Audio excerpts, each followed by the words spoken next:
taken away some years ago, immediately after he was given an opportunity to be DP.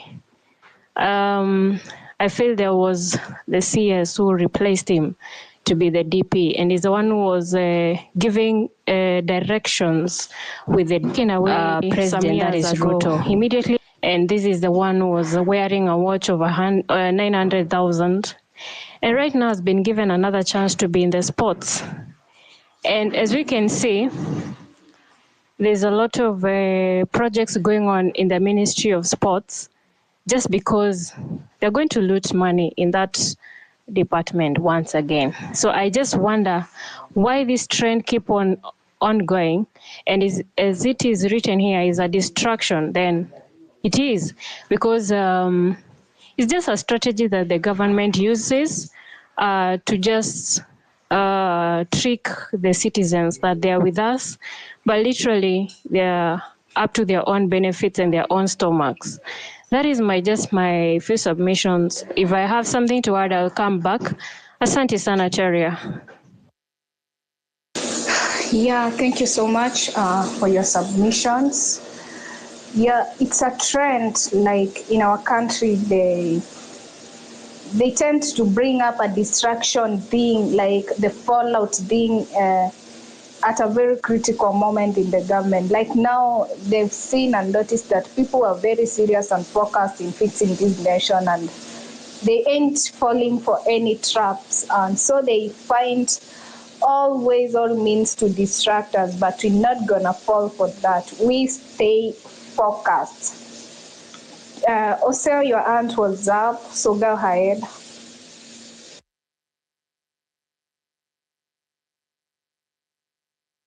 Well, I'm good. You can just pass, please. Okay, Kenyans, are you there? Kenyans?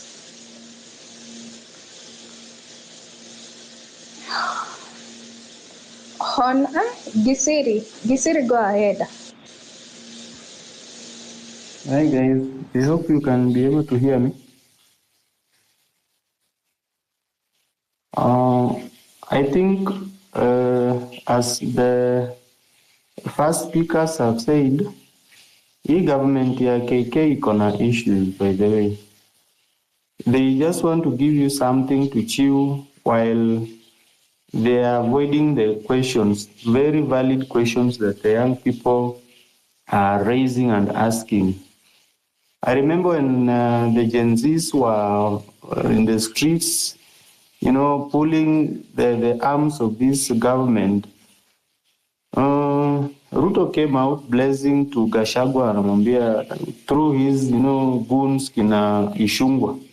Asema this is the guy who was trying to, overthrow the government ama support the Maandamano.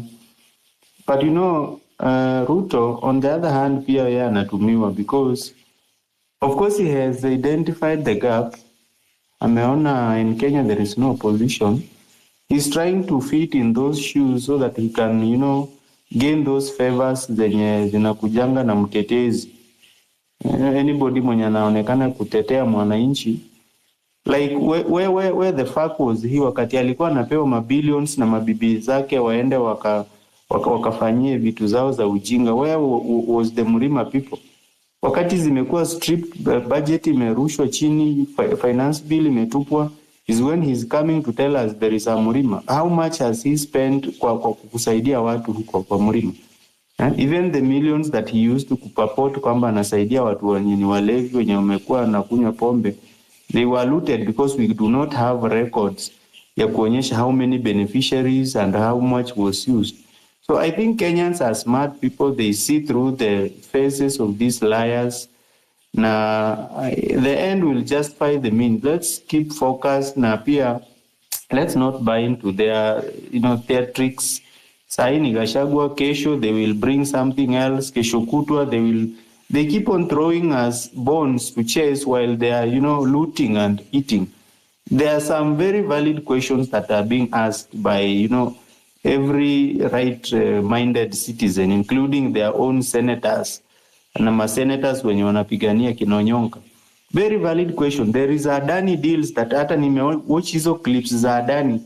mpaka hata ma-CS wanasweat kuuliza how many people were, bid in this in this thing. You cannot tell us only Adani came from nowhere, akakuja akajua deal ya Kenya, aka-apply na aka-win. There must be some people who are interested. Na hizi clips ukiwatch, you see kumbe, I was shocked if people like Mbadi wanaweza enda wamezwe na system. It's true, anasema serikali sio mbaya ukiwa ndani, ukiwa nje ndio mbaya. So let Gachagua not play the games. Kama yeye ni mtu mwenye anajielewa, I think ameona kitu inakuja, and even if we go home, let him go. So what? Kenya itabaki Kenya, even if hata Ruto huyo aende tu. But mwananchi, let's assure that wale wenye tulianza na hii moto na wale tuna keep kwa hii moto, let's encourage one another, let's not lose hope. We need to join even those who are in the street. There is this shift yenye imekuwa implemented against even court orders. Kuna vitu mingi zina happen Kenya zenye ziko na direct impact kwa life ya mwananchi. What is Gashagua's position has to do with the things that mwananchi wa kawaida anapitia. So those are just theatrics zenye wana play, but I think mwananchi amejua, and keep up the good work, the likes of Kioti Sonko, Tori, and all those people who are bringing this platform so that we can express ourselves. We are learning a lot. Actually, mimi upendanga kuja hapa at least hata kusikia tu, because I keep on learning each and every day. There are very nice speakers, people who are focused na wanatufundisha mambo mingi.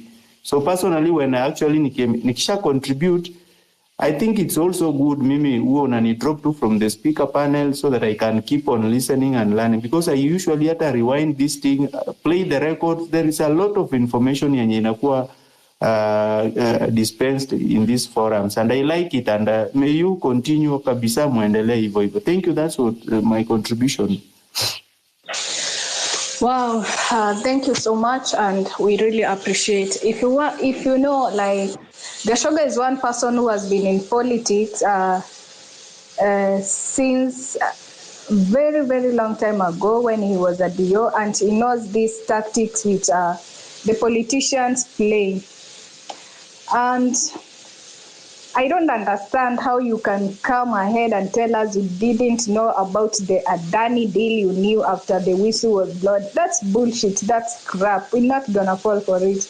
And as much as this thing of impeachment is going through, it's trying to take back in tribal clashes, because you can see now Sudi said 2 weeks. That means it's kind of Kalenjins versus the Gikuyus or whatever.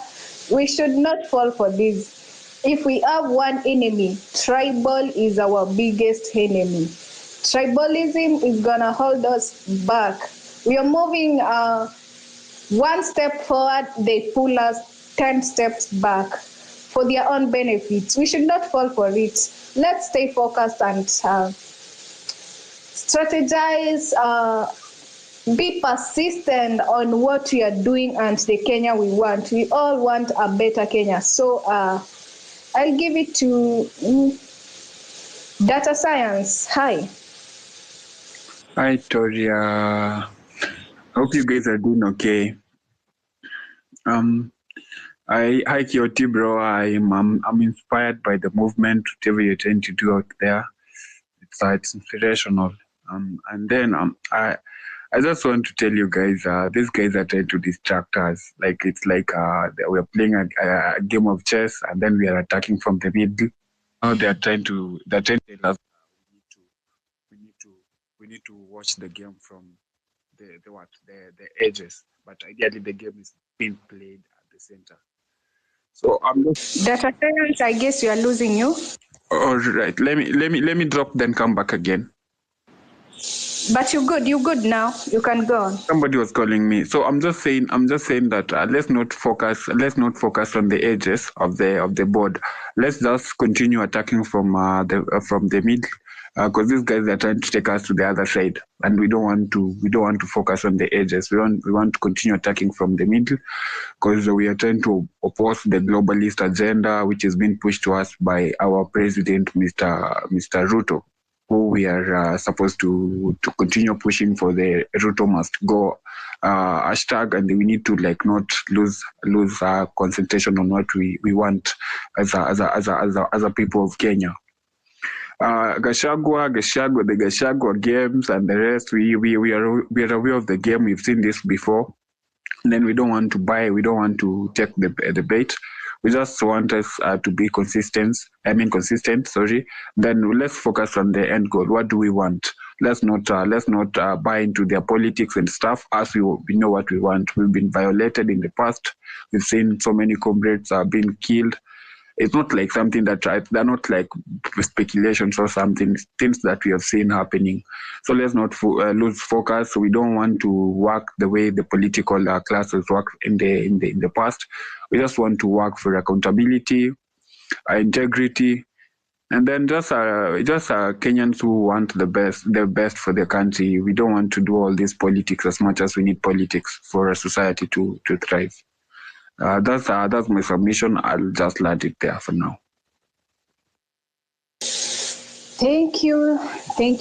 Well spoken. I've nothing to add there. Let them sort their issues. We should not be distracted or diverted by them. So, Kenyans, are you there? Kenyans, are you there? Okay. Chief Economy, I guess an economist. Chief Economist. Thank you, Toria. And good evening, everyone. Tulikuwa tumesema we won't take sides on this issue of the impeachment of Gachagua. But I need, I'm actually not taking sides, first of all. Secondly, I need to give us a basis of why such things happen in our administrations. The quarrels that you always find in government, and you might say that these quarrels have started with Uhuru and Ruto, but in real sense, these quarrels have been with us over and over and over. During the time of Kenyatta, we had quarrels between the president and majorly the position of deputy president by then was not as influential as it is now. But we had the president being very, very uncomfortable with people they have chose and put in positions of power. Even during the time of Moi, but most recently during the time of Kibaki, when we had the coalition government, and even before in 2002, there were sort of coalitions created so that these people can win an election. And Raila and everyone, Kalonzo, Ngilu, whoever, Kibaki, came in and created a coalition to remove Moi. And this coalition succeeded. Now, this coalition only lasted for, let's say, 2 years, 2003 and 2004. 2005, we had the constitution, and we were back where the other governments were. And the 2005 constitution sort of differentiated or created the coalitions or governments or sort of the leaders we have till to date, and even the ideologies, the opposition and the government. So this sort of boils down to the moment these people are creating governments, the moment these people are going into elections, what are their major sort of the things that are propelling them? They always look at the end goal, which is to win an election. At the same time, they don't sort of put into consideration their ideologies, first of all, and the interests of Kenyans. Since Kibaki, no government has come in place to serve the interests of Kenyans. It's all about the end goal, which is to win an election. And you all know, the moment you follow, for example, you follow a woman for a very, very long time, and at the end of maybe a few months, you get to hit the jackpot, you know what happens afterwards. You lose interest. And this is basically what has been happening over and over. If these people had real agendas, like Gachagua and Ruto came in to solve real agendas, then these quarrels could not even have come up. If Uhuru and Ruto came in to solve agendas, these quarrels could never come up. Now, the biggest problem is this. The moment these people are coming in, they are sort of dividing government into their block. One block belongs to this person, this block belongs to this person. And such arrangements will always come along with betrayals. And that is what exactly is happening right now. President Ruto might sort of keep as quiet as he will on this issue, but we basically know these are the basics of these quarrels. Now, if you checked, the moment this quarrel started, Citizen TV sort of held polls in counties. Do you remember how Citizen TV used to go to counties during Maandamano? That is the same thing they did with the quarrels between Gachagua, Sijui Murima, and the government and the rest. I think it was yesterday, the day before yesterday. They gave mics to people asking them, what do you think about this issue between Gachagua and Murima and such? Now, if you see the government mouthpiece, because currently Citizen is the government's mouthpiece, doing this, they are doing this basically to change the narrative. Why didn't they go down there to talk to people about Adani deals? Why have they never gone there to talk to people about what Morara is doing? Why pick up such a story and go and try to get information from different parts of the country? And currently, people are sort of moving away from our main agenda. And I will tell you, our main agenda is not even to sort of get good governance. Our main agenda right now is to have Ruto out. If you are shifting from that main agenda, we are not on the same page. Because we can never negotiate with Ruto. There is no way you'll negotiate with Ruto right now. The Adani issues, these are issues even the opposition has kept quiet about. Currently, the parliament is on fire. Senate is on fire. That is a very, very good thing that is happening currently. And they want us to move our mentality from this. Now, a fact, and I'll tell you this for free. I don't know how correct I am, but I feel I'm correct. The motion of removing Gachagua will never see light in parliament. It will never see light. They will never table a motion to remove Gachagua. Why? Because one, that is not their agenda. The agenda is to divide us and neutralize the movement. Okay? Secondly, they know the repercussions of doing that. And with the heightened tension of Maandamano and such. So, this is only something to keep us moving. If you hear them talking about 2 weeks, they need us to sit down and wait for the 2 weeks, thinking that this is what is going to happen next. My friends, this will never happen. It won't happen. It won't see the light of day. It is only something to keep us busy. Now, if it ever sees light of day, I will be very, very happy. Because these are very, very good conditions for Occupy State House. If these people continue with these wrangles, it will be a very, very good avenue for Occupy State House. We had people having wrangles about Adani, and JKIA was occupied, and the impact was felt. Let them keep up with whatever they are doing, but guys, don't take sides. Do not be the food. Do not be the cook. Do not be the fire. Be the fuel. Fuel this thing as much as possible. Let them have wrangles left, right, and center.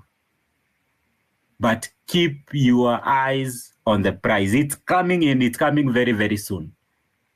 And you don't have to be sort of take sides or lose our focus. Thank you.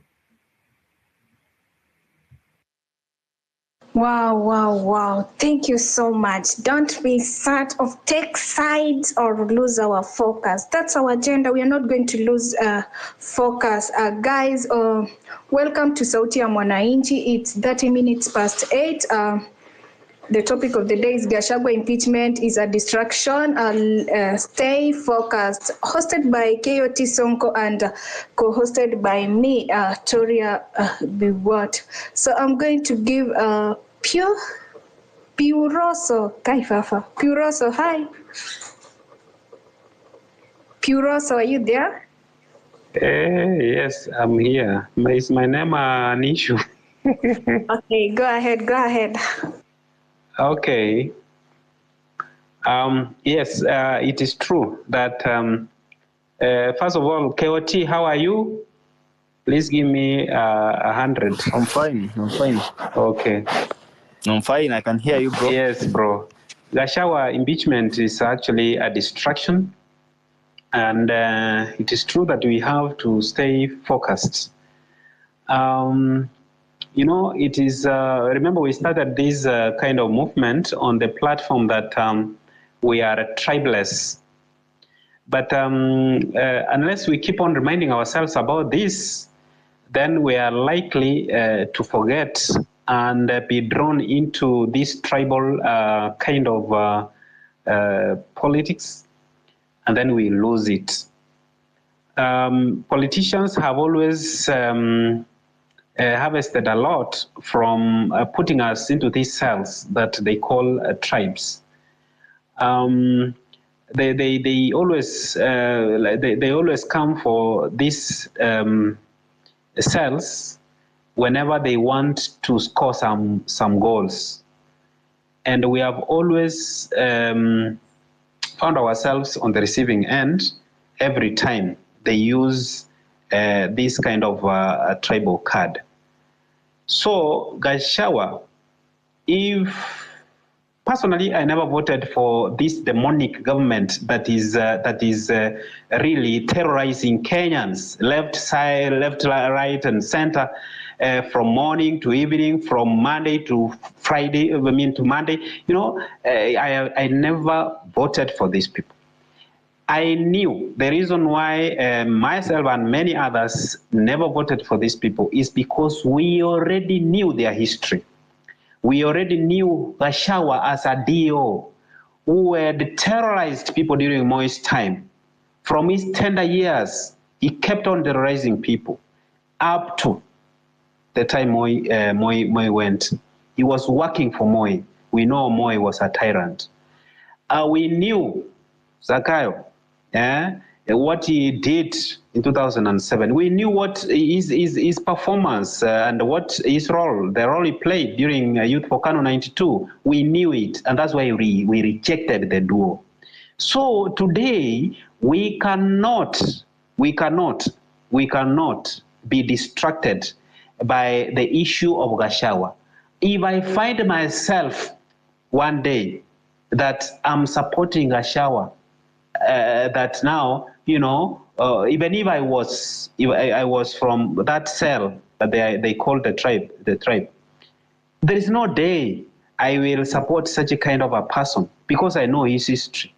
Why should I support him now?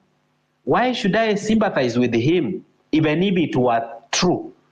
Yet we know very well it is just a gimmick. We know they are playing. It's a play. Okay? They are playing us. I mean, There is nothing. They are acting. Yeah. You want to tell me that Gachagua and Ruto can be enemies? How? How can that happen? We are not stupid. We are not idiots to believe such a lie, an outright lie. How can we believe such? There is no way. If you are informed, if you get to the history of these people, there is no way you can believe that these people can be enemies. There is no way you can believe that Ruto can think about impeaching Gachagua. And even if he does that, he's doing it because he's intending to score a certain goal. And of course, that goal is against Kenyans. So we should be people who are very much conversant with what is happening. We should always ask ourselves questions of what's happening around us. We should ask why. Why? Why are they bringing the issue of Gachagua at this point? Why? Why? If we get that answer, we will not trust them. We should ask ourselves what if questions. What if? We should ask ourselves how. Those are questions that are asked by critical thinkers. People look at situations and they don't just accept them. They ask questions before they can accept anything. We should not be people who just accept narratives just because they are coming from your popular politician. No, we should reject such. So the issue of Gachagua impeachment, it is neither here nor there. In fact, if I see somebody discussing about it, I usually give that person, I turn the other side. I don't even listen. Yeah? How can you tell me that Ruto can impeach Gachagua? There are very many pressing issues that we should be discussing. There are many pressing issues that we should be talking about, like the Adani issue. Have we forgotten about the Adani issue? The Adani issue is alive. They are actually, those are a distraction they are bringing it forth so that we can forget about Adani and so that they can just, what was happening in the Senate? Very candid discussions, about the Adani issue. That is what they are distracting us from, so that we don't follow the discussion, so that we don't see how those people are stammering when they are answering questions that are being asked about Adani deal. They want us not to question the bills which are being presented to Parliament. They don't want us to question, to ask, what is it that Ruto has gone to do in the US, apart from what they are telling us. They're telling us, Ruto went straight to Unga 79.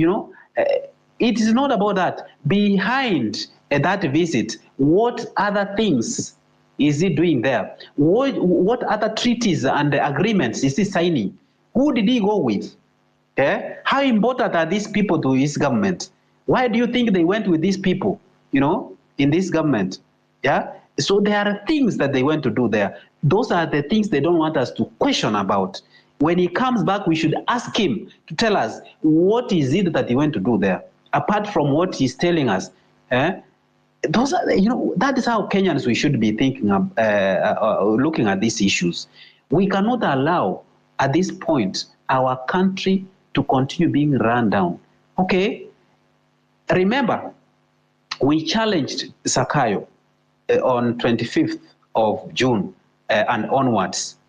He saw that we are a threat, and he treats us as threats.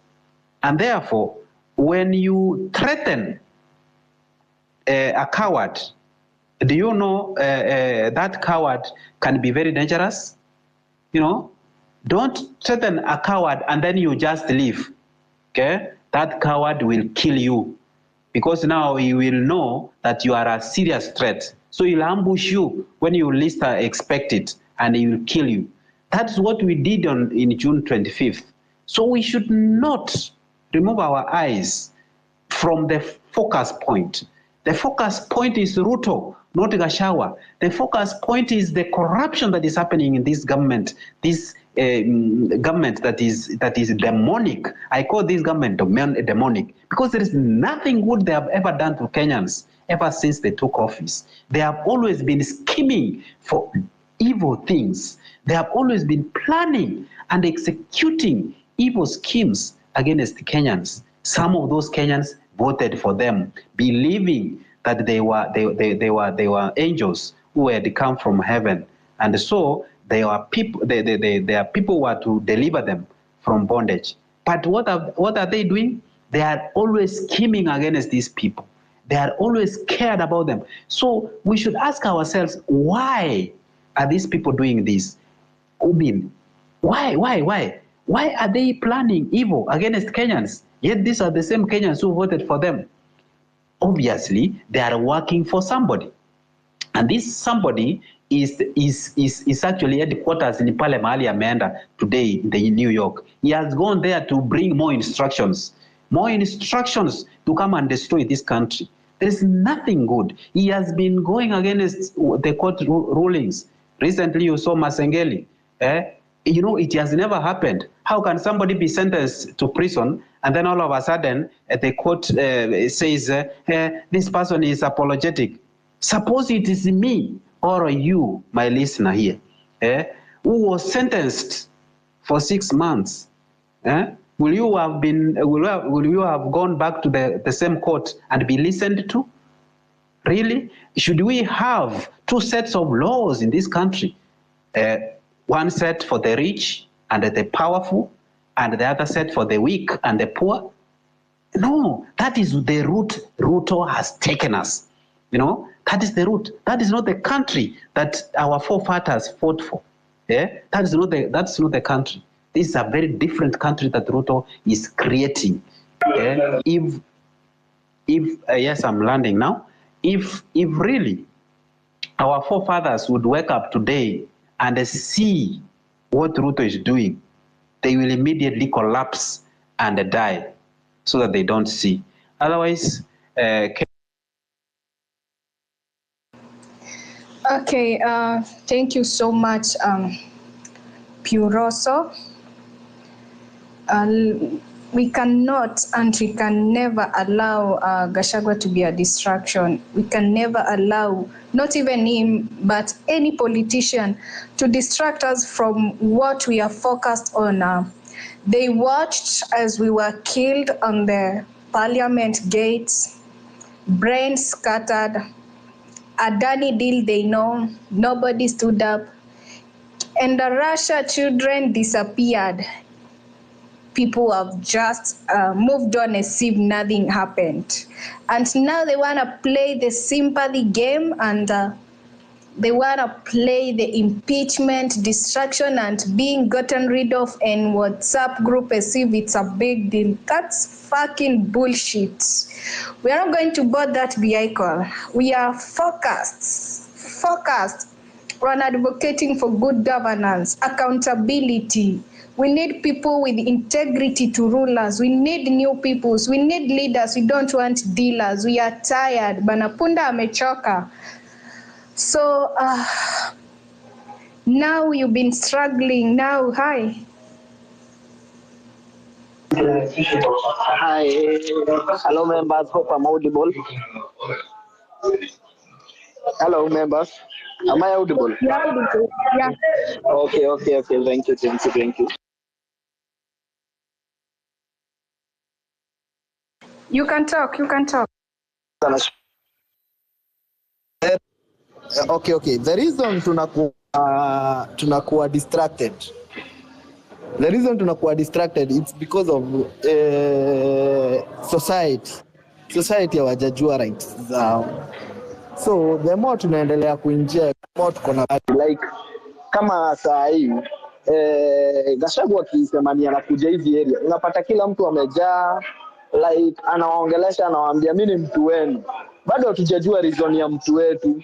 Unasahau mtu wenu ni ule mwenye unafanya na yeye kazi hapo next, mtu unaweza piganiaje niwekee 200, huyo ndio mtu wetu. So hizo ndio vitu tunafaa kuwa tuna inject. Another reason, hatujajua rights zetu, hatujajua what is tax. Watu wanafaa wafunzwe what is tax.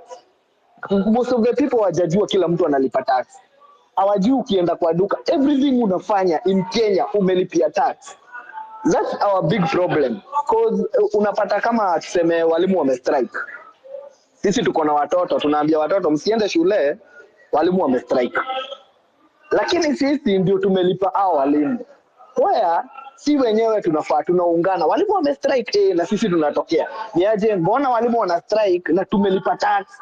Already tumelipa hao walimu na mnakubali wa strike. Kwa nini? Mnatuwekea watoto nyumbani na tumelipa. Unapata tena hospitali, naenda hospitali. Then as long as it's not your problem, Kenyans tunakuwa na shida. As long as it's not my problem, until my problem itafika, ndio nitaanza kurealize hii shida. So tunafaa tuungane, design ya ikifika ni kama ni doctors wamestrike, tunafaa tujue hao watu wanalilia nini mshahara. Kwa nini hawajalipwa na tumelipa tax? So we are being overtaxed. Double taxing. Wewe unapata kwanza wewe umeandikwa kama watu wengi kwa ground wanafanya biashara. Hawajui wanalipa tax. Wakisikia watu wakilia na tax wanasemanga sisi si wa mwisho wa mwezi. Most of the people hawajui wanalipa tax. Wanasema sisi wa mwisho wa mwezi. Waya huyu mtu wa mwisho wa mwezi analipa tax na akishalipa hii tax bado akikuja kwa duka hakuna kitu yake imetengwa. Ati huyu afai kununua unga 150, anafaa anunue unga 98 bob, bado ananunua unga ile 150. Unapata tunafanywa double taxing. Huyu mtu wa duka the same thing inamhapenia, pia yeye analipa tax hivyo. So hiyo ni civil education. Tunafaa kuwa tunafunza watu polepole until tunaelewana, so hatutakuwa distracted. Lakini for now because tunaendelea kufunza watu polepole, lazima hizi distractions zikue. Wewe tukiendelea tu kufunza watu polepole, distractions zinaenda kupungua. By 2027 I hope we will all make it. Thank you. Wow, thank you. But don't put in mind 2027. We need to do it as soon as possible. If we put in mind 2027, people are going to relent. They'll go back, relax, and say, let's wait for 2027. We go back again in the streets. Hit the nail on top while it's still hot. Sai, chuma kimoto. Ni moto. Wanyama. Ni wanyama bana. Hebu niite vizuri Toria. Shawa. Bana, sita lao huku hivi mcheze na trademark yangu ya jina bana. Okay, wanyama. Thank you. Oh my God. Thank you so much. Okay, how are you? Niko salama, how are you? I'm good. Hebu tusalimie na utuambie kitu. Habari zenu, and as always, welcome to Sauti ya Mwananchi. Sorry, I delayed a bit. I was supposed to come in at a time T, but my focus is also the morning show. Ujua bana, multitasking si rahisi. Jesus Christ. Anyway, to anyone who doesn't know me, I'm Wanyama Wafula, your favorite host. Kama hata mimi ni co-host hapa. I'm your favorite host on Sauti ya Mwananchi. Na historia Gachagua by the way ni real. Na nataka tuongee from a point of tunauliza tu good governance, na hizi zingine zote ni theatrics. Niliandika hapa kwa hii platform that you see at the basis of everything all we are asking for is governance to be at its peak. Now governance is only split into two. There is good governance and bad governance. Anything that deviates from that ni politics. And politics, achieni the politicians, achieni kina Keoti, Marvin Mabonga, kina Morara, achieni hao wacheze politics. So kwa saizi tunahitaji governance. Tukisha achieve good governance, not the bad one, we are already in the bad one. Tukisha achieve the good governance, sasa tuanze siasa. So until then, hapa tunaumia tu. Hizi stories za Gachagua ni the same script that Ruto alicheza. If you are not looking at the pattern, when he had his boss at one end akisema anateswa, na hiyo the same script they want to use it right now. And they know for sure, Kenyans, ask Kenyans, We are very tribal. Kidogo kidogo huku tuko tunasema good governance, but mkiguza Mrima Mrima inakuwa shida. Same to us, watu wa Ingo. Tunaongeanga ni kama sisi pia si tribal. We are very tribal. Tunaanzanga tu kujifanya huku hivi. But mkiguza Ford Kenya, muguze huko kina Natembea, tunaanza kuwa sasa pia sisi we can be. Either way, this is not a talk for us to have a lecture on who is right, who is wrong.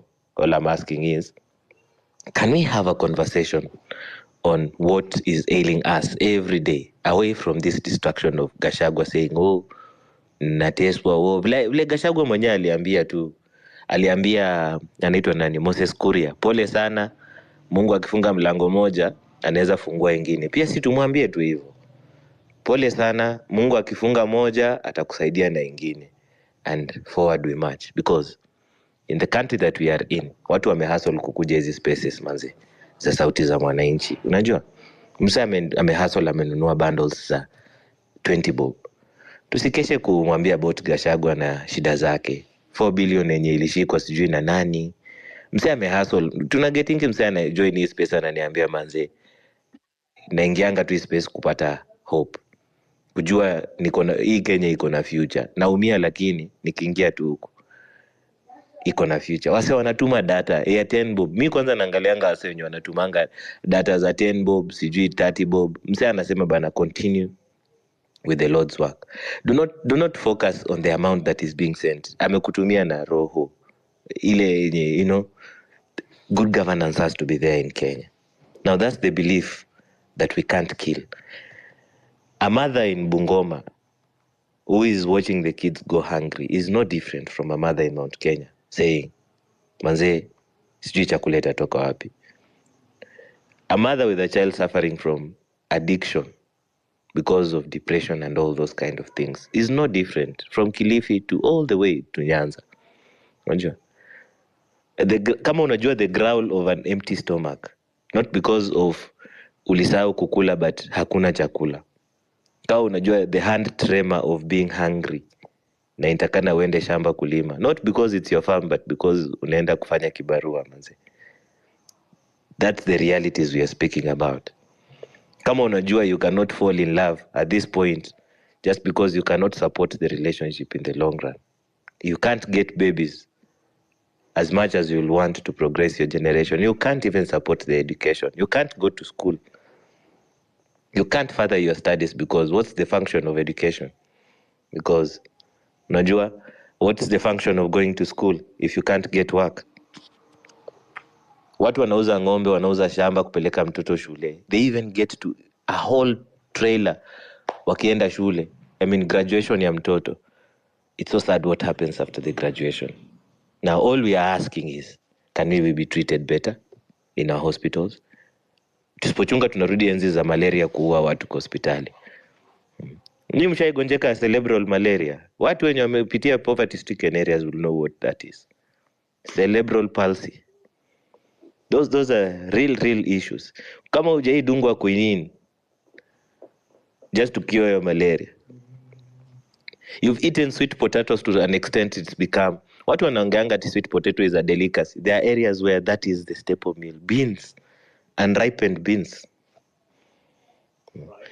Those are the realities of poverty which we are in Kenya. And those are the people that are hoodwinked by very evil politicians saying, nikikupea 100, nikikupea 50.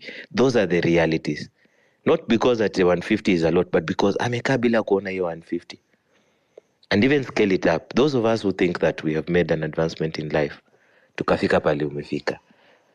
It's a reality. You will never be a millionaire to some of us if nothing changes, because the investments are done.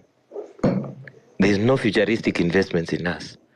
In fact, nitakana tuanzishe hapa hivi trend ya ndoto yangu, because most of the youths, our dreams are dead. Us who wanted to be something are dead. Are dead because utafanya nini? Now, I'm not here to tell you about the realities of poverty, the realities of hustle. You know, as fellow Kenyans, Na hapo ndo reality iko, tunaumia wote.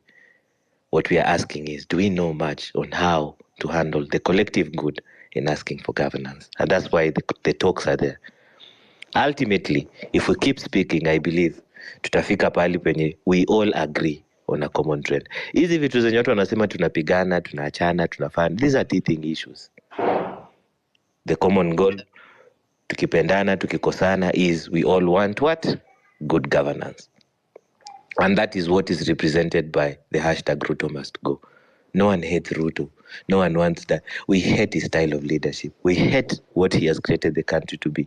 We hate what the presidency has become, a tribal cohort of people who believe, as youths, educated, emancipated from all the things that were ailing our parents, they still think we want to fall for 150 shillings, to boo or to cheer, and then we are forgotten for 5 years. We are only called Ndugu during elections.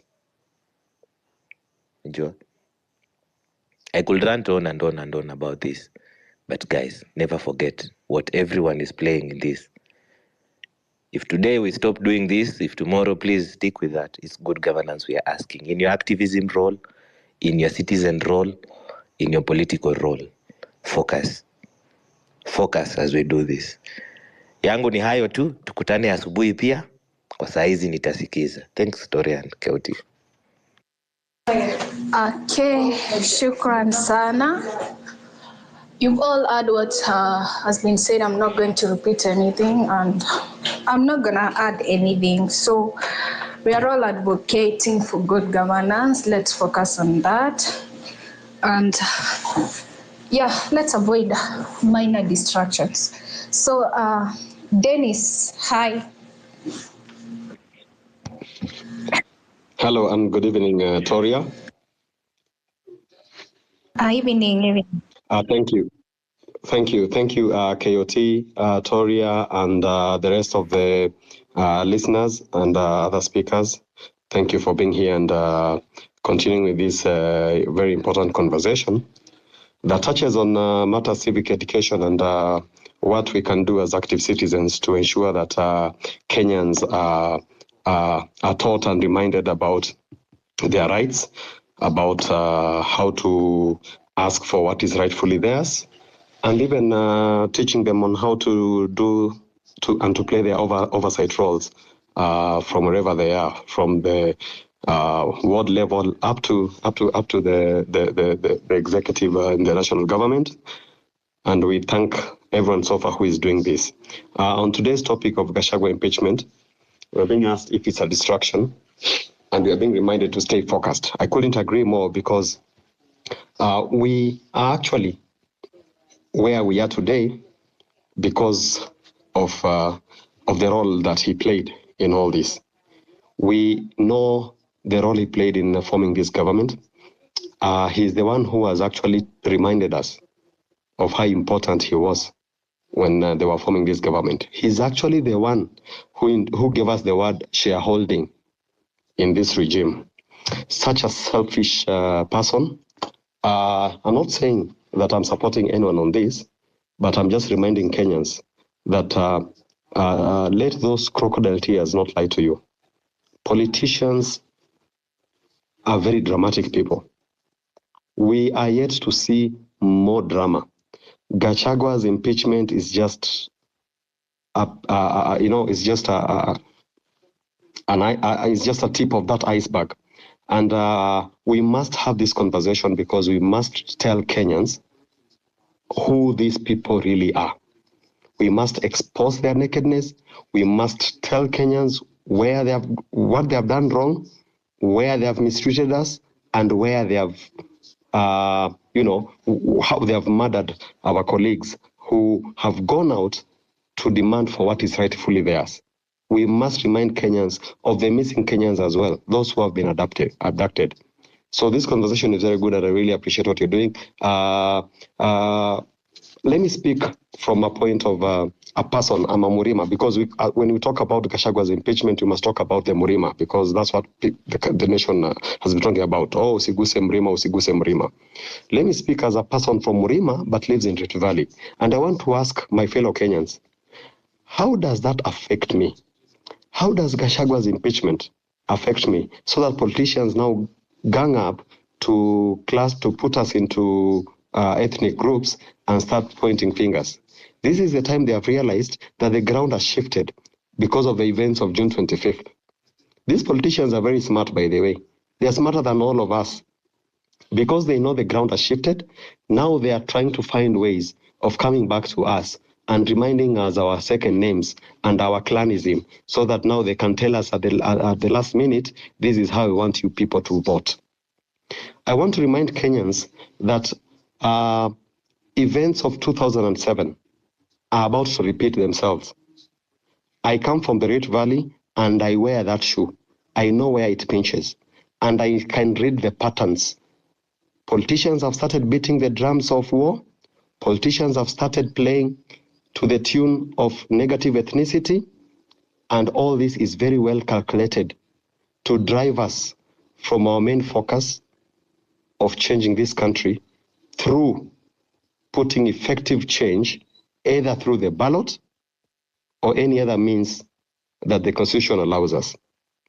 Let us remind our brothers and sisters that they should continue doing civic education in whatever form, in whatever language, so that hata huko nyumbani wazazi wetu, because that's where I see the biggest problem. I'm not a millennial. Sorry, I'm not a Gen Z, I'm a millennial. But I know, because I'm in eco ground and I know our parents can be a bit difficult. Let us teach them pole pole, kwa lugha ya kunyenyekea, kwa lugha ya heshima, tuwaeleze, because we must emancipate ourselves from this mental slavery of mbeho government and the way the political system has been set by politicians intentionally to dupe us, to keep us in darkness, so that they can steal from Kenyans. So I really support what you people are doing, encourage what you are doing. Maybe just to respond to, as I went up to what Wanyama said, I agree with everything you said, but we also need to understand and appreciate that whatever we are yearning for, whatever we are fighting for, must be included in a political process. We are doing all this so that Kenyans can be aware of the options they have. We are doing civic education so that it can culminate into changing the government. And we have all agreed that the problem is not one person. The problem is that whole institution. That whole institution must be changed. And that's why we have been advocating for Fagia Wote or, drain the swamp. All this, anyone who is talking about changing this thing from the ward level to the national executive level is speaking our language. And that is the language we should stick to. That is how we should remain focused. And by doing this, we must participate in other political processes as well. Kenyans need options. Kenyans need answers. And they need to be told early enough so that they can start preparing and digesting that hard truth that indeed change is coming. A lot of people don't believe change is coming because they are very tribal. But I want to encourage all of you, with time, we have 3 years to do this. We have 3 years to do civic education. We can be able to do it. Let me predict how the election is going to be in 2027. We are going to have a third force, who is going to be this force, the force of the Gen Zote, everyone included, as long as you are fighting for integrity, as long as you are fighting for the rule of law, you are part of this movement, and this movement is going to be the third force, and this movement might just get that power. The elections of 2027 won't be won during round one, because this movement will bring challenges to the political class. And finally, they will end up ganging against this movement. So the earlier we form even a political party, the better. Kenya has 82 political parties today. I'm aware that we have 8 other who are under provisional registration. They are yet to be confirmed, but they have passed a few very important stages. Soon, we'll be over 90 political parties. By the time we're getting to election time, we'll be over 100 political parties in Kenya. But what is the difference? What cuts us out from the rest? I mean, we have had 82 political parties during last year, 2022 as election. Why did we close our eyes to almost 81 political parties and just went for ODM and UDA, through the coalitions they had? So the problem is not really a political party. It is just a vehicle to get us there. We just need a political party and a political movement that will speak the same language so that we are able even to coordinate this civic education properly. Because remember, we need everyone on board. We need everyone on board, from the religious institution, the civic society, the public service. Everyone needs to come on board. There are so many Kenyans who are yearning for change. There are many Kenyans who are suffering. Yesterday's example of a young intern taking her life because of poor planning by government. This is a wake-up call that indeed this country is headed in the wrong direction. If we are murdering our young doctors, and remember, this is School of Medicine is one of those courses that everyone wants to do. Anyone in high school today who gets A and A minus, they are transniting. They are not sleeping so that they can go to med school. And then when they get to med school, this is what the government shows them. This is how the government rewards all that hard work. It is indeed a clear sign that the future is bleak. There is no light at the end of this tunnel, and we have a lot of work to do. We have a lot of work to do because we are going to be distracted even further. The more politicians and the political elite realize that this movement is going to be powerful, they will come for our necks. They will come for us. They'll frustrate anything that we need to do legally for us to be on the ballot. So I support that we need to plan and put ourselves in a political system as early as now. Because bado wanatudharau. Bado wanafikiria wale ni wale majamaa wa kwenda maandamano na ma-iPhone. Bado wale ni wale majamaa wa kwenda maandamano alafu wanaenda KFC. Let them still think this. But I know how it feels because niko ground. I know how it feels because I'm also on social media, and I can predict and I can see how the movement is coming. So far, so good. Let us encourage all of you. Don't be distracted by anything. Everything you are seeing being done by politicians is for pure entertainment only. We have one focus: drain the swamp. I submit. Thank you so much. Yeah, drain the swamp. Oh, shit. That's our focus. Hey, Wanyama, endelea kidogo. Fuck, my app is dropping. Shit. Hey, jamani. Toria bana. Jamani, huku tu ni unatumia lugha gani? Tumia lugha sanifu, mabonga. Jamani dada. Jamani bana. Kimsikitishacho.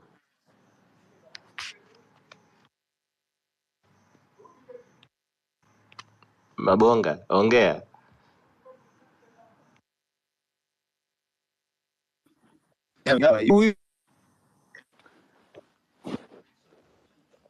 Wanyama. Yes, mabonga. Nieleze. Okay.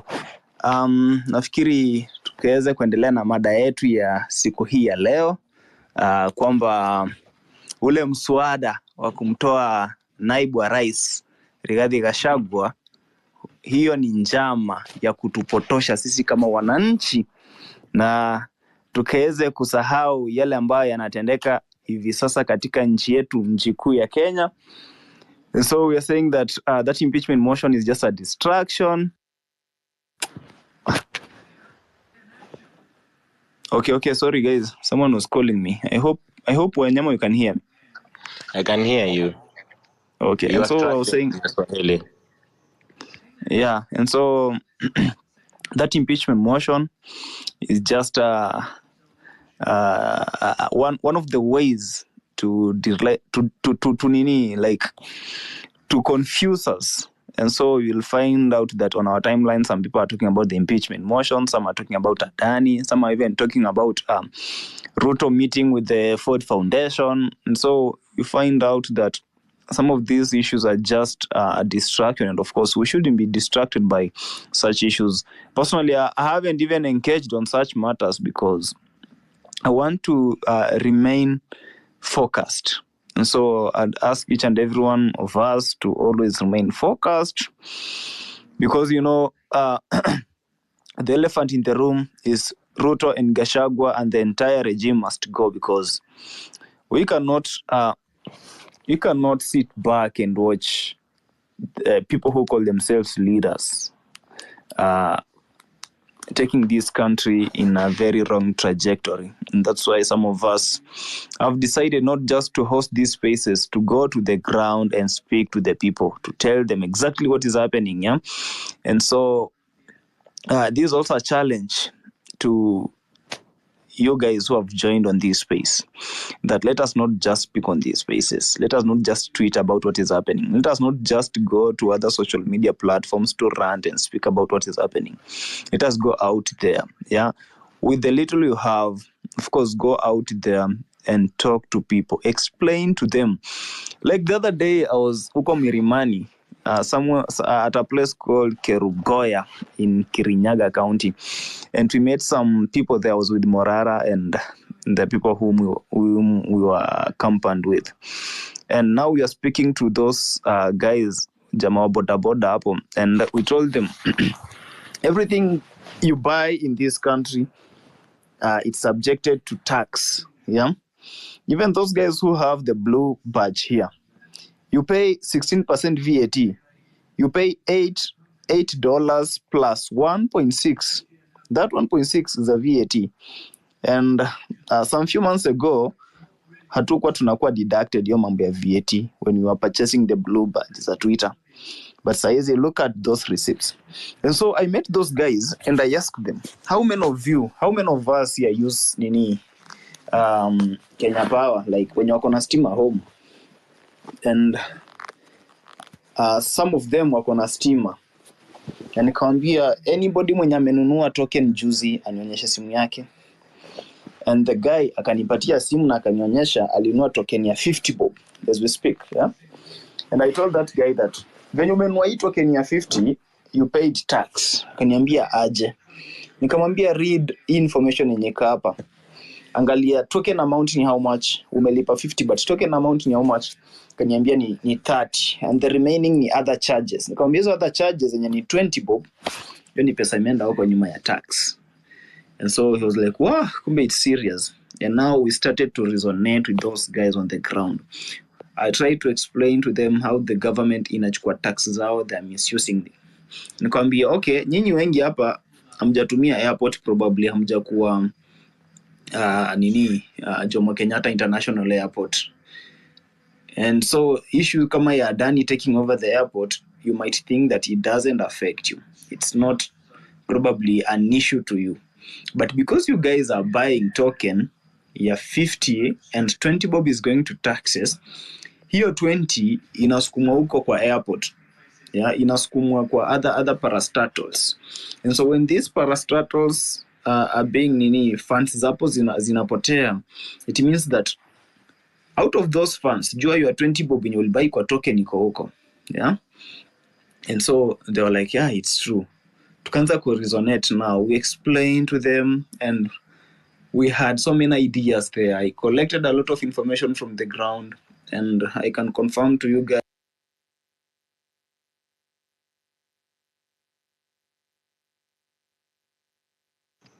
Mimi tu Mama Bonga amefanyiwa hiyo kitu. Toria. Simsikii hata. Atapigiwa simu tena. Anyway, Toria. Mabonga, are you back? Marvin Mabonga. Okay.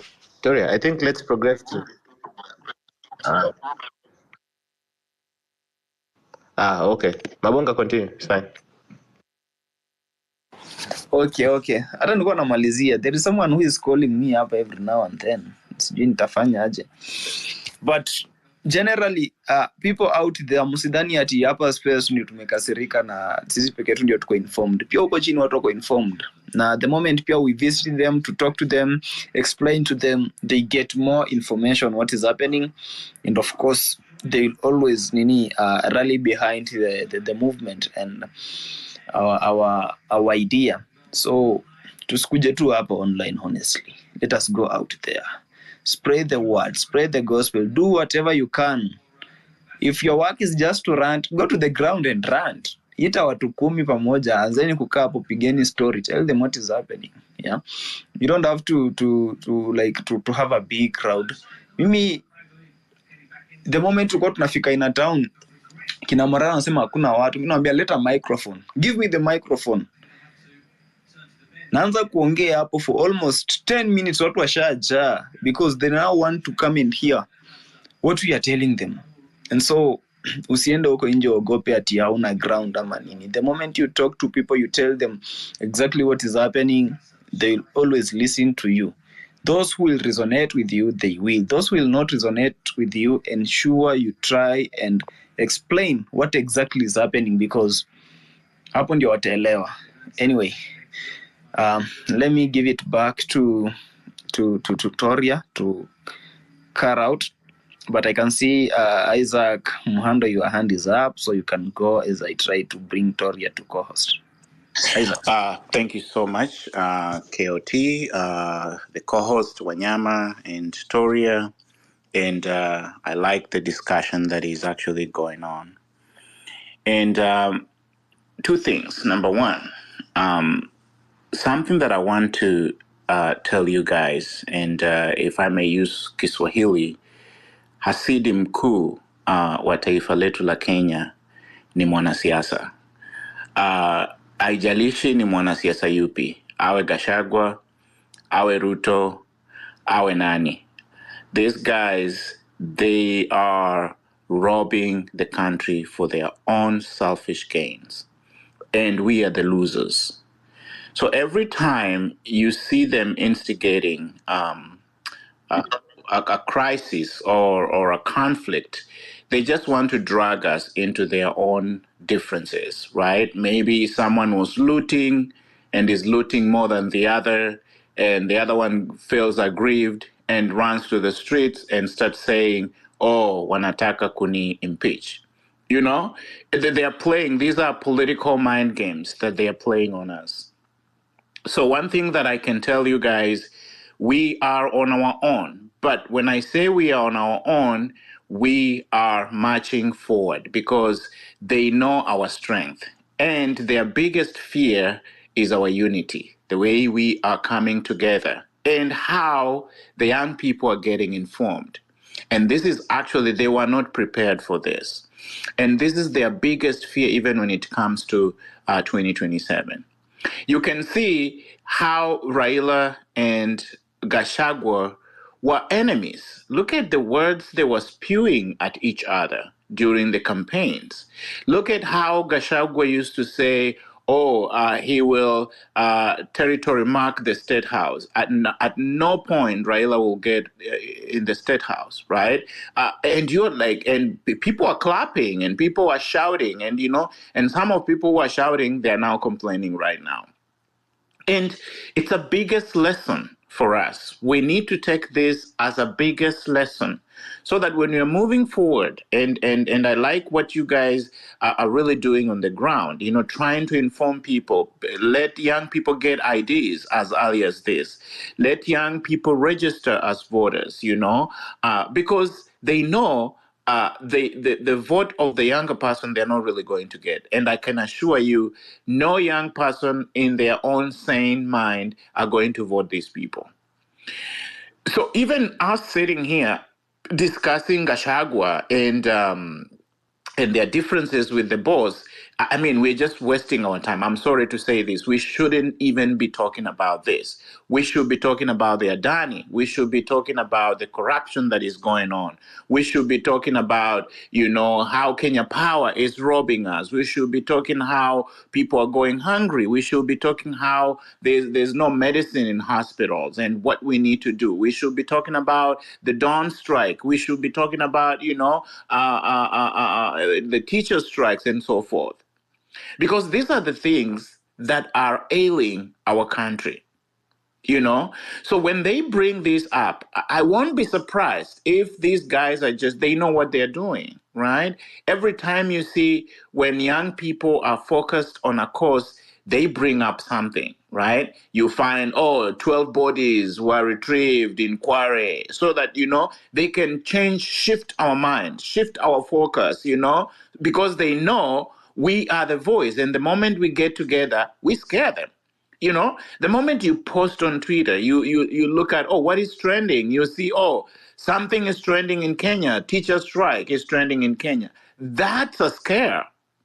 But right now, when you start talking Gachagua, they will sit back and call each other in the evening. Oh, I think we are doing great, right? Let's keep on injecting. As much as we're injecting on our side, they are also injecting on our side. And these guys know each other. They are not like, no one should lie to you, they are enemies. No. Raila, Gachagua, Ruto, and all these politicians, they know each other. They know each other. Nanya and Angejua, you know, when Mombasa Governor Joho, the way he used to say he cannot work with Ruto, and he even swore before Allah, and he said, "I cannot work with Ruto. Come rain, come sunshine." Right? See, where is he right now? Where is he right now? Even when Gen Zs try to rise up in Mombasa, he's the same guy who is actually using dirty tactics to distract them, you know? So young people, I want to tell you, we are on our own. And when I say this, I'm not saying it in a negative way, because our strength, our unity is our strength. And that's what we need to work forward. We need to unite. We need to, keep rowing. You know, if you go into tubing or boat rowing, you know, the more you row together, the faster the boat move. Lakini mtu mmoja akianza kuzembea, unapata like mnaanza kuyumba. So, young people, I would like even KOT tomorrow, bring another topic. Let's talk. In fact, we should ignore them. They when they go to forums, because I know even their people are here, they are listening to us. They know, wanasema, I think the Gachagua thing is working, you know. We need to ignore them. Give them a blackout so that they know whatever they are doing is a non-issue. It's a non-issue. And Toria did mention at some point, you know, when young people are being killed, their brain being spattered on the streets, right? Where was even Gachagua, right? What did he even say? And right now, he's back on the streets. He wants young people to support him at the same time. And he was not there for them. So this tells you how these people are playing dirty games, and they know each other. So hii kitu ya Gachagua, wacha waende huko. We should, in fact, it should be a non-issue. Hata tusikie tu kwa news Gachagua was impeached without even, you know, we just need to mind our own business. Because these people, they are taking us for granted. Like, they are treating us like, we just like a place where they want to mint money. They want to get rich to support their kids. In fact, their kids are not even in this country. Some of them, you know, when the moment someone gets into power, their kids go to other places because they know the country is not even secure for them. You know, the other day nilisikia governor wa Machakos ati amebeba pesa. I don't know whether it was true or not true. Amebeba mamilioni, anapeleka wapi? So you can see how these people love themselves. It's only about their tumbocrats. Ni tumbo zao tu, they wanajali. They don't really care about us. So let's keep injecting. Let's keep focusing. And as many of you have said, the speakers before, let's maintain our focus. Let's look at those things that made us, made people die on the street. Those people made people be shot on the street. Let's focus on those. Because, you know, those guys are looking down at us and they're saying, hey, guys, do not lose focus. This is why we died. This is why we died. You know, let's maintain this focus. And someone mentioned something. I don't know if it was Wanyama or someone who said, like, I know you guys came up with this mantra, partyless, leaderless, and so forth. We need a party. Let me tell you guys, we need a political party led by young people. Because that's the only way. In fact, this is going to scare them a lot. You know, as much as we know, yes, we are partyless, we are leaderless, we need leaders, because there are these leaders that are going to champion for our rights. So it's this is the time. I'll be the happiest person to hear that we are registering a political party. And if we can call it Gen Z, I think that will be the best political party that you're going to forge forward. And in that party, then our mantra will be that we are united, we are one, we are Gen Zote, as someone did mention. This is the time we need to start thinking about this. The likes of KOT, the likes of Morara, the likes of these young, powerful leaders we have, the Torias, we need these people to start thinking and have like some think tanks where you guys can sit together and think, what is the way forward? How can we, register our political party? I need to hear people saying, oh, send us some money. We need to register a political party. That's what we need right now. I like what you guys are doing, going to Mashinani, telling these people. But one thing I can assure you, and I'm sorry, I'm not saying I'm a Kenyan, and I love my country so much. Sometimes we become so stupid, and Kenyans ni watu usahau haraka sana. As much as they will be charged right now, Ruto must go. My friend, when it comes to 2026, just 2 years from now, the narrative changes. Watu wenye walikuwa wanabeba matawi nao wameenda huko, they are singing yote yawezekana na Ruto sijui nini. Those things will come, they will come. They will start, musician will start coming up with all these sorts of songs, to support these leaders, because we forget, tunasahau haraka sana. So don't be surprised. Don't be surprised. And that's why I'm saying, hii moto yenye tuko nayo saa hizi, let this fire never go to vain. Let's register a political party. Let's march forward. I want to see young people in parliament. I want to see Gen Zs in parliament. If you are on this platform and you feel uko na mwito, you want to be an MCA, you feel like you want to be a parliamentarian, this is the time. Don't let that fire go, because 2027, we need Gen Zs in the parliament. We need Gen Zs as MCS. We need to, wote inafaa tuwafagie wote. The likes of Raila, we are now tired. We are tired. This is our time. This is our time. So let's march forward. Let's have young people in leadership position. Mambo ya kuogopa tu kwenda kwa street. I want to see KOT thinking like, how can I become a member of parliament? How can I become an MCA? How can I become, a CS and so forth? These are the things we need. Mukingoja at this Ruto atawapatia, mutashangaa sana, because he will be rewarding his cronies. And you can see when he formed his first government, you can see how he rewarded his cronies. Watu hata wenye hawajasoma, people who even don't have any idea, and he started complaining himself, right? Because he's rewarding his cronies. Who tells you 2027 he will not do the same thing? Watu wenye wamemtetea right now, the likes of Kina Raila, these are the people who will be rewarded in 2027 just in case Ruto goes through. Lastly, as I finish, I have a problem with our justice system in this country. Our head of the Chief Justice, yeye ndiye alisimama kabisa na akatumia even I don't know if I may say the language that is the uncivic language that he used when he was describing the 2022 general election, especially when Raila went to court to protest the elections. They wish-washed us away, right? But now they are learning, and I thank God. Mungu naye alali, wase Mungu alali. These people will be confused, all of them, and I'm praying they get confused kabisa. Yani 2027 ikifika, wakuwe wako confused, they don't know where to go. I'm just praying for total confusion. I'm not saying I want my country to be confused, but whatever they've done to the young people of Kenya, it's unforgivable. It's totally unforgivable.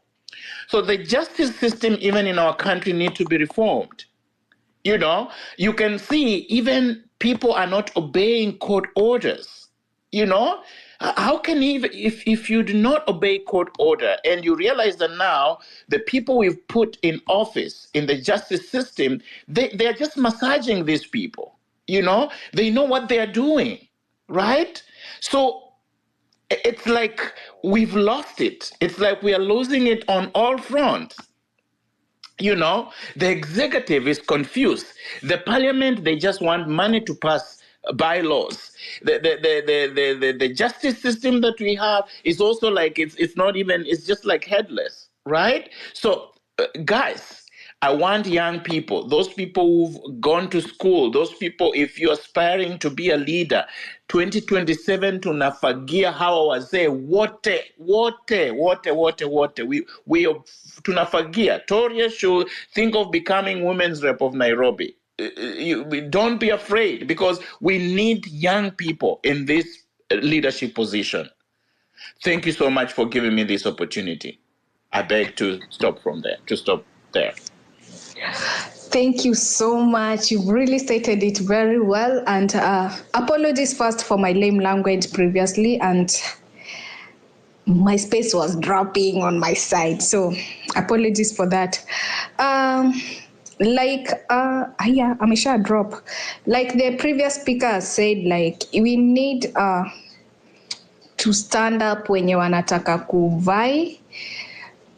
Gen Zs, we need you in those seats. Go ahead and vie. We will be behind you, here backing you. Akina KOT, Akina Wanyama, Dennis, nothing. Go ahead, vie for those seats. We got you. We'll be here supporting you. And yeah, change starts with us. We cannot expect change, and yet you don't want to go ahead and replace that your MP who voted yes for the finance bill. You can't expect for change, and you cannot go ahead and vie for that governor who went ahead to build a hospital, UK. You know, change starts with us, and yeah, it has been well stated. And let's not lose focus. That's what I can say for now. Let's hear our lady's voice. Nothing hard.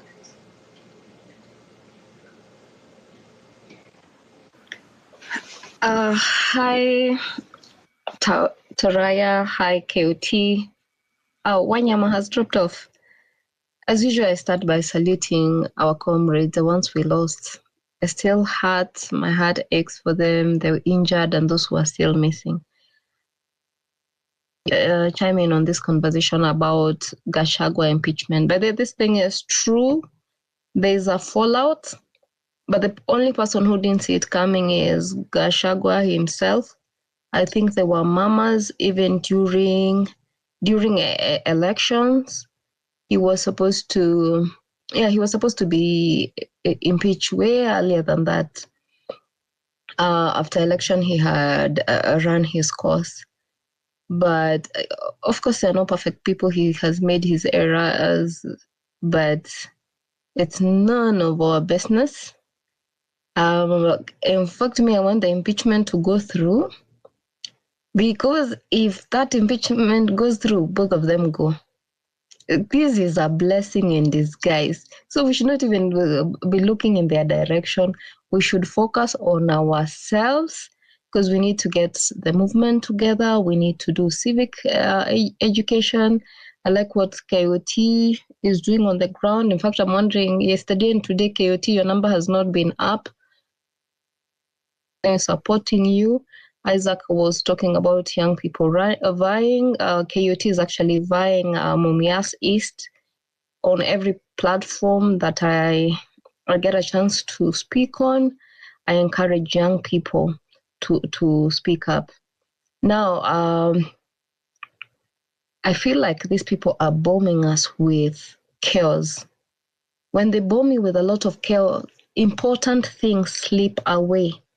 And when important information, like we were in a space earlier, I was running I called it door-to-door civic education. KOT can explain to you the challenges on the road.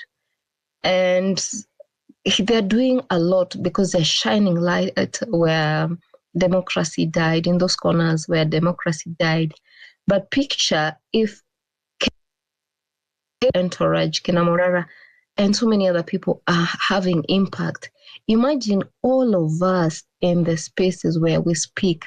If you talk to your family, you talk to your friends, you talk to everybody that you know, and encourage them to talk to others. It's going to create a ripple effect, because you've heard people say ground need different. We do not want to have this imagination in our head that we got this and then the ground slips away, and that can happen. And so I'm of the opinion, because they've made the streets very dangerous, a lot of families still are hurting. People say, oh, this thing is failing. Failing where? We were not freedom fighters prior to what happened in this nation the last 2 years. So we learn and fail forward. Focus is in the entire country. The fact that the people protested in all the 47 countries, it says there is a seed somewhere. We need to take good care of that seed. We don't have to burden. Of course, Kenya, we have to make sure that we keep KOT and Kina Morara on the road. But you as a person, you know someone. You have families. Those families are married to other families. You have friends you went to school with. You have neighbors. You know people from your church. Speak up. Speak to them. Spend your time, not just on spaces. We are very happy to hear you, but off the spaces, make a point of doing a door-to-door campaign and sensitizing people. We need to have now a viable way of doing it. Today, on that space, there was a lawyer who said, there's so many, they're making Kenya sound like it's not going to be a prison and a police state where they're consolidating different arm of government to make sure that if something happened, the military, the police, the PSAs, and so many other fraternities can sit and make a decision on how to tackle protest, because they're increasingly criminalizing a right offered in the Constitution. So we need people, like the space I was on, I had to collapse it as soon as, I don't know where Rasji is, he was co-hosting for me. As soon as KOT started, I was telling these guys I need to get off, because I believe in what he does. I believe in the people who turn up for him, and I needed to turn up for him personally. So we need to have a group where we know when KOT is hosting, KOT is addressing civic education. We need people who are going to address agricultural matters. We need legal matters. We need education. People to, we know if, say, it's Mweru hosting, Mweru is talking about education.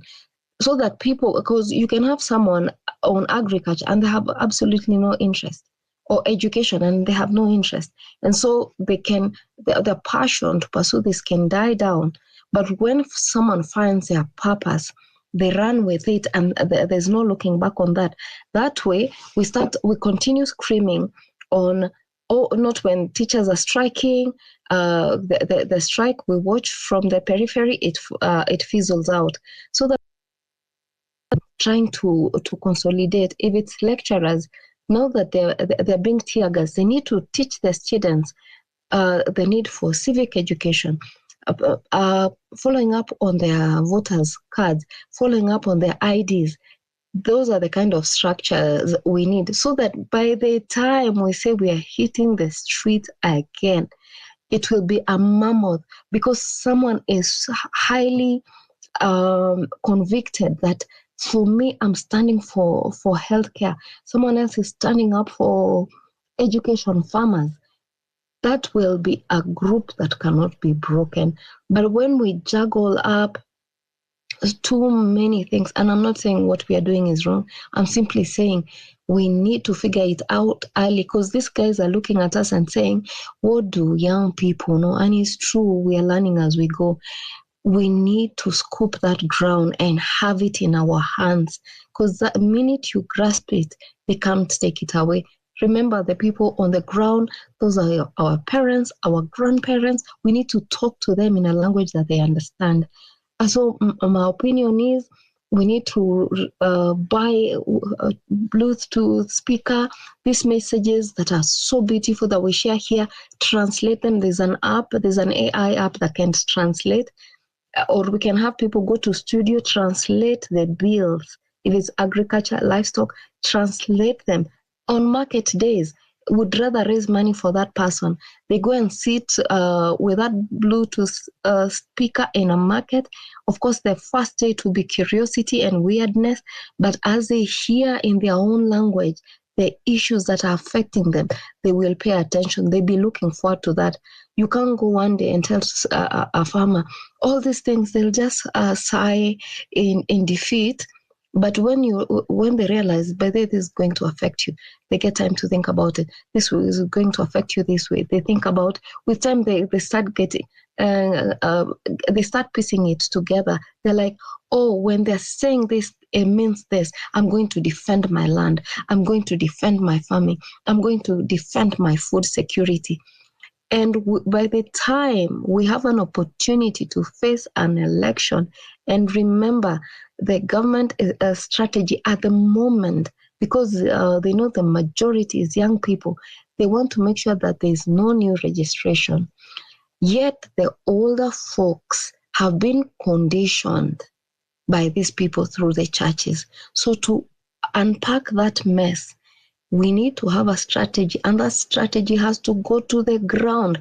The people who, like QT, came on the space and has been consistent, the people who will be going to the ground and translating those messages, because there'll be people who be curious, can we have this conversation?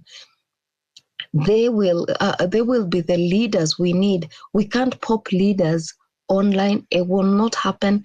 Or Morara just stood out for himself, and we resonated with what he's doing. KOT the same, and so many other voices.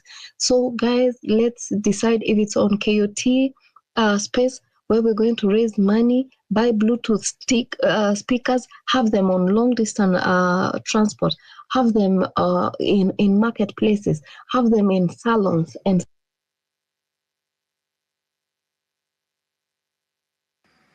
I think you just proceed.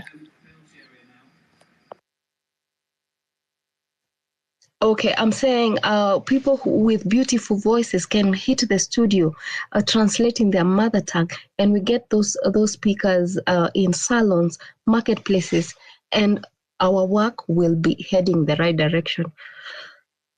So, may I ask KUT if you can put your number up? If these people agree, we start fundraising. We look for people on the ground. The way you educated that person about how much tax he's paying through tokens.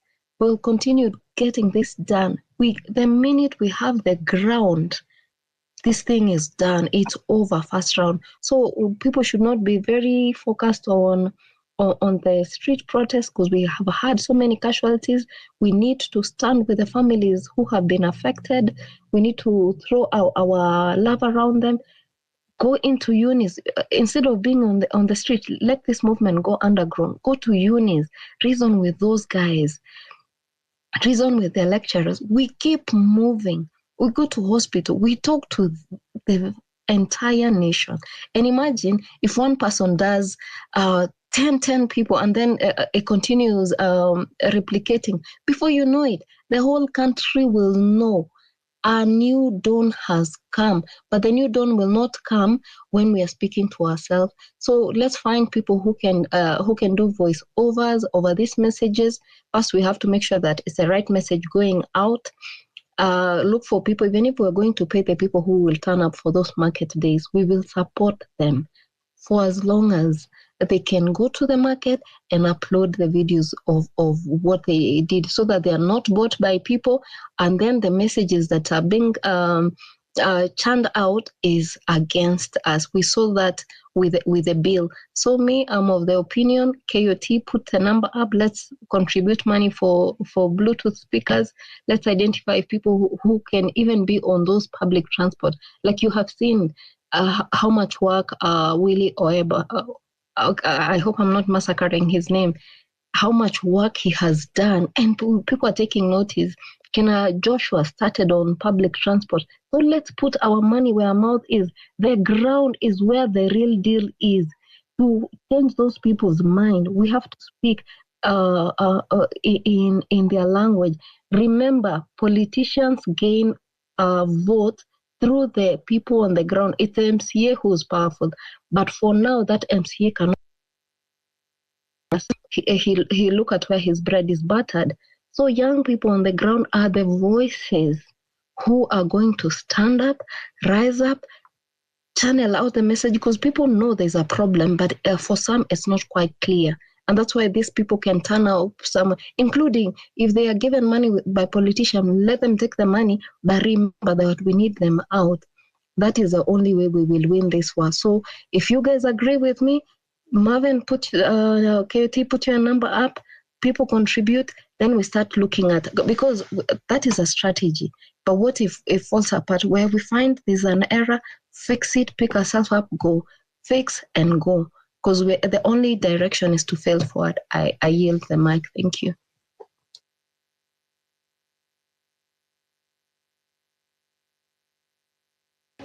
And I think I heard that you had a question, and please rephrase it. I only just came back. Just this Wanyama. You had a question? Nothing, K. No, I did not have a question. I was suggesting that we need to have the movement active underground, whereby we reach the masses. And I think I highlighted on what the issues are about these people, because if they impeach each other, they're both going to go. I think both of them, I don't think Gachagua will sit there and be fought. He'll fight back. And that might be the wind that we might benefit from. So before we can benefit from anything, let's take the message to the ground. Thank you. Hapo sawa. We've heard you loud and clear. In fact, me, I was thinking, watu unaona vile Ruto anaenda sijui wapi kwa ground huko. Mnakumbuka vile Mwambili alikuwa anafanya? Mwambili Mwagodi. Huyo TL. Mkisha gather crowds, mkisha toka yeye anaingia hapo sasa. Like you've done the job for him. We could also do a similar thing. Pali wanaenda, if they get to campaign mode, pia si tunaingia campaign mode. But I hear you. I don't know, Binti. So Wanyama, I wanted to respond to Nothing KE. Of course, she asked if we can do a contribution and buy some Bluetooth speaker, and of course, she just came in on the right time, because at times we were touring some places where we cannot actually use the public address system. Yeah, like there are some videos we've shared. We were just talking to people on the ground, and of course, you find out that it takes sometimes kuna wenye walikuwa wanapiga kelele, so you want something like to amplify that voice, and of course I agree with her. But then we have these people who are using public transport to offer civic education. Of course, we can as well give them the small PA, or I mean the small Bluetooth devices zenye wanaweza tumia. And at times, kama there is a day Oweba was on a bus, and she wanted to speak here on space, but now ikakuwa issue sana because of the noises. And so I think I will talk to you, then we see how we can identify those people who are doing civic education on their own up on ground. If we get those Bluetooth speakers, we give them, then tuendelee kuinject. So hello. I just have a question. Is somebody getting me? Yeah, we can get you, Sky Mines. Oh, thank you. I was asking. I was actually really concerned about Bluetooth speakers. Which content is in the Bluetooth speaker? Like inasema nini? So, for example, tuko na Bluetooth speaker inafaa iseme nini ama nini iko hapo ndani? Which kind of education iko hapo? Like itakuwa ikisema nini? Mabonga. The message is like Go ahead. Message we can put on the we can broadcast on from the Bluetooth speaker is like the punitive bills, the issues that the government, the changes that they're making, like in education, how that will affect even parents who don't have students in the, at the university currently, but eventually will get there. The healthcare bills, the agriculture, the livestock bill. That's the information we need to get out there. Oh, okay. I'm also really concerned about that. You know, currently the government is really fighting so hard to put us down. I'm sure you know that the government is looking at all the ways to make sure that we actually down. That is why you see a lot of division everywhere. There's actually a division in Nyanza. There's also in Nyanza province, the whole Nyanza. No one knows where to follow. And there's also a very serious division in Mount Kenya. So there's a very serious problem going on. So I'm trying to imagine how we are going to put that. Umejua tukiweka vitu kama speaker. Okay, that is my opinion kindly. I'm not saying you buy it. For example, when you stand somewhere and you have a bill, watu wanazoea hizi speakers nakuanga na worship song ama praise song. So ukianza kuweka kitu yenye kwa against the government, ita spur out a lot of things. Na watu watashikwa wengi sana. Like, najaribu kuimagine venye itakuwa, but anyway, that is actually my own thought. Alafu, kitu ingine mi actually ningesema, I don't know if it was my time because I was just concerned about the speaker. Can I continue alafu nimalize? Can I continue, Edley? Go ahead. Okay, thank you. No, I was also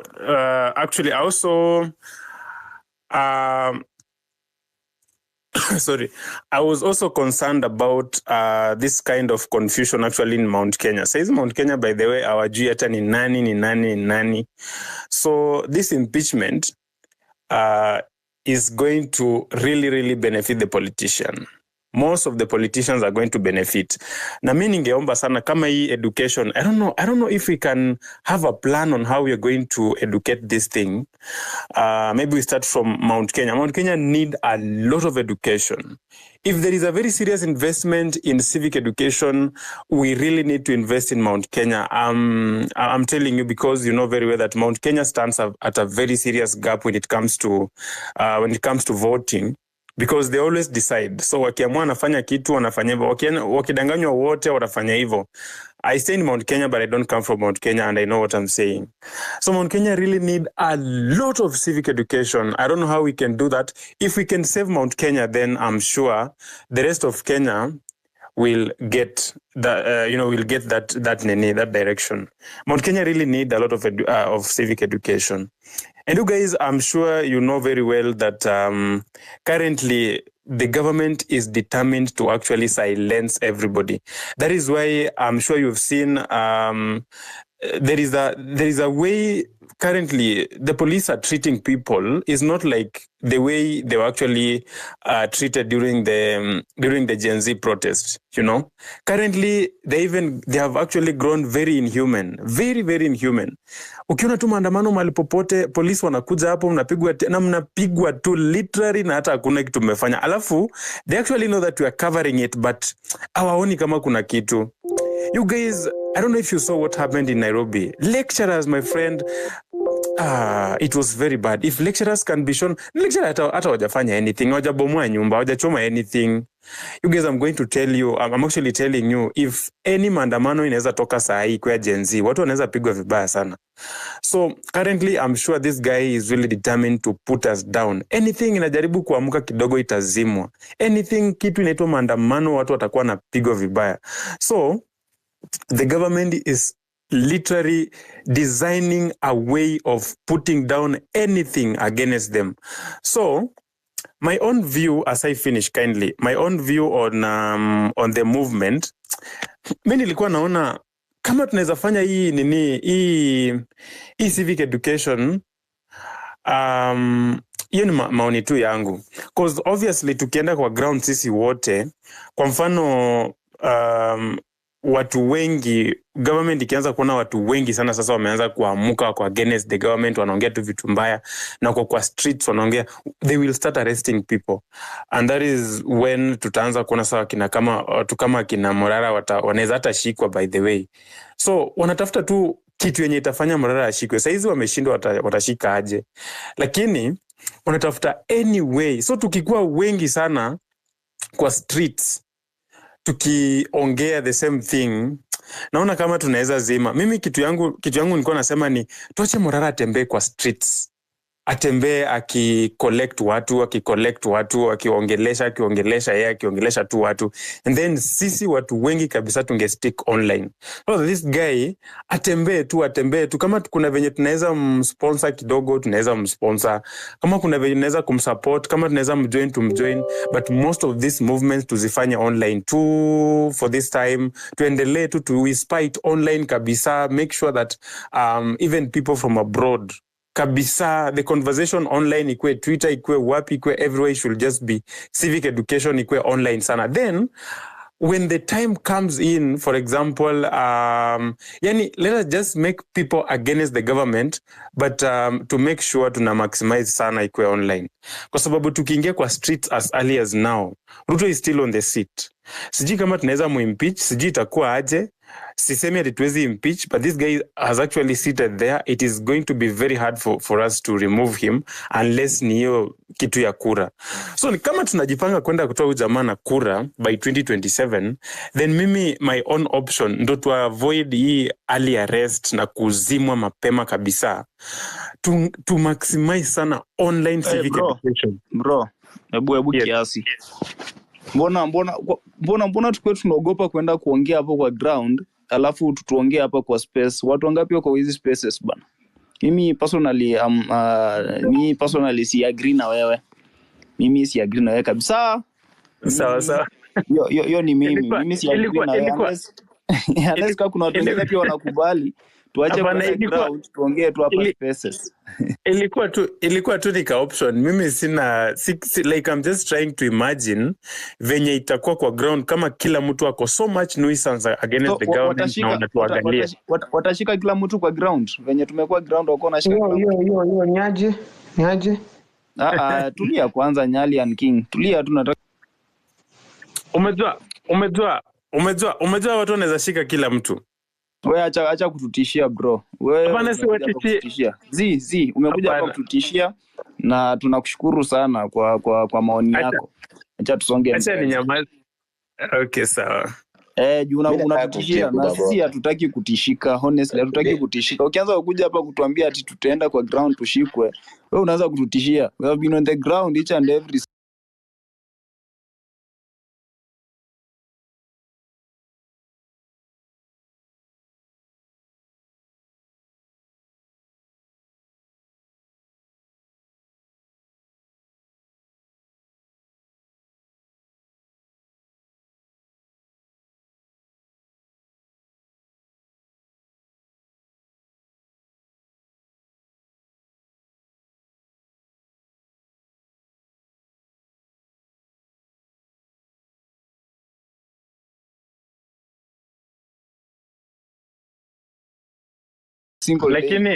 lakini msiseme niko government blogger mzee. Mimi bana venye tu unaongea because you are here to send fear to us.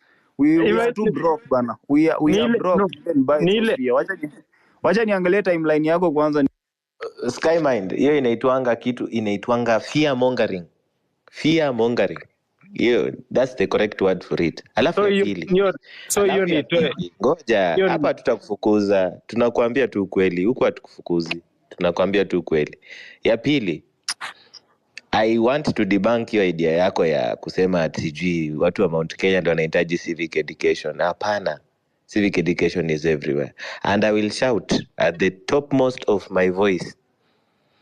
In the game of numbers, you guys, you're becoming very blind to what Ruto is doing. He does not care at the moment about Mount Kenya because he is empowering Western. Bungoma pali tunatoka, voter turnout ilikuwa 20%, at most 40%. Endeleeni kusema Mount Kenya, He's not stupid maintaining Prime Minister's office and Speaker's office to a certain level. He is not. You might call it tribal at this point, but I'm telling you, for the longest time, Western Kenya has not been well acquainted with these elections. Now, hawajakuwa wakitokezea. In the little numbers they have been showing up with, they have been giving a difference in the numbers ya hiyo voter results.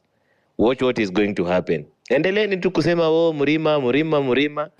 Ngojeni. You see what is going to happen. So hiyo ujinga ni itoe kwa akili. Ni wewe mwenyewe kuamua. Si tunakwambia tu kweli. Ni wewe mwenyewe. Unajua the good thing with this movement is tunaku advise uamue kama utaamua kutumia akili ama utumia ya wenyewe. Ni tu wewe mwenyewe tu kuamua at this point. Kwa sababu the facts ziko, tumeamua kuacha kuishi with wannabe ideas. Tuishi tu na realities. Tuishi na realities saizi. Population census, angalia vile ilikuwa. Usiangalie mbali from there. That's where the voter registration is going to happen from. Same. So at some point it's coming that tutabidi tuanze wase kusema kama hujachukua ID chukua. Wale wenye watakuwa liable to vote by that time, pia we are supposed to sensitize them. Wengine wako high school saizi karibu wanamaliza. They might be viable voters at that time. Those are the things we need to think about tukiangalia from that way. But hii stories juu ya Murima ya nini, one way of making them not get what they want is splitting the vote. That's also mbona muangalie hiyo from a political angle. Split the vote, get something from the share. And with that small that you have as a beginner, unaweza amua what to do with it. But do not lose sight of what I'm telling you guys. Western Kenya, mpende msipende, mnaongeanga tarakanipi, I'm from there, I'm telling you, never have I seen people loving politics like right now in where I come from. Never have I seen. People have been living without identity cards for the longest. Uko chief sahi, get me any chief from Western Kenya. Mukasa, tunaitanga Mukasa. Anyone from Western Kenya can tell you that. Our village elders. Saizi hizo ndo kazi zao. I know actually. So, endeleeni kusema Murima left, right and center. He does not care about that because he knows where he's nimerudi Wanyama, nimerudi. Na Sky Mines, sijui unaitwa hate camera. Bwana, usijaribu kutuletea vitisho baridi hapa. Kama ni kutushika, acha tuende kwa street wenye tutaenda tushikwe. Kama ni kufungwa, acha tufungwe. But hii mambo ya tusiende kwa ground, tuongee tu hapa kwa space. Honestly mimi siwezi kubaliana na wewe. Nimekuwa kwa call fulani hapa but honestly I can't agree with you. Because we cannot just be speaking here. Hizi spaces haziwezi bring change in our nation if you want change. And so tutoe hiyo mind ya sijui tutashikwa ama nini. Ni watu wangapi wameenda streets? Wangapi wameshikwa? Si tumekuwa tukishikwa. But we are here. So personally by the way nilikuwa hata nilivunjika mguu by the last maandamano tulienda. I was actually broken my leg. Nilikuwa jaribu tu ku imagine vitu, but anyway I think I've bought your point. I'm now okay. Nyinyi watu msiseme mimi niko sijui against Gen Z ndo mnifukuze kwa nini. No. I was just trying to give it my mind, but I think I now buy what you're saying. And I'm now well. Atasema ati mimi nimeanza kuchomea no hapana. Sawa. Guys, Sawa. let me tell you, Wanyama, sorry. Hi, by the way. Hello guys, sorry. But it's okay. Sky Mines ni sawa too, because maybe whatever you were thinking, it's the same way somebody else down there in the listeners was thinking. So it's okay for you to come and say whatever you want to say, and then we'll see the way we just corrected you. Somebody else is going to get corrected through you. So ni sawa too, don't worry about it. We're not going to call you anything. Everybody's welcome to come and speak. Lakini just know if you do say something wrong, we'll correct you. Bado ijapona. Tunakuomba tu upiganie nchi. Whenever you can. Please, endelea kupigania nchi. Yes. Let's keep fighting. I'm doing a lot. Doing a lot actually. I really appreciate.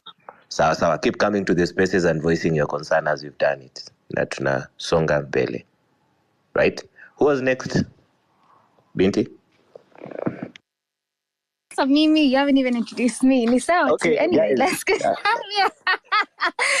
I'm fellow joking. co-host is being African.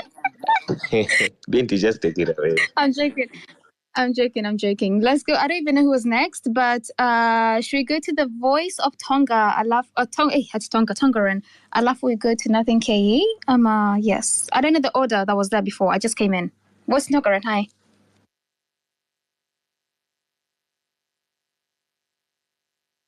Voice of Tongaran.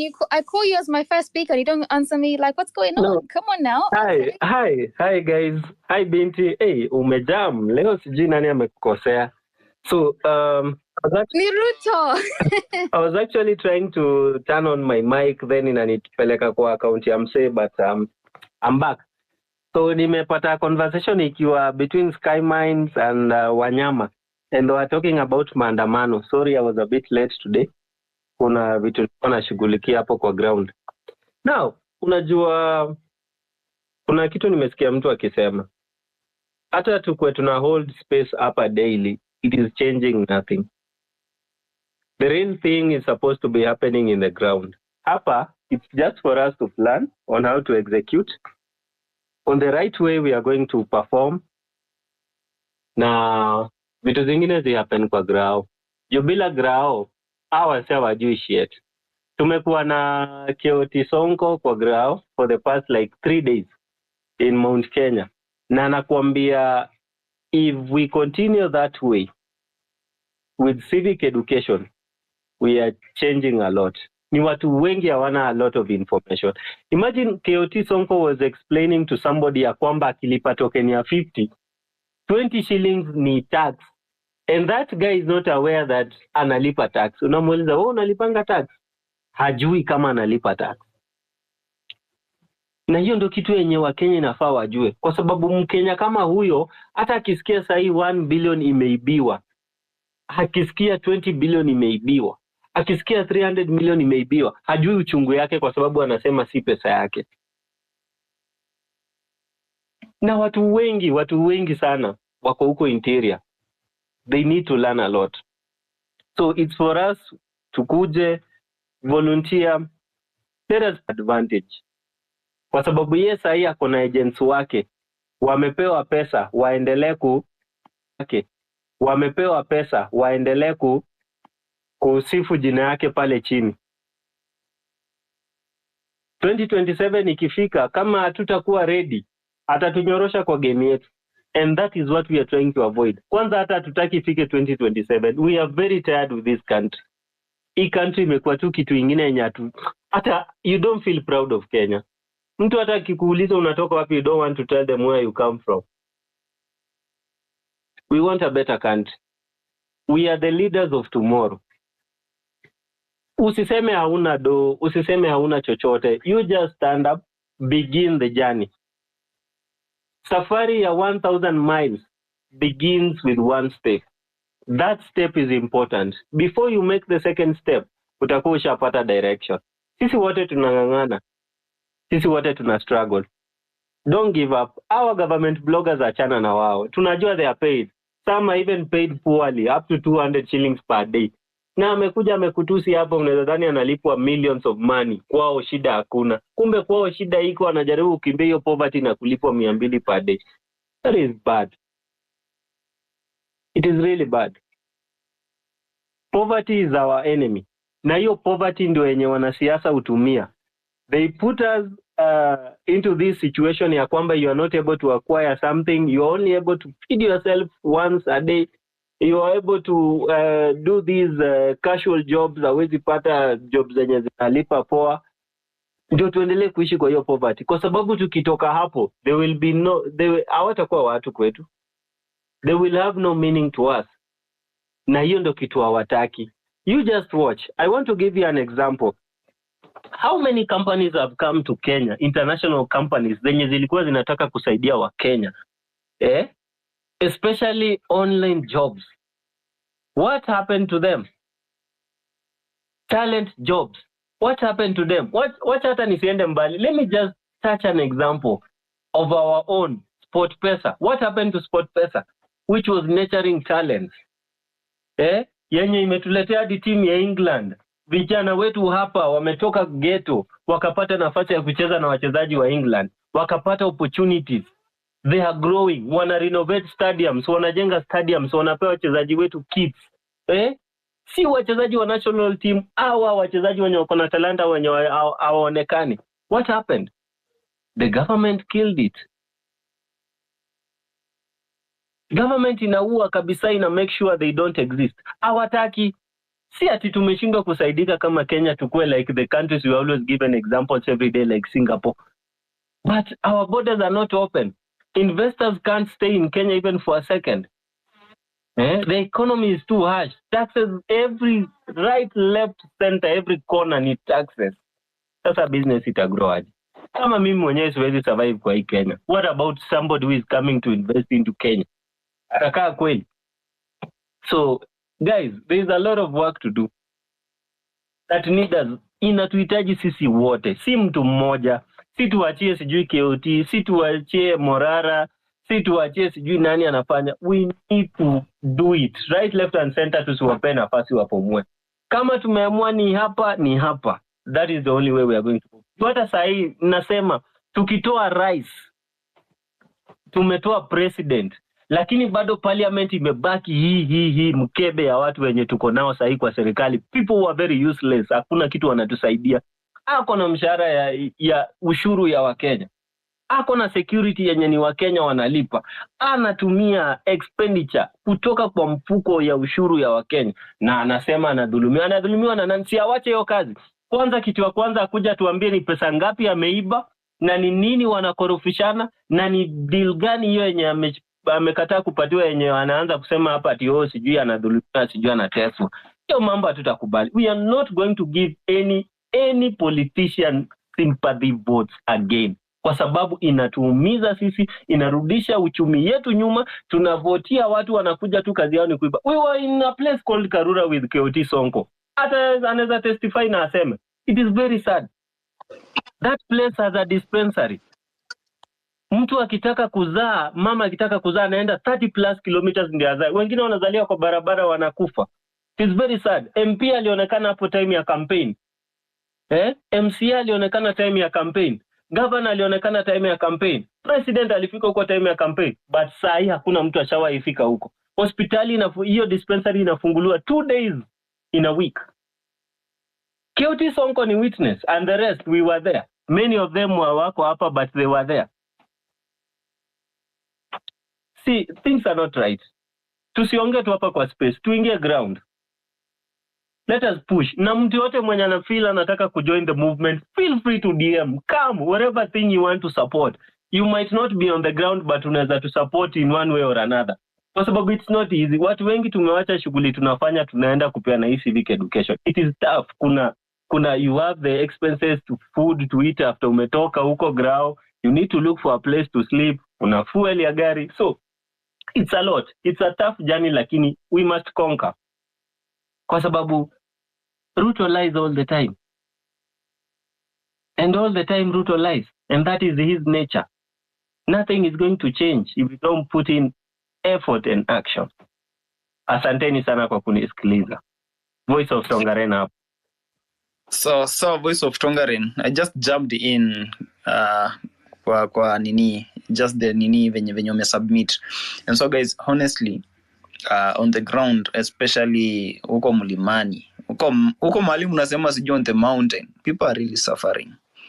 Your constituency umesema inaitwa Mbeere South, mahali kunaitwa Karura.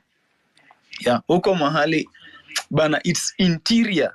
Hakuna stima, hakuna maji, hakuna dispensary venye jamaa anasema. Huko shopkeepers kitu wako nayo tu ni majani, sukari, hizi vitu ndogo ndogo tu. Najua like it's like almost 30 degrees centigrade. Na vumbi, njia yao like ni vumbi tu. Honestly, watu mnatoka hiyo constituency kama uko hapa, and you feel like you can bring change in that constituency. Ensure that MP mwenye hapo he goes home as early as hiyo siku tutapiga kura ya kwanza. I talked to a certain mother there. Na hospitali dispensary inafanya huko, it only operates on Monday and Tuesday.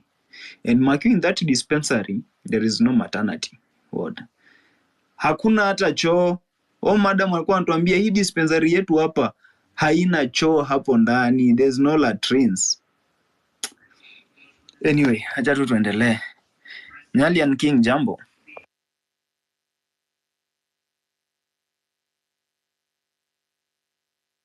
Sijui kama ananisikia Wanyama binti, so you can tell that. Nyalian King. Nyalian King, I can see your hand up. Can you hear us? Okay, so tuende kwa Samuel Kasuni.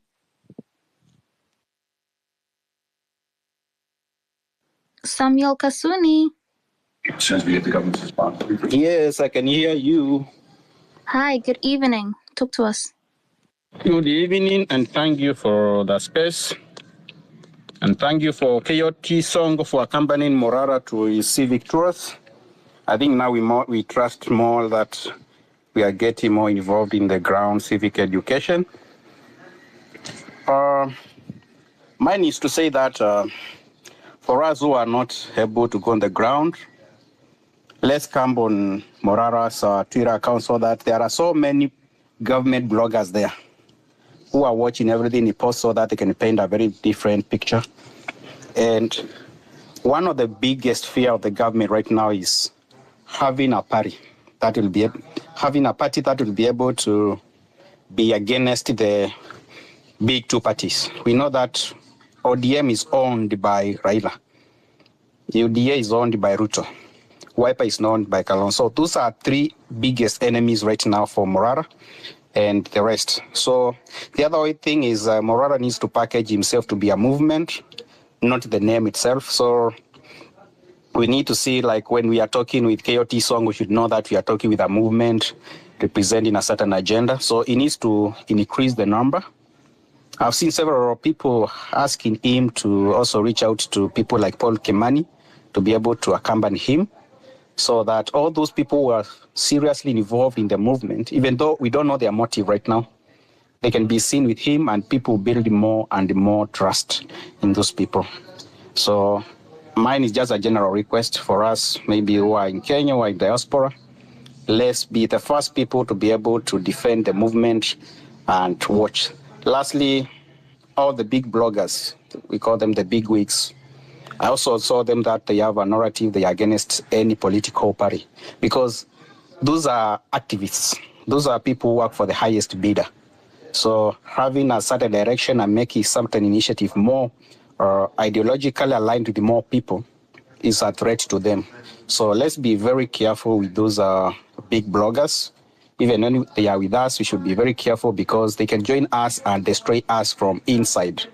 So let's ask everybody to come on board, but we be very careful. But so for now, all the problems of Kenya starts with politics. And the politics is through a political party. Nothing less than that. So that is what we should be targeted on. Lastly, we can't erase the issue of tribalism. Right now, what you are seeing is, I saw band being grilled in the parliament, so Ruto is setting up some people so that it can be seen like they are being fought to create the emotion. So Ruto has no chance of winning 2007 election. The only way he can win is through emotions. So he'll try as much as possible to do things which are very extreme so that people can know that you cannot be in power without following your tribe. So he'll make the most tribal appointments that will make people so emotional to think that unless you belong to a certain tribe in government, you'll never get any position in the government. That's a strategy very well, and it's working. So let's work against those forces. Those who cannot, will try as much as possible to support financially, and everybody to play his own role. But at the end, let's see that we have a common end goal of having a good governance.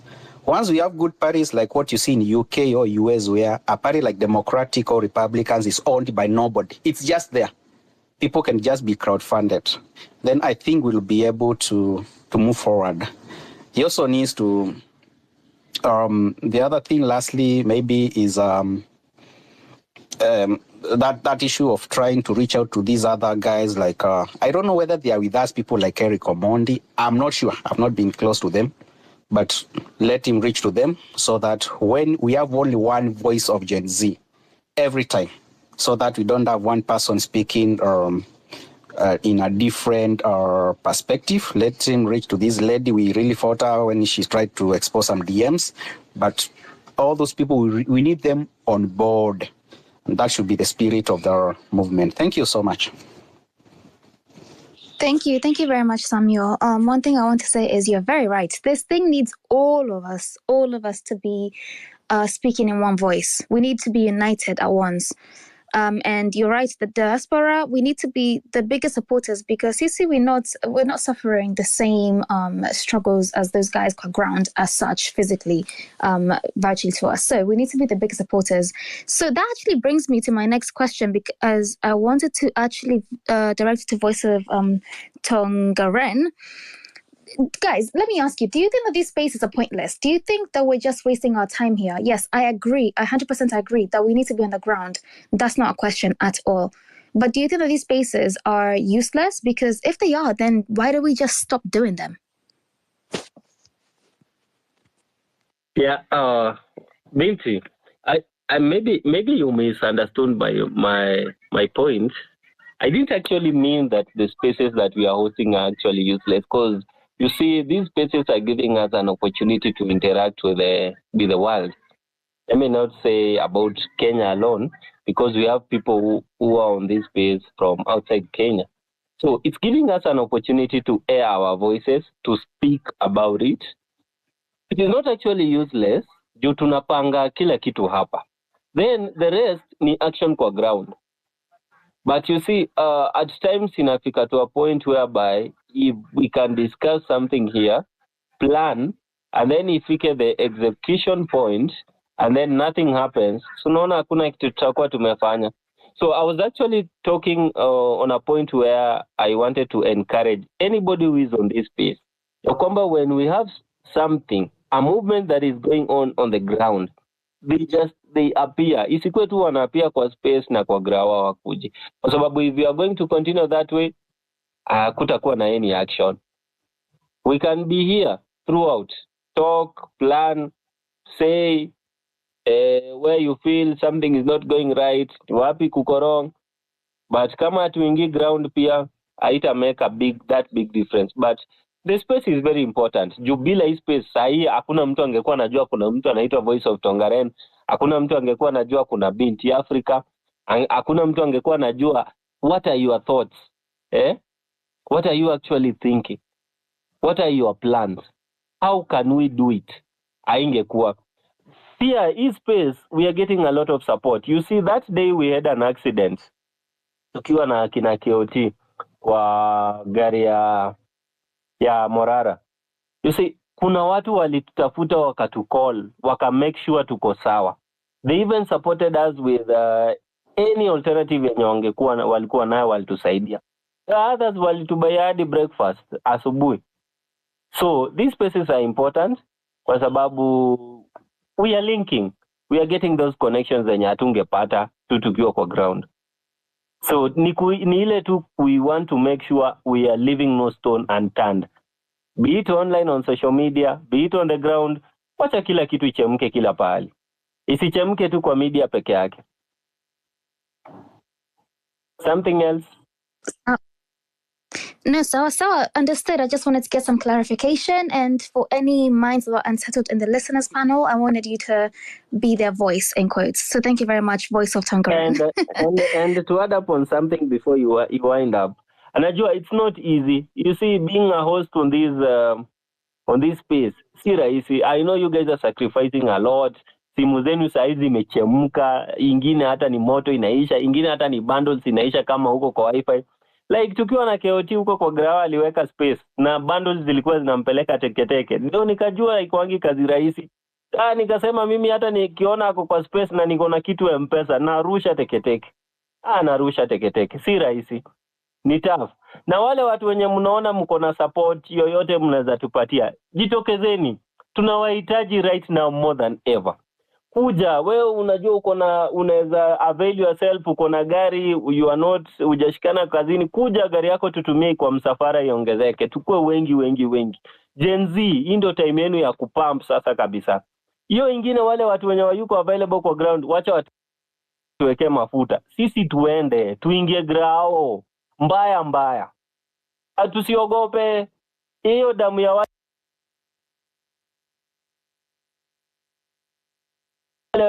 Gen Z wenzetu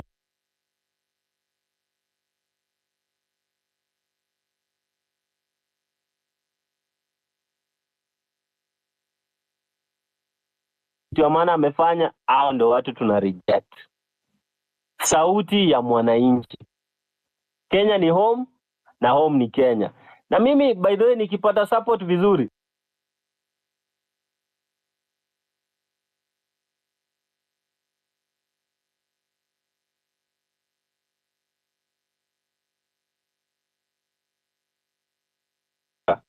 lakini wacha nisiongee zaidi, wacha nipeane nafasi mwingine aongee. Saidiane majamaa. Asante sana, Voice of Tongaran. We hear you. Yes, kabisa vile nafaa. By the way, we need to support each other. Whether it's these spaces, qua ground, we need to inject this thing from all corners, literally all corners. I was going to go to Mweru next, but I don't know where she's gone. So Mweru, if you can hear me, just come back to the speakers panel and I'll give you to the listeners and I'll give you the mic. But for now, I'll go to Nyolamo. You had your hand up before. Are you here with me? Yes, Binti, I'm here. I can hear you so well. Thank you so much for offering me this opportunity. It's all Nyolamo too. Yeah, it's always. Can you hear me? Yeah. Can you hear me? Can you hear me? Okay, sawa. Let's go. You can hear me? Oh, can you guys hear Nyolamo too? Can you guys hear me? Oh, okay. Tunamsikia sisi, unless when Okay, good. It's always a pleasure, man, to have this opportunity. Not for echoing anything here right now, but I don't have much to say. But one thing I wanted to emphasize on is at this time we need a positive energy. You know, even if we are not making it, we have to make it as a team. Always one team, one fight, you know. So hata kama wanatumia, I believe like even if they're using their own strategies to do whatever, if you know it's something that will discourage us, don't bring it here. Let's look for our way of going around it and making it possible. Then another thing that I wanted to also to talk about, which Binti has talked about, everybody's talking about it here, is support. I was able to watch KOT this time, how they were doing it. In fact, there was a whole lot, and I kept on retweeting it and retweeting everything. So retweeting really matters a lot, because guess what? If you think you are the only one looking at it, somebody might not even just be looking at it. But if you have a friend and a friend has a friend and a friend has a friend, guess what? That retweeting will make it known that, hey, Morara did this, and, you know, Morara is having a lot of fight against him. So if people start joining the same thing, like mtu fulani alisema hapa, hey, let somebody take agriculture, somebody take whatever.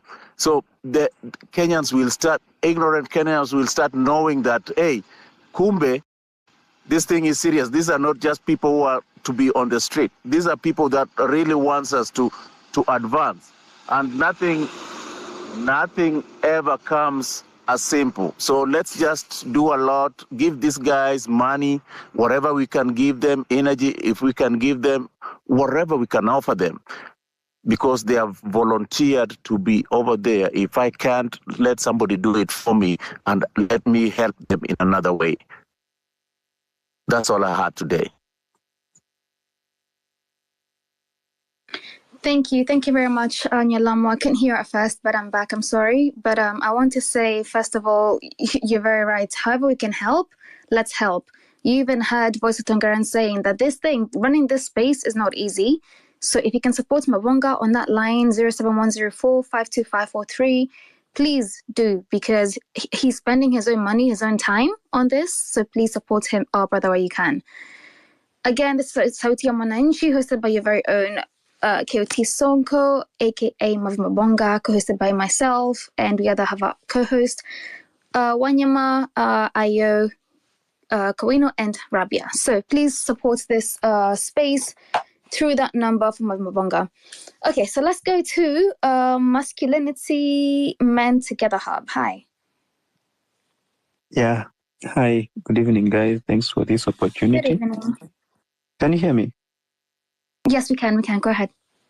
Yeah, it's okay. So actually, I want just to give my submission concerning the civic education. Actually, you guys are really doing a good work. But do you believe like maybe at the moment we really need that civic education? Because like bearing in mind, like most of us maybe voted for Ruto. Like we voted for Ruto and we are so much educated at the end of the day. So I think maybe we do vote based on emotions. And I think that's what trickles down to the community and the villages. And Maki, you're finding like maybe the government is so much clever now. They're really empowering those people like the chiefs, the sub-chiefs. So you'll find like getting to the people, it will be easier because somebody maybe has been employed the government out, my job will be gone. And maybe the beneficiaries who are benefiting from this employment will feel maybe they'll be threatened and stuff. So actually, I think it's all about like the government will be using blackmail and stuff.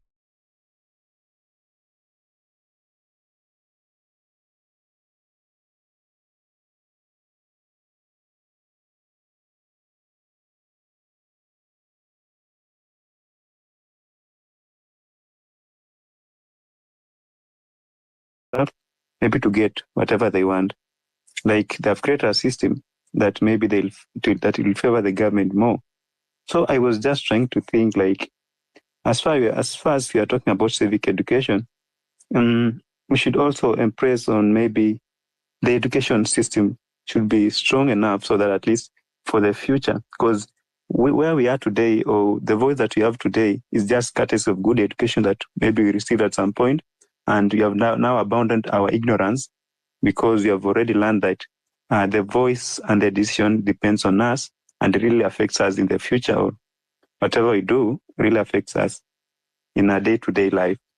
So actually we need to strengthen the education system. Like we should need to protect the education system of Kenya so that at least in the coming future, we can't have people maybe who may be less informed or less educated so that they can be manipulated by the government. And also this part of youth and politics, as much as we are really impressing to psyching one another to run for these offices, I think we need to strategize because at the end of the day, the system is so corrupt and the system is the one that has glitches. That's why most of the people, they have those ambitions, they have those agendas, but once they are in government, they do change. Like you won't even believe that this is the same person who was really, really advocating for the people and for the change. For instance, we can get the example maybe Ababu Namwamba. He was somehow young some years ago, and he was really, really vocal. And look at him now. You can see that guy, Mwirigi. Mwirigi never had money. When he was vying for these offices, I think he was walking around with some bicycle and stuff. And through sympathy, he got the opportunity to serve. Then, where is he now? The Toto girl and stuff. Actually, as much as we youths, we are really striving to join the government or to work with the government so that we can bring change, I don't think maybe that will be a solution. In the short term, actually, maybe we'll have maybe achieved our personal goals. But at the end of the day, as a country, we still lag behind. I was thinking like this. We try to fight maybe to make sure like the system will discourage those people who enter politics for money and or for personal benefits. Like for instance, maybe if we try through courts and stuff so that we can reduce this the salaries and maybe the packages for these elective seats, for instance, the members of parliament and stuff, so that at least that position should be a calling. Maybe you want to leave a legacy and maybe it's capped for 10 years. So you'll be required to work within that 10 years to accomplish whatever you wanted to accomplish. If maybe by that 10-year period you won't have accomplished, it would be like some form of regret because the legacy will not be there for you. And I think with that, people will be really, really serving the wananchi so that at least they can leave something behind that can be memorable and maybe can be by their name. And for instance, this MCS, it's actually most of these MCS, I think most are youth. And maybe they have this ambition, maybe they want to be MPs, they want to be presidents in the future, the governors. And I think those ambitions make them more corrupt because they'll want to gain more money so that they can go for higher offices. So I was just trying to think, maybe if we just maybe regulate these salaries, we come up with some strategy where we'll now make sure like these MPs, these MCS, they'll have some certain salaries and maybe just cap to salaries, maybe whatever the CDF kit is and other funds, they are managed by independent bodies so that at least there will be no conflict of interest where now it's like a pocket money for some certain MPs and stuff. I think with that, it will discourage people to enter politics. Most of the people will be there to serve wananchi, and at the end of the day, we'll get whatever we want. And also, this part where manifesto maybe is very, very important. I think we should have some certain form of regulation where at least we have a constant manifesto. Like party 1, party 2, party 3, they're given same manifesto. So their main concern should be like to address how they'll make sure like they accomplish these 1, 2, 3 manifestos. Not that you are just being creative, you create your own manifesto that maybe you think is better than your competitor. But at the end of the day, you know, like I won't be doing anything. You see, like maybe you can just go back maybe 2013, you had these laptop things by the government. And actually they tried it, but it never worked very well. That's why it was dumped, and maybe somebody else picked something else. And Makiu, this is something that we have invested a lot of money as a country. It has been budgeted and stuff, but there's no accountability for such a thing. So I think it should be people-centered manifesto where now we try at some point where we raise our issues, maybe as much as maybe those people are moving around with civic education, they should also be trying to gather whatever problems they have in such a particular community so that at least these manifestos should be people-centered. And at the end of the day, I was also thinking if they can have devolution of whatever they're trying to do so that at least if you are in Bungoma, you are organized, people from Bungoma can do some oversight, can do some civic education, not maybe Koti Soja is in Karura, tomorrow it'll be in Mombasa and stuff. As much as it will gain some popularity and maybe you'll be moving around, maybe you're doing some work, but I think at the end of the day, you'll be exhausted and we'll have maybe limited leaders at the end of the day because in Kenya, maybe we want youth leaders in every constituency or in every county and stuff. But maybe if we'll all drive our energy towards 3 people, 4 people, at the end of the day, these 4 people won't bring much change that maybe we are really yearning for. So actually, my submission was, let's embrace maybe, let's help whatever we can from our little level. Let's participate, let's support one another. And also, like you people should try to work together. I saw that girl maybe who was trying to fight the slogan Kenyan Home. Actually, I think if we can just incorporate one another, we can agree, we can disagree, but at the end of the day, maybe if we have a common interest, we can put our differences aside and work together so that we can make sure by 2027, at least we'll achieve something. Because whatever we say, anytime we stay disunited, we'll end up maybe derailing our program maybe to 2032. And actually by that 2022, most of people will have given up because they'll be like, we have tried, but we never achieved whatever we wanted. So capping at 2027, we need to strategize so that at least we are so popular in the ground. We have done maybe the civic education very well. We have also identified the problems that are affecting us in the societies. And at the same time, we are still fighting for these salaries and remunerations for these public offices so that at least it should not be only attracting corrupt leaders where it's like a matter of life and death. Yeah, I think that's my submission tonight. So thank you very much, Masculinity Men Together Hub. Lakini, I have a question. So I agree with some things that you said. You said, yes, we need to regulate the salaries of these people. We need to strengthen our education system. Yes, both of those I agree with. Then you also said that our votes are based on emotions. But before that, just before that, literally before that, you asked even, do we need civic education? So if our votes are based on emotions, do you not think that we do need civic education?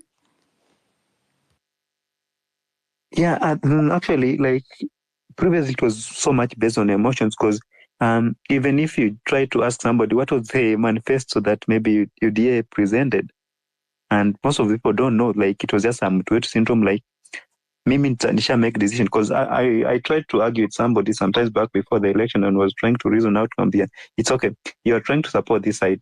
Maybe let's just sit down. Let's talk and see maybe what they are bringing to the table and maybe is it aligning to our societal norms or whatever we want as a community.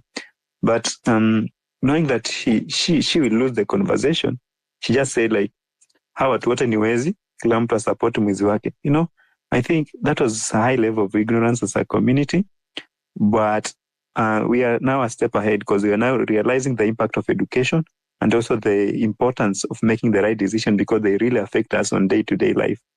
So actually, by now, civic education is kind of important because we are already informed now. We need to trickle down that thing so that it can also impact the people at the grassroots levels. So, thank you. I just had to clear that up with you to make sure I was understanding you correctly. Thank you very much. I won't go through your whole name, but thank you. Okay, so let's go to Dennis Shege. I saw your hand up at some point. Then Dennis, then Anthony, and then Kim001, then Rojo, like that. Thank you very much, Dennis.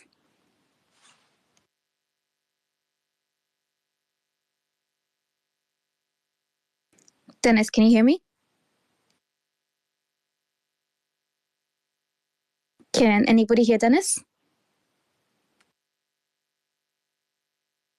Dennis, I don't think we can hear you. Just drop for a second, then I'll bring you back up onto the speakers panel. Let's go to Anthony next, if that's okay.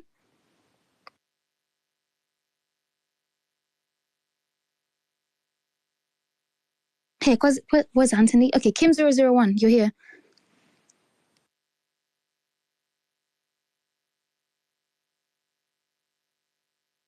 Kim001, can you hear me? Am I audible?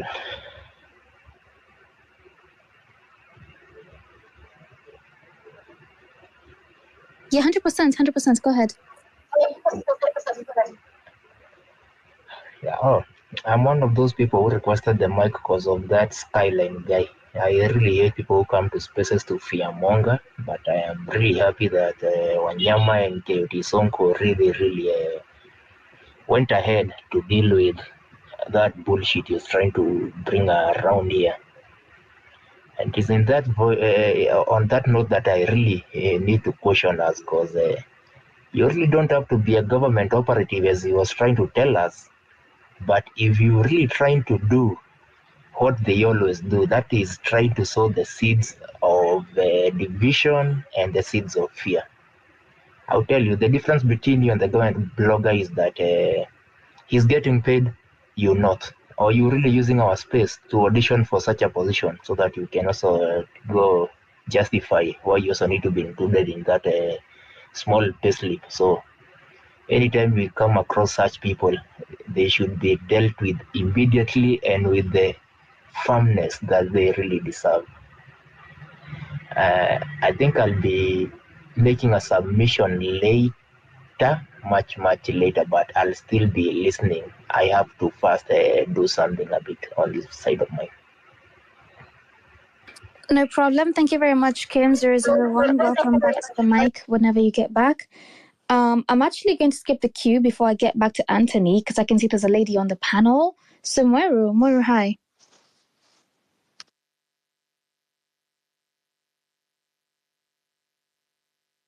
Moiru, can you hear me?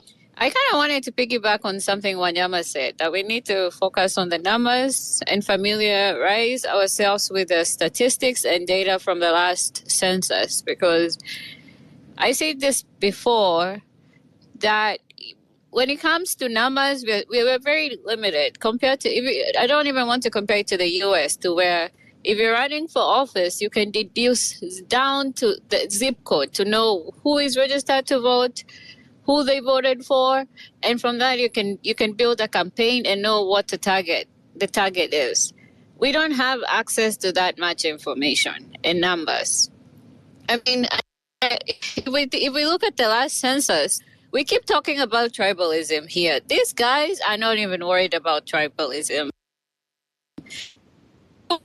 Like I said, according to the statistics, only 7%. That is only 9 million. Luya's 14%. That is 7.6 million people. Kalenjin 13%. That is like 7 million people. Luo 10%. That is 5.4 million. But the number these people are really worried about is a 75% majority. Which 34 years. That makes 40 million. 40 million of us. And that is up to 34 years. So people like me who are older millennials are not even factored into this number. That's the number they're focused on. And that's introducing, and that is what you see. For one, he paired up with Raila so he can start getting that base. And in short, what they're trying to tell us is they're very, very scared of 2027.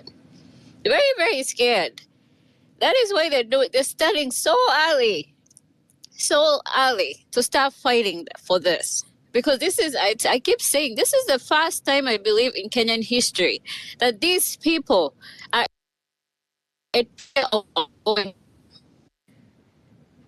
So the only way to help fix Kenya, honestly, opinion, is if we win. We have one party, we register all our candidates under one party, we win presidency, we take DP, and we take majority in the Senate and in the parliament. Because even if, say for example, Morara wins by himself, he's going to have to deal with these people. So we need to clean a whole clean slate. And how do we achieve this? As we're doing civic education on the ground, like KOT and Morara are doing, we need to empower people to know that they need to come out and run. And we need to be very, very precise about what we're doing. We need to be very, very intentional. Civic education is key, but the only way it's going to work is if we present people alternatives. So even if we civic education and we civic educate the whole country, then what? Who are they going to vote for? We have to present an alternative. And that is the main thing. Personally, I have decided that I'm going to focus on is we need to present a better alternative. If you guys remember when Obama started running for the first time, why do you think Obama won?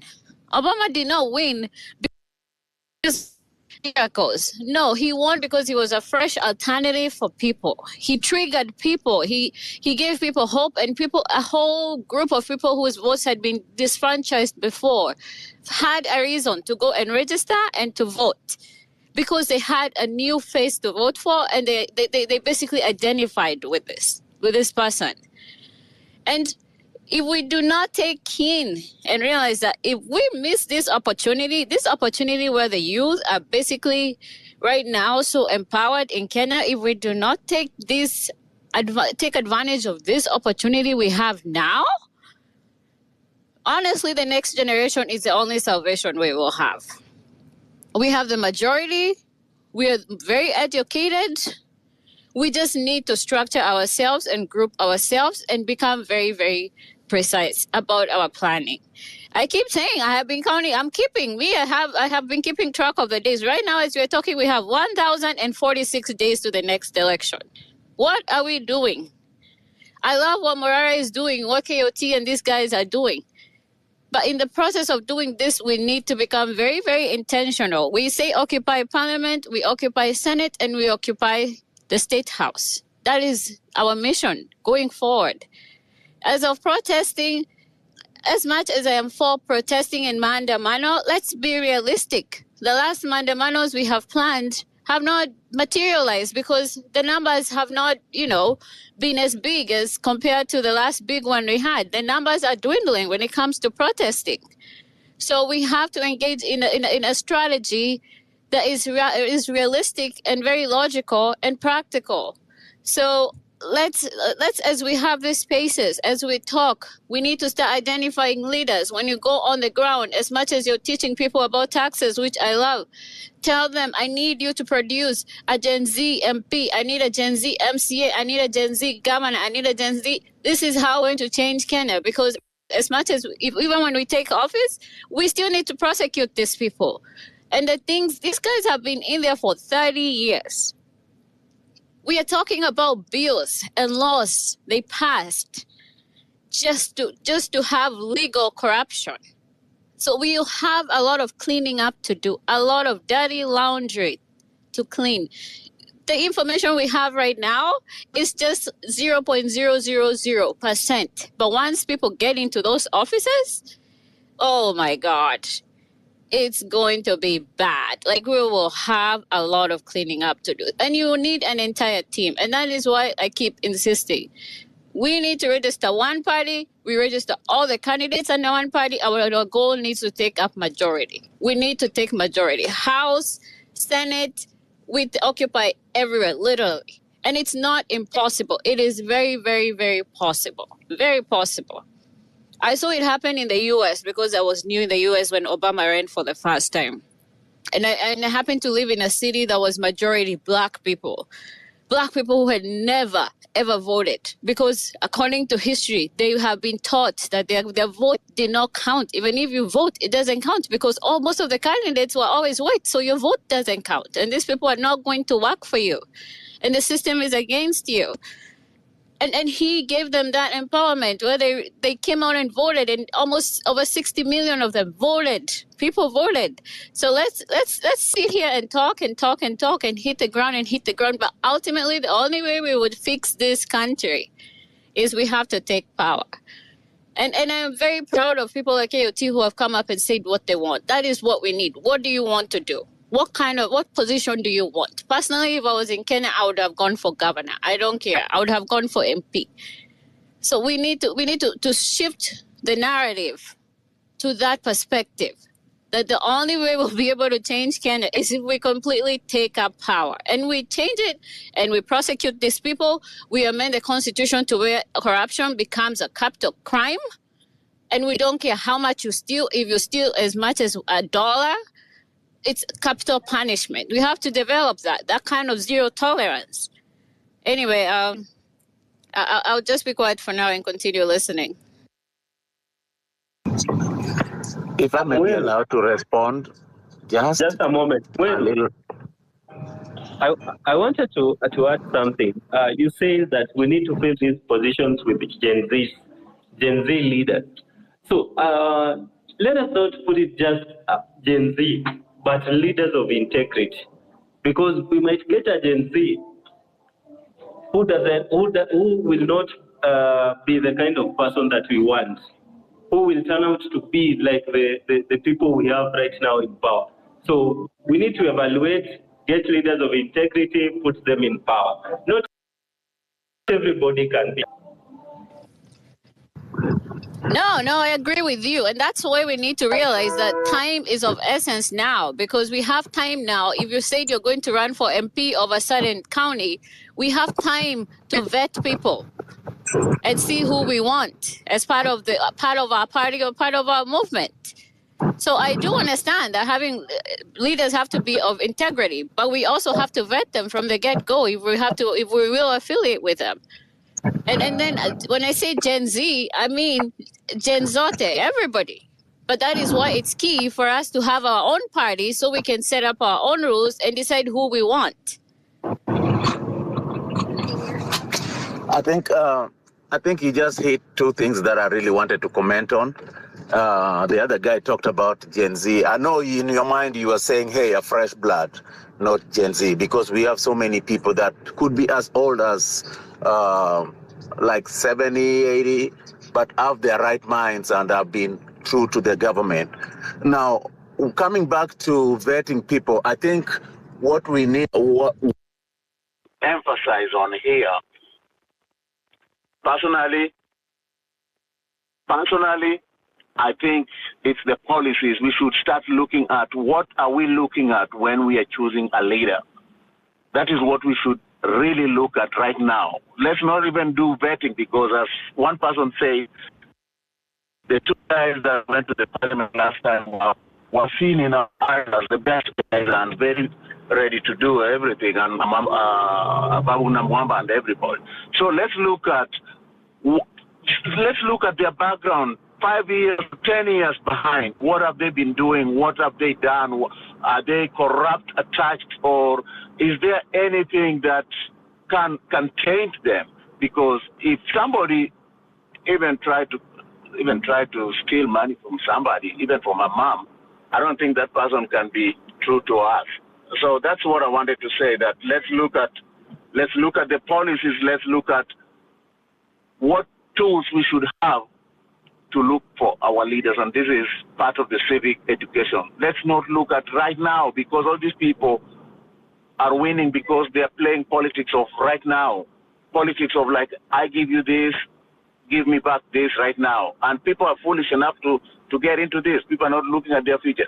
Ask this person, like say, Voice of Tongaren here is posting, he wants to be a governor. Now, for me to have him as a governor, I want to go 10 years back. Where has he worked? What has he done?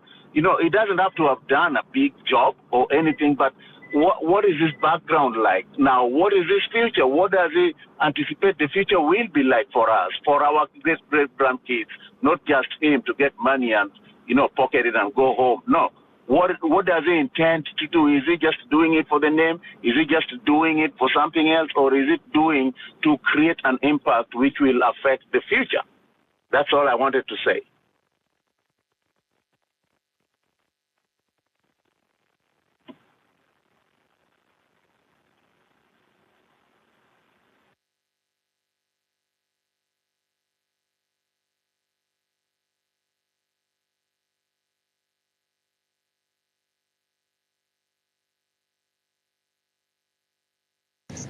I don't hear anybody speaking, but let me just add on to one thing before I fall off. Yeah. So I said we have 1,046 days to the next election, and we need 1,930 candidates.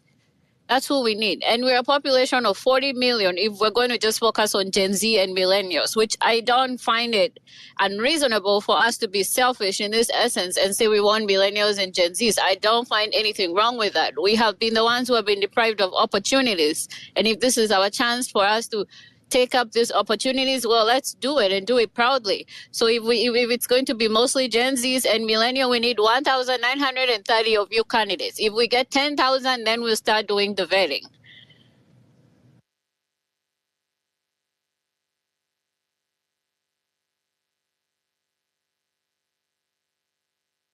So okay, I think my co-host ni kama umetulia kidogo, but Nyalomo, you were speaking.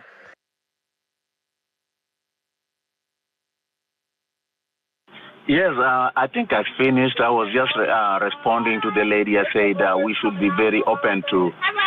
Hello. We should be open to looking at policies and maybe the background check for all these leaders here. Anybody that is been tainted, rather than looking at it that, hey, it's open, we are Gen Zs, we are running this show, and millenniums, and only those people. No. We have Okia Matata, who does not even belong to these two generations, but is doing phenomenally well, you know. So I think we should not even start thinking of spreading such kind of innuendos that it is just Gen Z. Look at who is pragmatic, who is able to deliver, and look at his background. 10 years behind. Kenya, we can look at 10 years behind. What's your last name, man? Okello. Yeah. So we can look at 10 years behind, or 5 years is too short, but 10 years behind. So that's why I was saying, I used Voice of Tongaren as an example. If I'm personally, I've heard him talk in these spaces and I've seen him is ready for a change, but now look at him. I want to vote him in as a governor. I want to look at if... Friday afternoon. All right. I want to look at him as what has it been doing for the last maybe, who knows? And then out of there, I want to know, has he ever been tainted? Tainting here means even friends. Have you conned friends? You know, are you somebody who is truthful to something? What have you done to the community, your own community, not just your own family? You know, have you even formed up a football club? You know, have you even sponsored something like that? You know, to create a change, you have to be a change agent. So let's look at politics of now, look at politics of the future, and look at the policies, and what somebody is able to bring to the table. I know Gen Z started this thing here, but so many people are in it.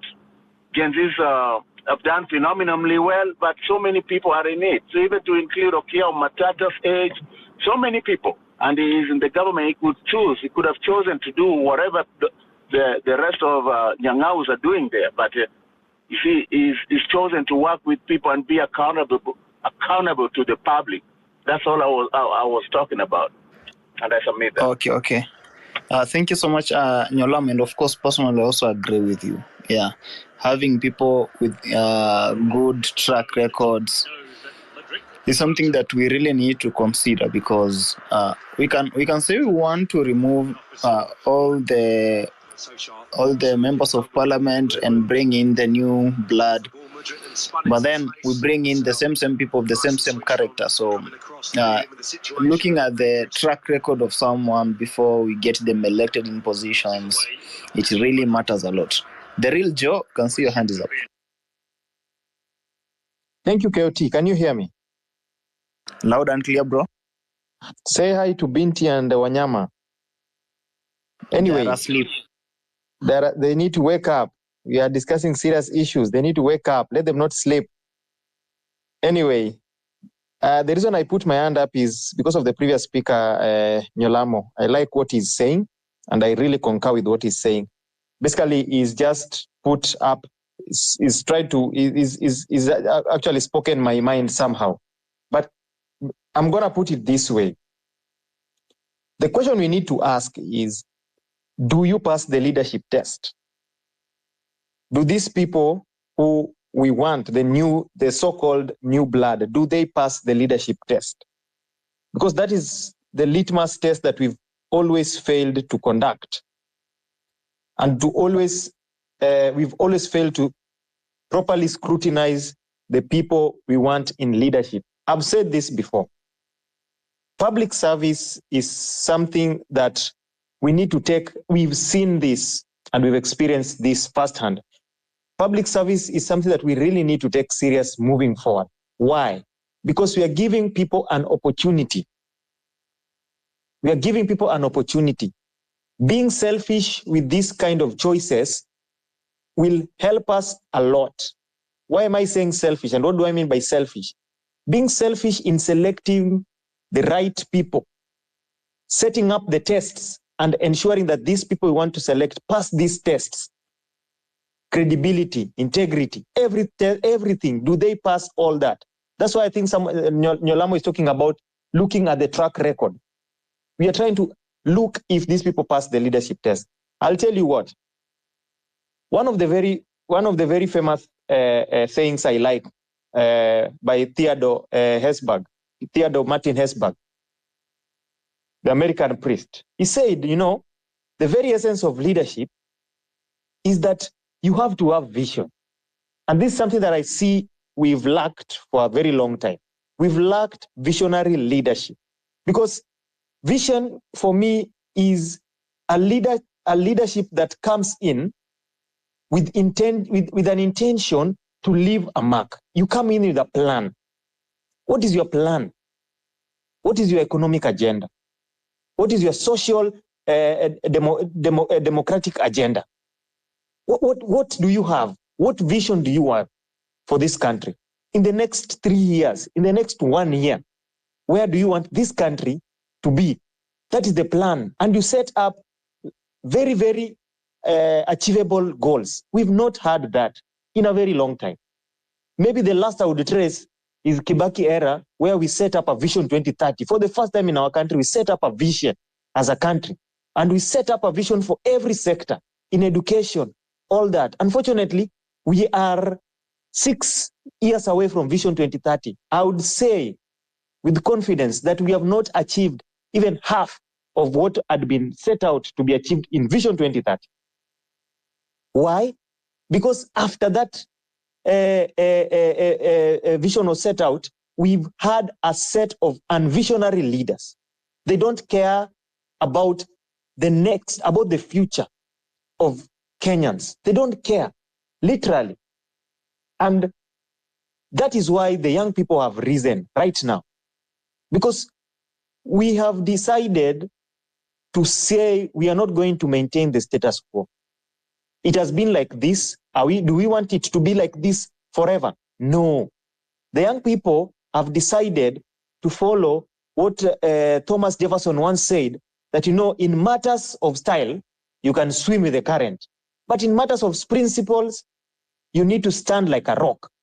That is why we are standing like a rock. We are not intimidated by the state activities. And I like it the way young people have decided to stand like a rock in a KOT. Every day, despite threats, despite intimidations, we stand like a rock. That is what maybe most of us are referring to as the new blood. But even so, even with the new blood that we are talking about, we still need to ensure that this new blood pass the leadership test. They still, even though they are the new blood and that is what we want, we still need to ensure they pass the leadership test. We will support them once they pass the leadership test. But we also need to be aware of, be alive to some facts that happen in our country. In our country, we have one sickness called tyranny of majority. Tyranny of majority is what is affecting our electoral cycle. That is why people always fall back. During elections, people fall back to tribal cocoons. That is what we are being treated to right now. The Mulima politics, with the led by Rigiji, and any other type of politics we saw when Masengeli was being taken to court. It now became a Luya thing. It is being targeted because he's a Luya. These are some of the things that are setback to our development agenda. We need to kick such things out of our system completely. How do we kick these things out? I'll tell you what. We have demonstrated, and in the beginning of this movement, the first phrase that we used to say, leaderless, partyless, tribeless. I'll stick to tribeless because we are going away from the partyless. We are going away from the leaderless. We now want to identify leaders of the movement, which is a good step for us. But tribeless was very key for us. It has been a unifying factor for us. We don't care who is who. We don't care about your second name. We don't care about your traditional name. That is your name. Be proud of it. But it does not define who you are. It does not make me favor someone with a similar name or a similar background. That is not what we are fighting for. We want to kick that out completely. And one of the very, very fundamental ways of kicking out tribal cocoons that we've had in the past is shaping public opinion. And I like the courage that Kina Keoti, Morara have been using. They decide to go to that mulima that has been said, Ayezi Guzwa. They go there. It is courage. That courage is what is going to get us there. We need to find ways of shaping this public opinion. Shaping public opinion is key for us.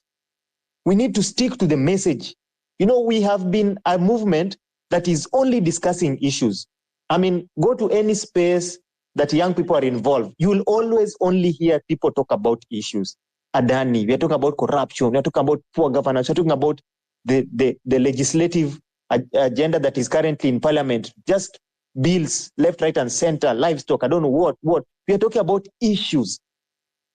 And these issues, we translate them and package them in messages that we can then send to our people out there. We shape their opinion.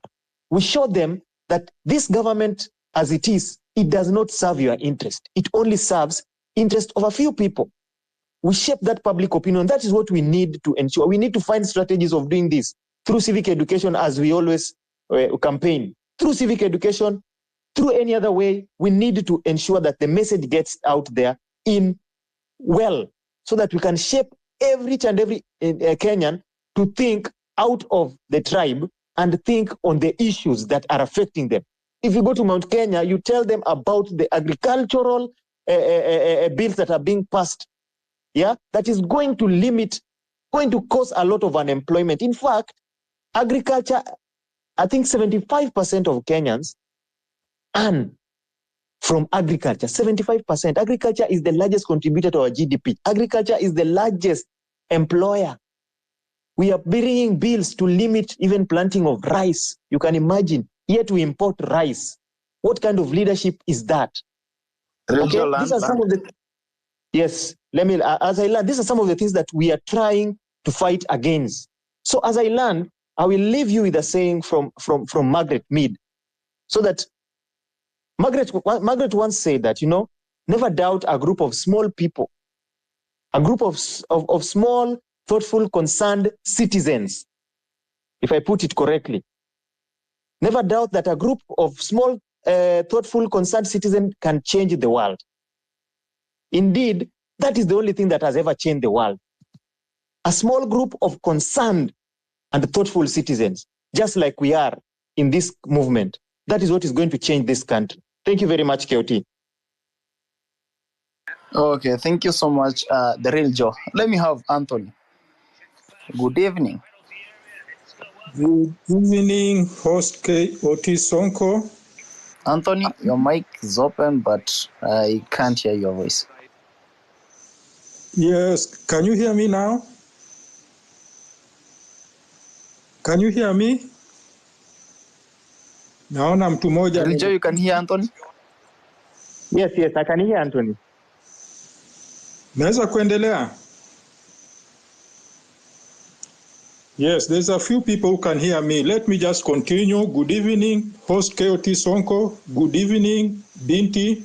Good evening, Wanyama. Na wote ambao mko katika space ya jioni hii ama mchana, inategemea mahali uliko ulimwenguni. Nashukuru sana kazi yote ambayo mnaendelea kufanya, watu wote ambao wako kwa jukwaa hii, sababu hapa tunajaribu kuleta maoni yetu na kujiunganisha kwa mawazo. Sasa ningependa kuchangia mjadala ambao ulitangulia hapo mbele kidogo kuhusu distractions za deputy president.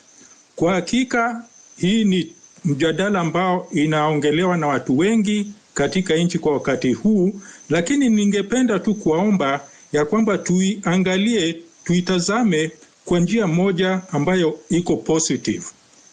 Na hiyo njia ni gani? Ikiwa deputy president anaweza akawa impeached, ametuahidi, ametupromise ya kwamba vile kila mtu atateremka chini. So let us support the impeachment process and let the outcomes of it, his threat to make sure that everything comes down on everybody, let us wait for that eagerly. We might have a regime change much sooner than the 2027, which we are also still working on it through our efforts under civic education. Sasa kwa mambo ya sasa, Gen Z on the ground, ningependa kutaja mambo mbili ama tatu. Ya kwanza, kuna familias ya wale mashujaa ambao walipoteza maisha zao katika tarehe 26 mwezi wa 6 katika bunge ya Kenya. Na leo walikuwa wameandamana wakienda Harambee House kupeleka jina za wapenzi wao ambao walipoteza maisha ama wale waliuawa. Hii ilikuwa ni jambo na siku ya muhimu sana kwa sisi wote. Na ambacho kilitendeka, kulikuwa na hawa ma-activists ambao niliwaona sababu nilitazama hii kwa runinga. Tulikuwa na Khalid Hussein, tulikuwa na Boniface Mwangi na tulikuwa na Hanifa. Hao ndio walikuwa pale, na wamama wazazi walipigwa na polisi, walikanyagwa chini. hii ni jambo la uchungu sana, ila hata kama tunasema kwamba tunataka kujisambaza, kujitangaza nchini, we must keep our eyes on the ball. Vitu za muhimu kama hizi ambazo zinafanyika CBD, kama kuna petitions ya majina zinapelekwa ofisi ya rais, lazima tuungane na tupatie hiyo jukumu uzito ambayo inastahili. Kwa hivyo tuwe na mtazamo mbili. Tujue ya kwamba chochote ambacho tunachokitenda kwa wakati wowote, kuna vitu mingi ambazo zinachangia mabadiliko, hata wakati tunalala zinaendelea kutendeka. Kwa hivyo tuwe broad-minded, tuangalie left, tuangalie right, tuangalie juu, tuangalie chini, na tujaribu kutafuta njia ya kuharness hizi efforts zote ziwe as a positive push forward. Nikiendelea mbele, leo kulikuwa na mjadala katika bunge kuhusu mambo ya yani. Na mbele ya parliamentary committee ya leo haikuwa mbele ya seneti kama ile ya wiki iliyopita.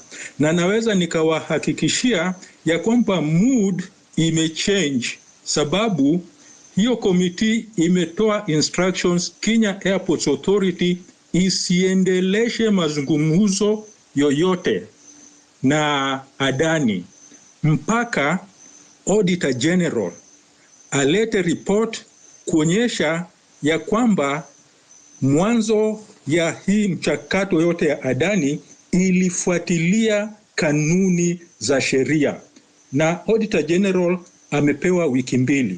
Kwa hivyo mtaona na mtakubali na mimi ya kwamba hivi vyombo ambazo tuko nazo za utawala, iwe ni bunge, iwe ni koti, iwe ni maandamano, zote zinafanya kazi kwa njia moja ama nyingine. Hatuwezi kupredict outcome yake kama itatufavor ama pana. Lakini vile nimewaelezea, the mood pale kwa hiyo committee ilikuwa imechange kabisa. Hata sura za hao wakubwa kutoka Kenya Airports Authority zilianza kubadilika. Wanajua business is not as usual. Nitagusia tena kidogo kuhusu kesi ya Masengeli. Vile mnavyojua, kuna appeal ambayo ilikuwa launch na Law Society of Kenya, na itakuja wiki pengine ujao ambayo inafuatilia, na inahusu the Kitengela 3. Hawa pia ni mashujaa ambao walijitoza katika kiwanja ya mapambano, na wakati hiyo kesi itarudi kotini tena, ni vizuri sana tuiangazie, tusiache tu kikando tu ya kwamba Faith Odhiambo yuko pale, Kenya Human Rights Commission iko pale. Hapana, lazima tuitwekee darubini, tuiangazie kabisa, sababu hiyo inaweza kutupatia njia moja ambayo tutapata ukweli ya hizi abductions zote ambazo zimekuwa zikiibuka. Kabla sijaweka mic chini, ningependa kugusia jambo ambalo pia imesambaza katika nchi yetu wakati huu. Karibu vyuo vyetu zote za public hakuna masomo yoyote inaendelea.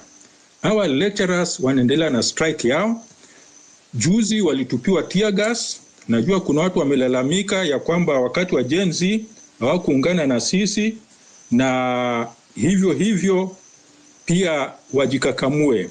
Lakini ni muhimu, sababu vyuo vyetu vikuu ndio zina hold ile pila ya education, na masomo, elimu ni muhimu kwa ile kazi ambayo iko mbele, ambayo ina face generations Gen Z, vijana, hata wazazi pia. Elimu ni kitu muhimu sana, na tutafute njia tofauti ya keep touch on what is happening with the university lecturer strike. Mwisho kabisa nitaongelea KICC cell. Kulikuwa na uamuzi wa koti leo. Mnajua wakati ilikuwa jaribio ya kuuza KICC, na uamuzi ya koti leo imesema kwamba hiyo privatization bill ambayo ilitumika kujaribu kuuza KICC, it is unconstitutional. Na jaji amesema ya kwamba KICC is a national asset. Nikimalizia vile nimesema, ni kuwasihi kabisa tuendelee kujiongezea views kutoka pande zote, tuendelee na civic education. Hiyo kwanza ni ya muhimu kabisa kushinda zozote. Katika civic education KOT ametuelezea kazi ambayo anafanya umuhimu kujaribu kuelezea mandugu zetu pale nyumbani ya kwamba ushuru wanailipa kila dakika, kila wakati wakinunua chochote ambacho wanahitaji kwa maisha yao, na ni haki yao kudai serikali iwahudumie. Hiyo pesa ambayo wanalipa katika ushuru, inatakikana wapate dawa hospitalini, inatakikana wale ambao wanafuzu kwenda shule, iwe ni ya primary, ya sekondari, ya TVET, university, wapate elimu ambayo itaweza kuwainua maisha. Kwa hivyo civic education ni kitu ambayo popote ambapo tuko, dakika yoyote, sasa ni jioni kama hapa nyumbani Kenya, lakini kesho asubuhi tukiamka, ukienda madukani, ukikutana na watu wale, umekuwa lazima uwajulishe mambo ambayo inafanyika nchini, uwaulizie maoni yao ni gani, na wewe pia uwapatie maoni yako. Hivyo tunajielimisha. Tusichukue civic education ni kitu lazima tuende mbali ya Nairobi ndio tunaweza tukaifanya. Kuna watu wako katika hii space ya leo wanatusikiza pengine huko Ulaya, wengine wako Pwani, wengine wako Garissa, wengine wako Busia, wengine wako Nakuru, wengine wako Laikipia. Wachukue mwito, wajaribu kuunga kazi ya wale ambao wanatembea kama Kebaso Morara pamoja na KOT Sonko. Hata hawa wakirudi Nairobi, wale ambao wako pale nyuma waendelee bado kufundishana. Vitu za muhimu ni kujua kwamba Kenya iko ina debt crisis. Lazima tuelezee wananchi kinaga ubaga ya kwamba hii debt crisis, kuna IMF, nasikia wanakuja hapa karibuni wiki 2 ama 3 zinazokuja, na loan ya karibu $600 million ama kitu kama hiyo. Lazima tujue hiyo ikikuja tu hivi ni deni ambayo tena ni mzigo juu ya mzigo ambazo tunazidi kuzibeba, na tuongee mambo zote ambazo zinatukabili kama nchi ili wananchi wairevuke, wajue ya kwamba serikali ambayo hiko mamlakani sasa imeshindwa kutimiza ahadi zote, karibu zote ambazo zilituahidi kama wapiga kura. Hiyo ndio civic education. Haina mwanzo, haina mwisho, ni kitu lazima iendelee, na itategemea pia vitu ambavyo vinaibuka kila kuchao. So we must upgrade our information base kwa juhudi ya civic education. Nashukuru sana KOT Sonko kwa kunipatia mic kwa jioni ya leo, na wote ambao wamenisikiza, asanteni sana, na nitarudi kwa listeners panel nizidi kusikia mchango wa wengine. Asanteni. Naam, asante sana Bwana Anthony kwa kujiunga na sisi jioni hii ya leo, na pia kutoa mawaidha yako na kuongea kuhusu mjadala wa siku hii ya leo. So in the house I'm having Smack. You are here before. Good evening. Good evening. Thank you. Thank you, KLG. Take a maximum of 4 minutes. I just want us to end this space at exactly 12 a.m. midnight. Okay.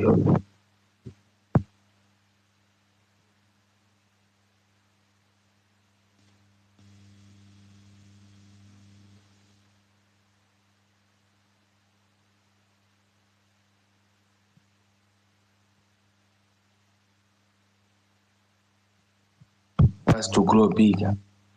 Kuna watu in some places of this country don't know even a single point of this government. Kuna mtu somewhere hana hata simu, hajui what's going on in this government. Watu wanasikia tu kuna maandamano. So the civic education, I think this is the mother of this movement. People should go down and dig deeper for this movement to be successful. On the next one is the ideal of the governorship. Hizi mambo za viti. I had someone talking about mambo za MPs, nini. We young people, we have change in us. We need to move stronger and be strong and bold for us to succeed in this movement. Kuna watu in some parts of this political movement are kuna watu wanafaa julishwe because they don't know. Watu wanangoja kudeliver they being deliver some promises they were made by these leaders, but there's nothing going on. People are starving, people are just loitering around, hakuna job opportunities. There's some parts of Likoni, Mombasa, youths are in drugs. People need to go deeper in their Likoni parts, Mombasa parts, Kwale parts. People are involved in heavily using drugs. Please, you need to reach there and educate these young people because it's so sad. It's so sad for it. Young people they don't know where they're heading.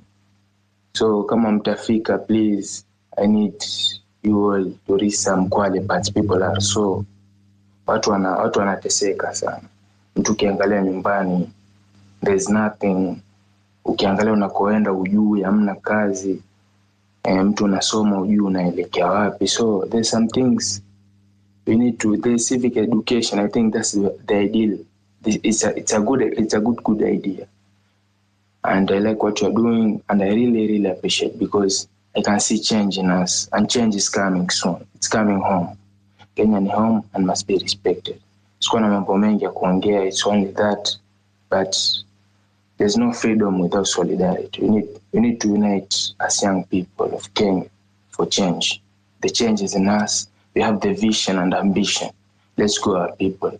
Thank you for this chance, and I'll talk another time. And I'll have much to talk about. Thank you. Okay. Thank you so much, Mark, of course. And in the Coast region, we are coming soon. Coast region, then Rift Valley, alafu we have the Western region, tukijipanga pole pole. So any guy who wishes to join us this weekend, I'll let you know where we are touring, and of course you can join us. And if you are there and you wish to support that movement, always reach out to me. Yeah, you can either support us by just giving us a motivation, or even just praying for us wherever you are. That's more support yenye pia tunahitaji. So if you wish to join us, just let me know. My DM is always open. And if also you are wondering where we'll be, just know that tunaenda Coast, Rift Valley, and then Western, in that order. And then after that, tutaketi chini tena, we see where we can tour. But of course, we want a lot of people to join us, so that pia tunajadiliana sisi wenyewe kwa wenyewe na tukipanga mikakati ya hapa na pale. Anyway, I can see Mwangale, we haven't had a lady here for like some 1.5 hours. So Mwangale, jambo. Jambo, how are you? I'm good. Yeah, I see you're doing a good job. I've been busy kidogo 1 to 3, but I'm back and we are together. And I can confirm to you that it's working, and it has been working, and I am a witness because it's working. Of course, I come from Bungoma County, to be more specifically, Kimilili constituency. And I'm very sure you're seeing what's going on there. And vijana, they know exactly what they want, and they know exactly what civic education is, and they're on it, and they have not forgotten. No, don't think that venye wamenyamaza, they don't know what they're doing. It's creating a very big impact, and we should not relent. Let's keep up. Let's reach more people, because by the time this war will be coming to an end, you will realize that watu wengi were getting the information, nile tu sometimes they were passive, or maybe they were doing some other things. But kusema ukweli, I can confirm to you people these nights that it's really, really working.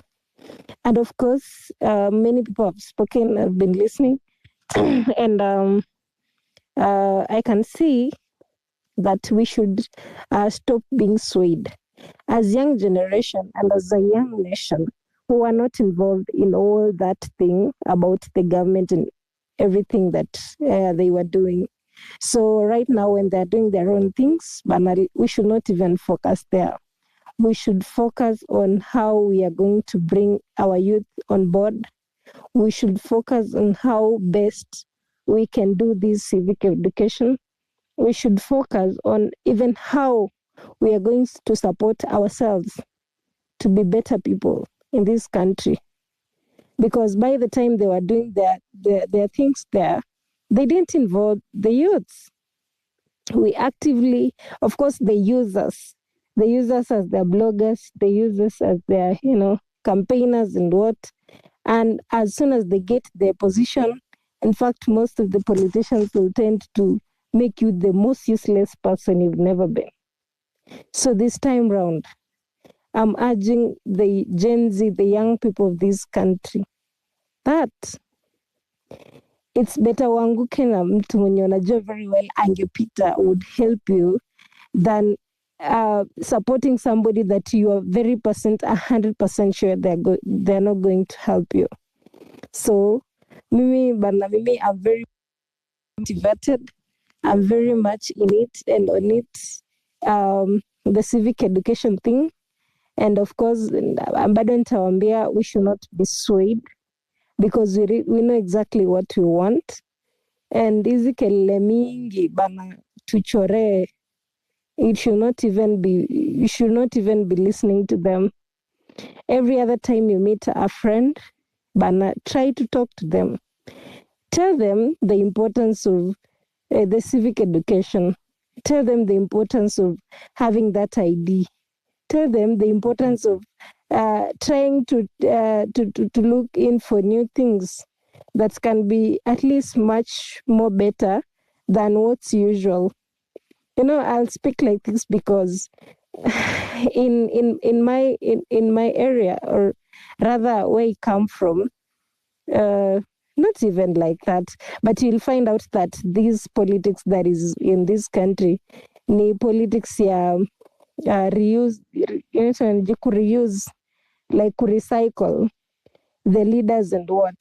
But this time, these days, we are going for new people, and please, when you are given an opportunity, when you're given a chance, speak, talk to people, let them understand. And in fact, when most of us, I know, we are going to vie for those positions, and we are confident that you're going to win. Anza kwanza na kufunza watu wako hii civic education isiguame. Even after the election, let people understand. Tusikuje tena tukakuwa na Kenya yenye tuko nayo sahi.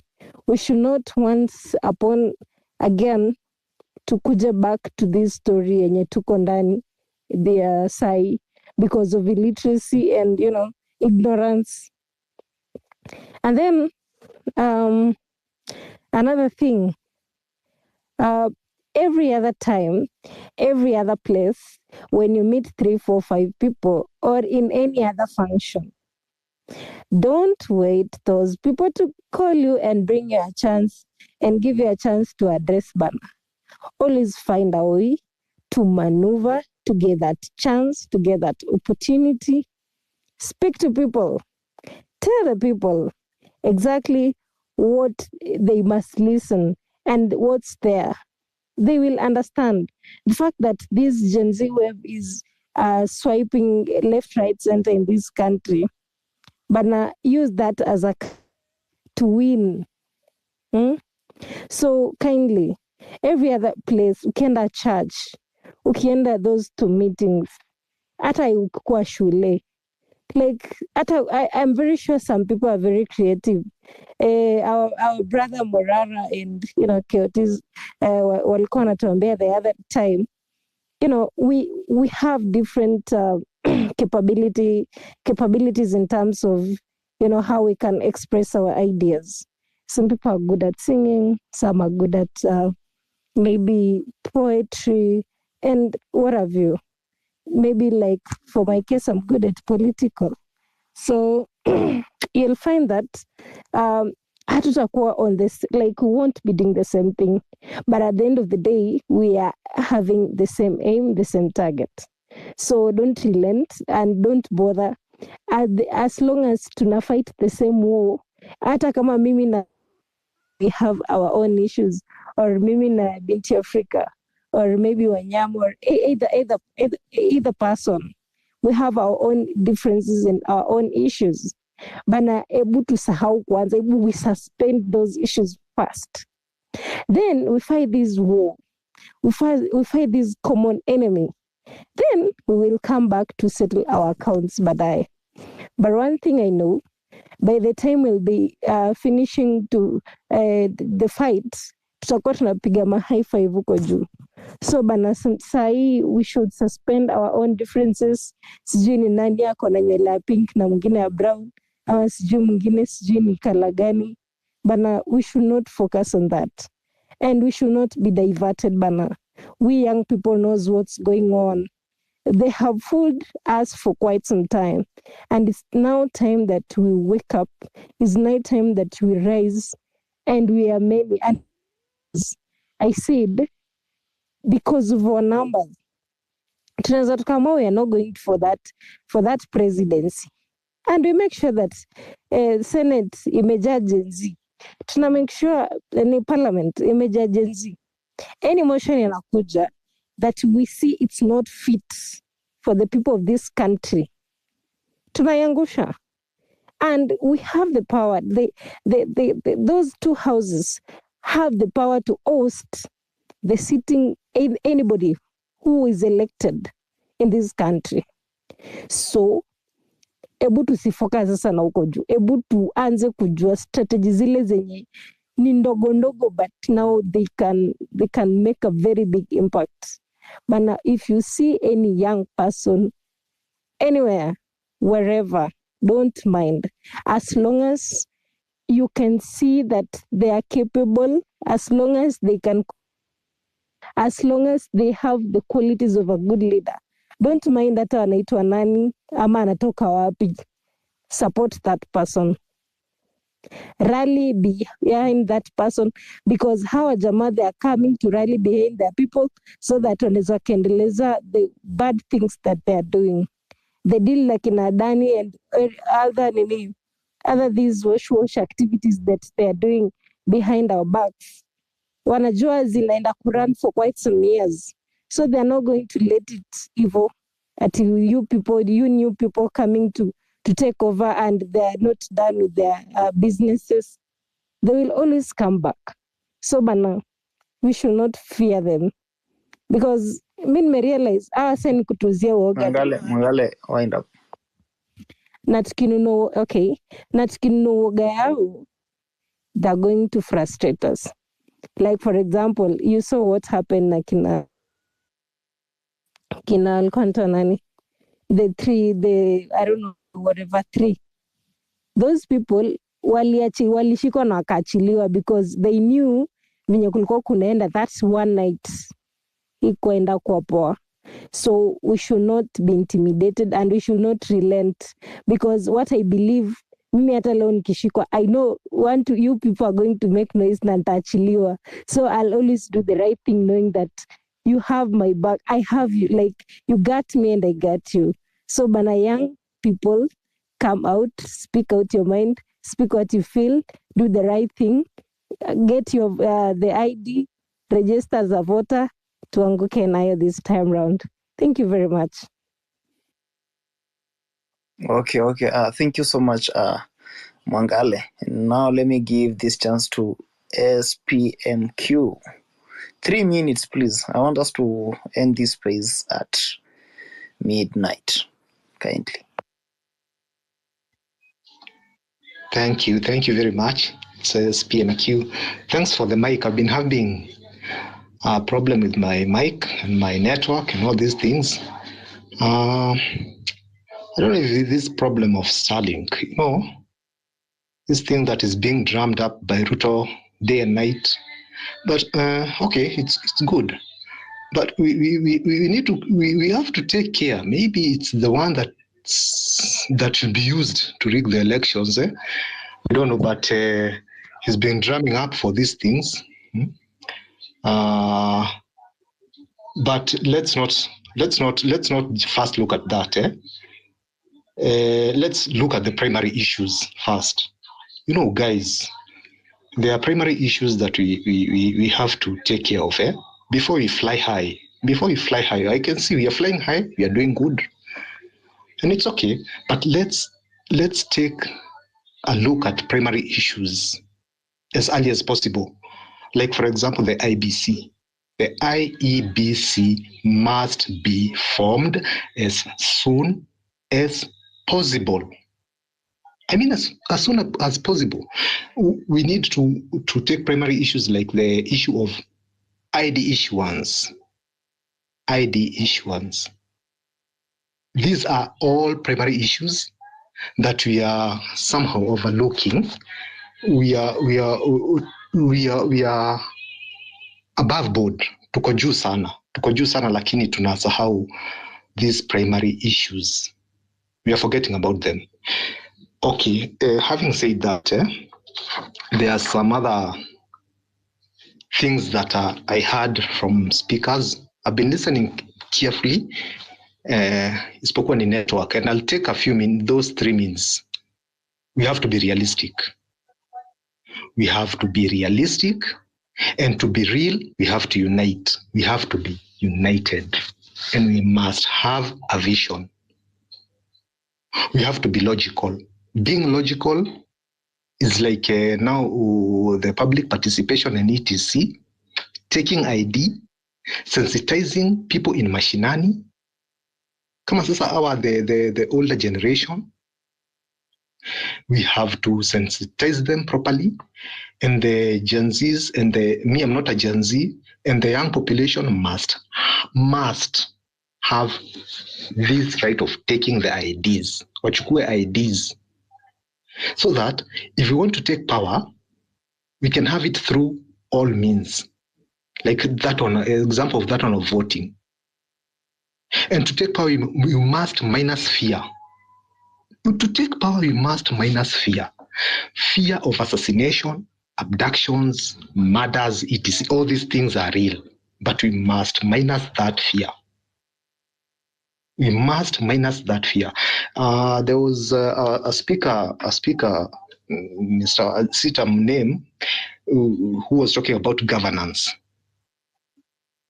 I agree with him very much, but there must be a political will so that we can govern. Because the political will, we must form like a political party, so that the political party is the one that is going to govern. That one I agreed with him 100%, but it's like he tried to eliminate about the political issue, but the political issue is very relevant kabisa. And when we are looking for a leader, we have to look for a very convincing leader. A leader who can clean up the mess. We have a very big mess in the house. This leader must be guided by the population. I mean the mwananchi. He must be an all-inclusive leader. We don't need to hear a leader that you're going to bring forward, and then after some time, that leader must go. The leader must go. That song must end. How will it end? You know, guys, we most of the time we are talking about issues, but we are not talking about how to solve those issues. Now we are supposed to focus ourselves and figure out how are we going to solve issues. The leadership test. How are we going to test our leaders? We are supposed to test our leaders by looking at their vision, their personal vision, and their all-inclusive vision. When I say an all-inclusive vision, is a leader who will resonate with the public, with the mass. A leader who is going to be understood by the mass. You know, if you're understood by the mass and you have your own personal leader, your own personal vision, then I don't think that leader would like to make decisions that will affect the mass and favor himself.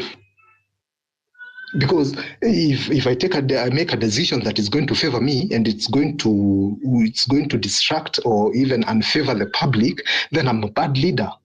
So we have to have a leader. We have to test a leader who has a very good vision, and both personal vision, his own personal vision, and the vision of the public. If the vision of the public is maybe, for example, to make it better for the masses in terms of health, education, social well-being, all these things, I know you understand what I'm talking about. Because I want to take some few minutes, I've got a bad communication network. And lastly, I know we have we are going to have a solution-based conversation very soon, sooner or later. And as we continue, we need to continue the civic education. That civic education is very important. Let's be open, let's be fearless, and let's all be united. We all be united, because when we are united, we speak the same voice. And when we form a political party, then that political party will be a party that is going to resonate with all the generation. It doesn't matter if it's Gen Z, it doesn't matter if it's millennial, it doesn't matter if it's Gen X, it doesn't matter. It will resonate with all the mass, because we are tending to fly high. We are flying high up, very good, but the landing base is fucking dumb. It's fucking messed up. We cannot land. We are flying high, but the landing base is not favorable. It's not favorable at all for all of us who are in this plane, because these politicians have good cards kept under the table for us. And let's get to the base. Let's make sure that when we take off, we have a good landing base. Because, for example, these leaders who have gone to UNGA, these guys are warmongers. Compile them, all of them. Look at them. They are all warmongers. They are there to get, to brush, to polish their cards well. But surprisingly, we are supposed to make them see that when they come here, hata kama ni Adani issue, if Adani comes here and sets up whatever he thinks is setting up, we go against it, then it will land back to them. Hiyo kitu itarudi tu kwa serikali. I've said it again and again. Because these guys, they are warmongers. If you look at the way they have compiled themselves, the way they have attended those meetings, you can see they are all bad, and they have cards to throw to us. Bro. Yeah, I'm winding up. They have good cards to throw to us on the table in whatever issues that we take. So we have to be discreet. We have to be united. We have to be passionate, and we have to be eager. We must be eager to know as to what we are looking for and as to what we want. Because all what we want is a good country.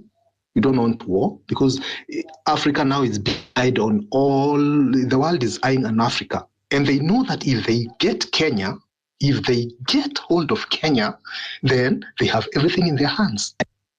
Guys, let's look at the picture and let's get down to the primary issues. The primary issues, I said, we are forgetting about the primary issues. We are flying high. Let's get the primary issues now. Let's get them being done. Let's get the IBC. Let's get all these things being formed. Let's get all the logical things that we are supposed to use to work. Then we are going to work. But if we don't have these things that we are supposed to work with, then I think, guys, we have to have good conversation with solutions, not problems. Now let's stop talking about problems. Let's now start talking about solutions. Guys, let me take that time, because I know my network is not good, and I thank all of you. KOT, good. Kulo, Wanyama, Binti, all the listeners and all the speakers. Congrats, guys. It's a good conversation. Thanks, guys. I'm out. Okay. SPMQ. Thank you so much. Of course, you promised to use less than 3 minutes. You've taken ages, Bwana. We are remaining with only 12 minutes, guys, to wind up this space. And I want to give out to the following speakers. I want Nyati to go, then I'll have Emmanuel, Kimani, then Declan, alafu Mode, then Farah, alafu Solomon will wind up. But guys, remember I'm having my own phone number up there, yeah? Hiyo number jina M-Pesa inaletanga jina yangu. And so if you feel like you can support whatever I've been doing, and of course we're still going to the ground on the weekend, don't shy off using that number. Usiogope bwana, usiogope kutuma hapo milioni 10. So Nyati kindly. Hey, thanks a lot for that. I really appreciate that. KOT, Binti, Wanyama, Declan, I see you there. Farah, there's a lot of people here that I really appreciate at the top. I'm only speaking to the people that I can see. Guys, mjipe moyo kabisa. Continue with the strength within you. Don't feel, downcast in any way. You will see a lot of things happening on social media. There'll be a lot of propaganda. Ile tu, I'm actually trying to invest in you, like have a very strong spirit. Continue with that strength within you. Think positive for the revolution, positive for it. Don't let any distractions catch you along the way and have disagreements that are useless. I think we need unity. For me, unity is really important. And I don't want to point fingers and say, oh, maybe some people are not supporting us in terms of unity. But in a nutshell, I'm trying to say that Morara's Frontier and all these other guys when you inject tuku chini, inafaa tu at least tuseme tunaenda kukuwa na space moja hapa kubwa. Sisi wote we agree and say this day, all these other spaces, there will be no other space. We are going to come together to ambia Tamerix. We warn him off and tell him, my brother, we welcome you. We want us to team up and have one single space. Tujae ndani ya hii kitu, ndani sisi wote. And we deliberate and we talk to each other. Let's make this thing one of those very initial initiatives. Itatusaidia sana. Tutakuwa na nguvu sana. Na tutakuwa na ile umoja wa, direction wise. And it will really help us. I don't want to consume all the rest of the time. I think there's only 10 minutes or so. The final thing I wanted to say is, I know tunafanya maandamano, but just as an idea, I wanted just to throw this out there. Anyone that thinks it's positive, go for it. If you think it's silly, fine, I get it. So I wanted to say, badala ya watu kwenda on the ground ati maandamano, for specific reasons, I'm not saying like maandamano isikwe, nasema tufanye maandamano, lakini we can also have meetings. Okay, we can just say, okay, fine, we're going to pay for a permit, Uhuru Park on a specific day, just like the way I think Boniface Mwangi and the other lady, although they had a permit now, they've been chased away. But let's keep injecting, let's keep trying. So the suggestion is, what if we try and have meetings? Because when there's a crowd of people talking about a specific issue, crowds attract crowds, and that way we can organically start to grow in these small meetings, and we delocalize these meetings so that we have a specific spread of an area. If we have a civic education initiative we want to bring out, we use this as a bandwagon to do that. It will still look like Maandamano because many people will come together, and it's just a meeting. We don't call it Maandamano, meetings. Let's meet with each other so that we actually see each other's faces, tujuane kabisa on the ground. I'd really like to get that opportunity myself. The moment I land in the country, Aki, I will really appreciate to meet some of you guys. You really inspire me, and I know you inspire a lot of other people. Just keep the spirit, keep going. You've got this. Thanks, man. Appreciate it. Okay. Thank you so much, Nyati. Guys, kama mjui Nyati ni buffalo, yeah? Nyati is a buffalo, and of course, amongst the big 5 wild animals, I think I love the buffalo. Yeah. Napenda hiyo kitu sana. That's why nimekuwa Kisumu, kunaitwa Impala Park, and I was like, let me just spend my 10 minutes, 20 minutes just to study this mnyama inaitwa nyati, and it's a very nice animal. It resembles a cow. I wish scientist bana mfanya maneno. I would wish to see an offspring ya nyati na ng'ombe, nione how they can reason. But thank you so much nyati. So guys, ndio wapanga, sijui nani was next after nyati. Oh, it was Emmanuel. Jambo Kimani.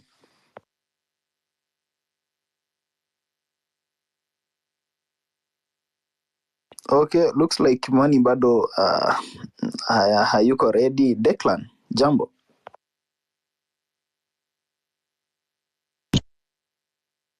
Hello, good evening. Nasikika kweli? Yeah, sure, loud and clear bro. Take a few minutes then you learn kindly. Thank you, umefanya makosa bwana. Umeleta hawa watu wanapenda kuongea mingi, wapande kwa speakers panel kama space unataka kufunga. Waona watu kama Mkenya hapa Fara, hawa ni watu wanaongeanga 15 minutes. Mimi, Nyati. Anyway, hata niongea haraka nishuke. So mnaongelea Gen Z kwa ground. When this guy who speaks very good Swahili Sanifu, I love listening to him. I think his name is Anthony. Correct me if I'm wrong. I don't even know if he's still here.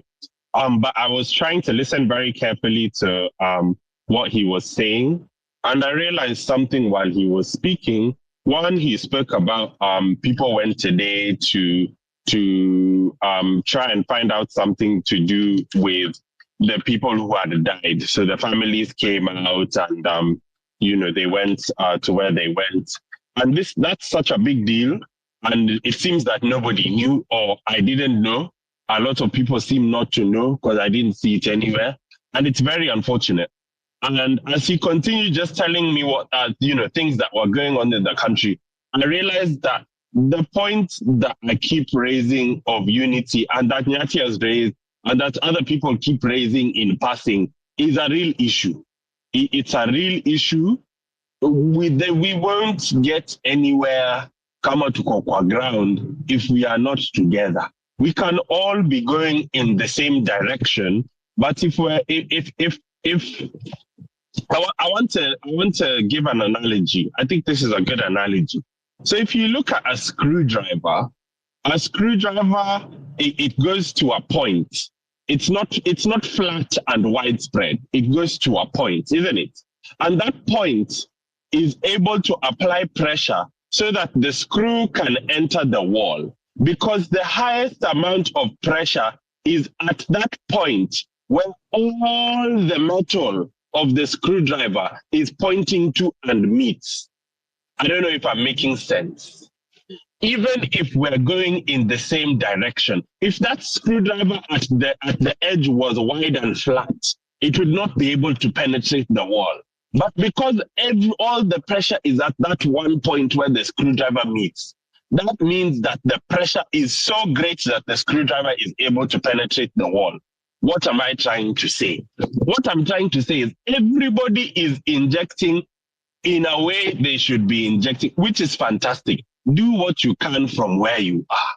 But we should do what we're doing from where we are in unison. It has to be done together. We can make so much bigger steps if we meet, if the conversations that we continuously having Sauti Mwananchi wapi, and this thing of having multiple I'm landing. This thing of having multiple spaces. Yeah, I can hear you, but can't anybody else? Can you hear anybody else? I'm just here in silence. Binti, somebody's speaking. Oh, Binti ndio anauliza. Oh, sorry. Binti unanisikia ama unisikia? Oh, ni kama amedrop. But anyway, yeah, like I was saying, just that point of unity, it's really important. And guys really need to come together. So if you're doing something, call people, make it known that you're doing it, and tell us how you want us to help you, and we'll come and help you. I had a trigger point. The second point, I had a trigger point. This guy mentioned IMF, and he said IMF are coming. Hey, please, please, please, please, we don't need any more loans. We don't need any more loans. I think we would rather face the repercussions of living without those loans and fixing the nation without those loans than taking the loans and living through the beneficial of the loans. Whenever that IMF come, hey bana, let us meet them at the airport. Wata wasipite hiyo kitu inasemanga karibu ni Kenya. I've even forgotten what it says. Let us meet them there. There.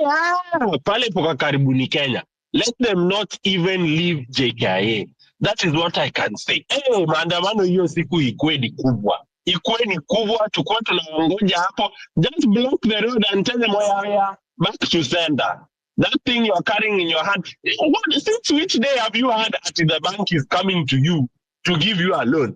Every time the bank comes to try and give you a loan, they have their own interest at heart. IMF is flying from America or wherever IMF is based. I don't know. I'm not that educated to know where IMF is based. They are coming from where they are. And you want to Kenya to discuss the terms of a loan that they want to give to us. Kwani sisi tulisema tunataka loan? Hapana bwana. Siku IMF wanakuja kwa hii nchi tuwapate kwa mlango. Please. That is what I can pray for. Apart from that, I think watu wanaendelea vizuri. Please recognize how far we've come. Now you can go somewhere, and if you talk about the future of the nation or something like that, people sit down and listen very quickly, and they listen candidly, and they want to know what you're saying, and they're interested. A long time ago, you would try to talk politics or the future of the nation, and nobody would want to listen to you. So we've really changed the direction of where the country is going, and we'll continue pushing. Now tutafika. I don't know how we're going to reach, but we'll reach. Those are the sentiments I have for now. There's some other things I wanted to touch on, but it is late. Najua mnataka kufunga space. We can also keep talking tomorrow. Asanteni sana. Okay. Shukran sana, Declan. And so, Emmanuel, are you back? Mr. Kimani? Are you there? Mode, jambo. Poa sana, niaje? Niko poa sana. Karibu kwenye mic. Naomba ukatumie muda wa dakika 3 tafadhali. Asante sana. Naona you are continuing good. Actually, what I want to say, the media is the one that is making us get lost in some way. Mbona watuweke kwa vita ya wanasiasa like Kimani Ichung'wah, for example, wakipigana na Rigathi Gachagua, ndio tunafaa kusikiza. Why are they not talking about the development of the country? Mbona wasiongee vile tunafaa sisi, wanafaa kutusaidia sisi ili to grow politically, maybe hawataki kutuguide vile tuna grow. Then the sensation is that we follow these leaders vile wanasema ndio tunafuata, alafu tunapotea. Kitu tunafaa kufanya ni this media, for example, every morning, for example, when you watch for example, Daybreak, they are looking at the conflict between political leaders. They are not looking at the big deal like why is the country like this? Why is there not development? Inaweza tusaidia country grow. For example, like, the most thing is let the youth waongee vile wanaweza saidia country. We thank the government of Kibaki ilifanya watu waka change mind. Now people have grown. Now they are supposed to give the media, let the media play a big role of us the youth. What we are voicing is kike kila mahali. Let's stop the conflict between the leaders. That is the main thing that is affecting our country. Conflict. We are following the conflict of the people. We leave the main ideas like how can we solve the issues like Adani and other issues. The media is the problem. We are supposed to stop, for example, tweeting about Akina Kimani Ichung'wah. We are supposed to concentrate on one thing, the matter that is on the table. How are we supposed to solve this without interfering with the politics of these people? Because these people are just playing mind games. So that we concentrate on them, we fight with them, their day is moving well. We stop fighting with these politicians, we only move by ourselves. We can grow by moving by ourselves without following these people. These people are getting us lost, bwana. We stop them. That is it. Nashukuru sana. Hey, asante sana. Thank you very much, even for taking your 3 minutes very precisely. We appreciate that. And yeah, you're right. But yeah, let's not get distracted by these politicians. We have our goal. We know what we need to be doing. So let's follow through. I will go to Sun. Sorry, was it Farah next? I think it was Farah. I'll go to Farah first and then Sun next. Then Kenya Daima, and we finish AK for Saba. Like that. Yeah. Thank you very much. Farah, hi. Thank you, Binti. Can you hear me? 100%. Go ahead. Okay. No, I was worried about your internet, not mine. Anyways. Oh, okay, sawa. So you buying for me Starlink then, Allah. Kuja Kenya. Anyways.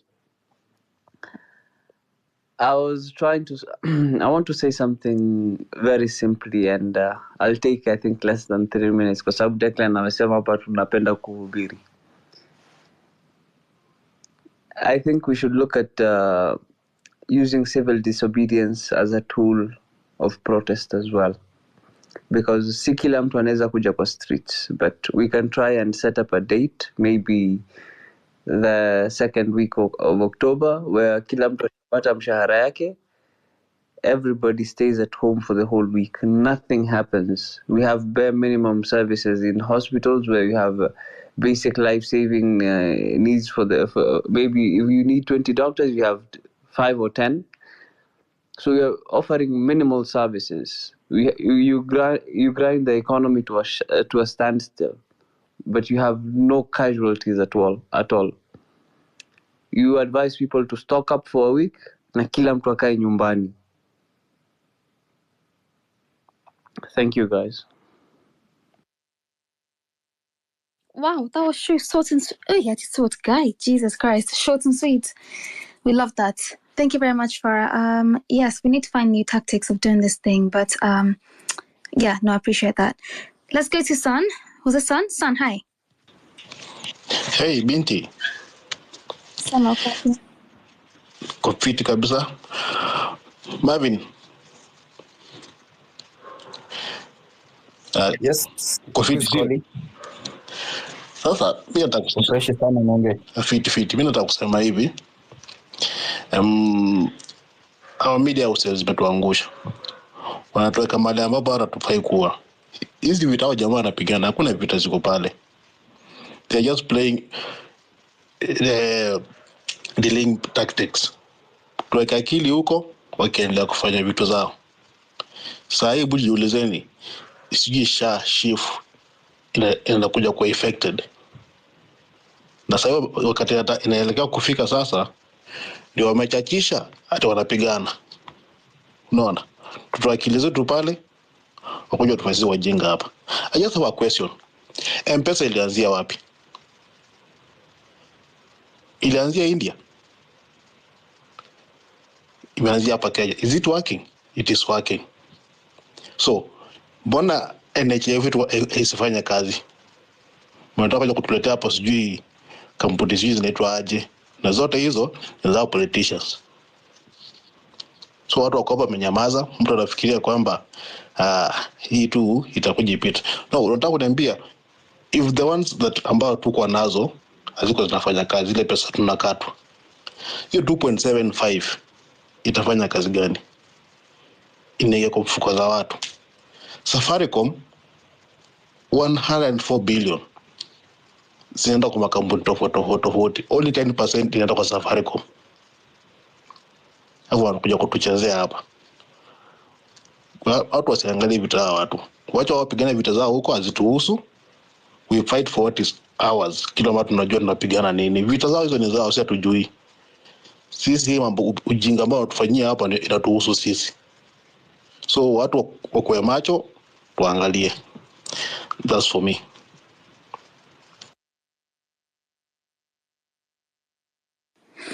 Thank you very much, Sam. Thank you very much. And yes, we agree. You guys, I can see that we have new requests. I'm only going to accept one last one from Mr. D. Alafu, let's start with Mkenya Daima. We go to AK47, then Mr. D. So if you come in after Mr. D, please, we have another space in the morning run by your, in quotes, favorite favorite host, Mr. Wanyama. So if you come in after that, I will redirect you there. So please, Mkenya Daima, go ahead.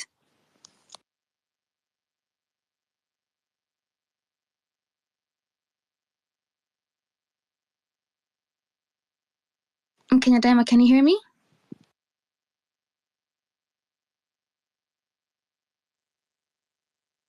Can you guys hear Mkenya Daima? Or it's just me?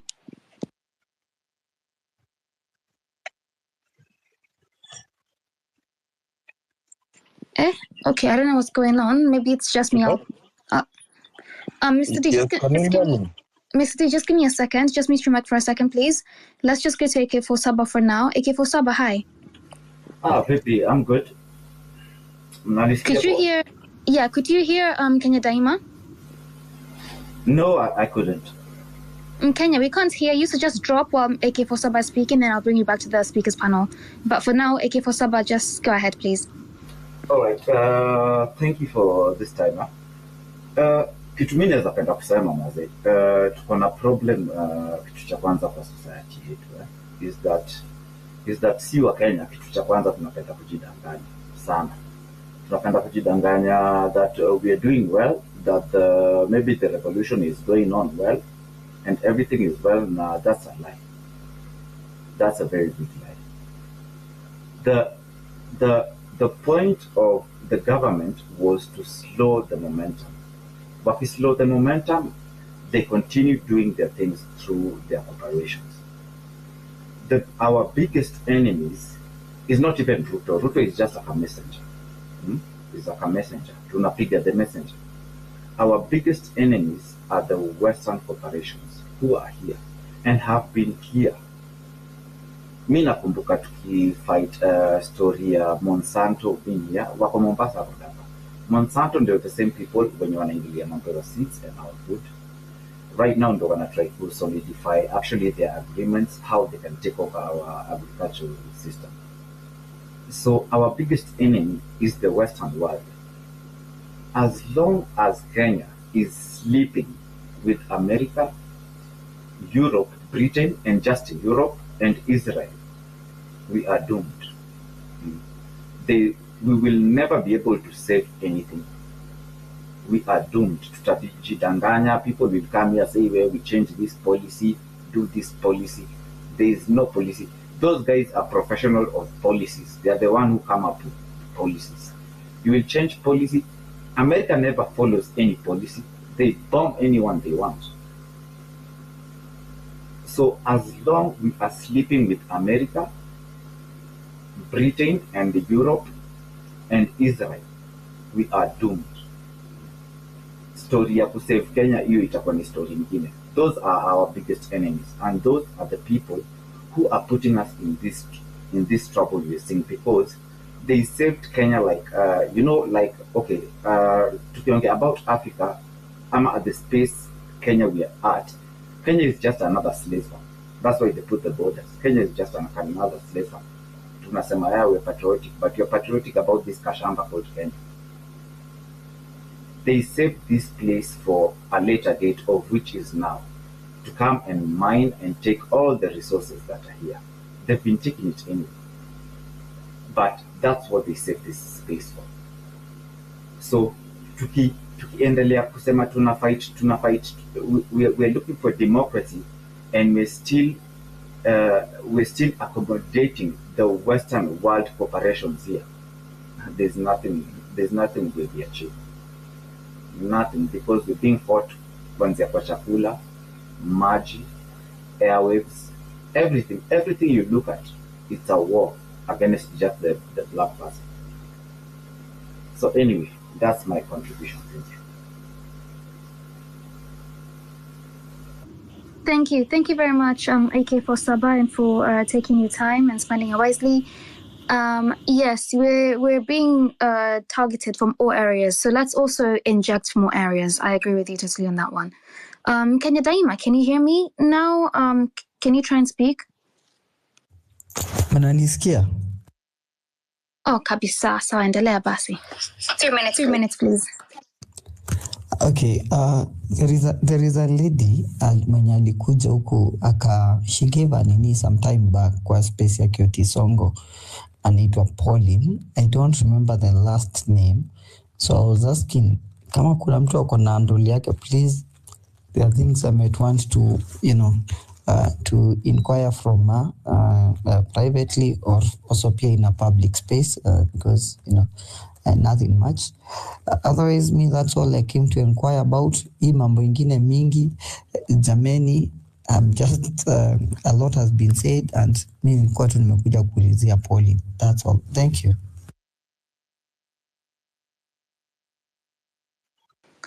We can try and find it for you. I'm not exactly sure the handle, but if somebody knows, please just DM Kenya Daima, and then that'll be helpful. Thank you very much. Hello, Binti. Can I just say something before you close up?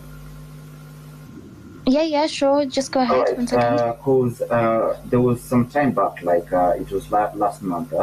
I actually sent a proposal to you guys, and I DM'd a couple of guys because I'm a graphic designer, and I do actually my, what do you call it? Like enlightening, talking about social injustices and political stuff through art. You see, and my idea is that we can take this to like Mandera and other spaces, because not everybody is in maybe TikTok and Twitter.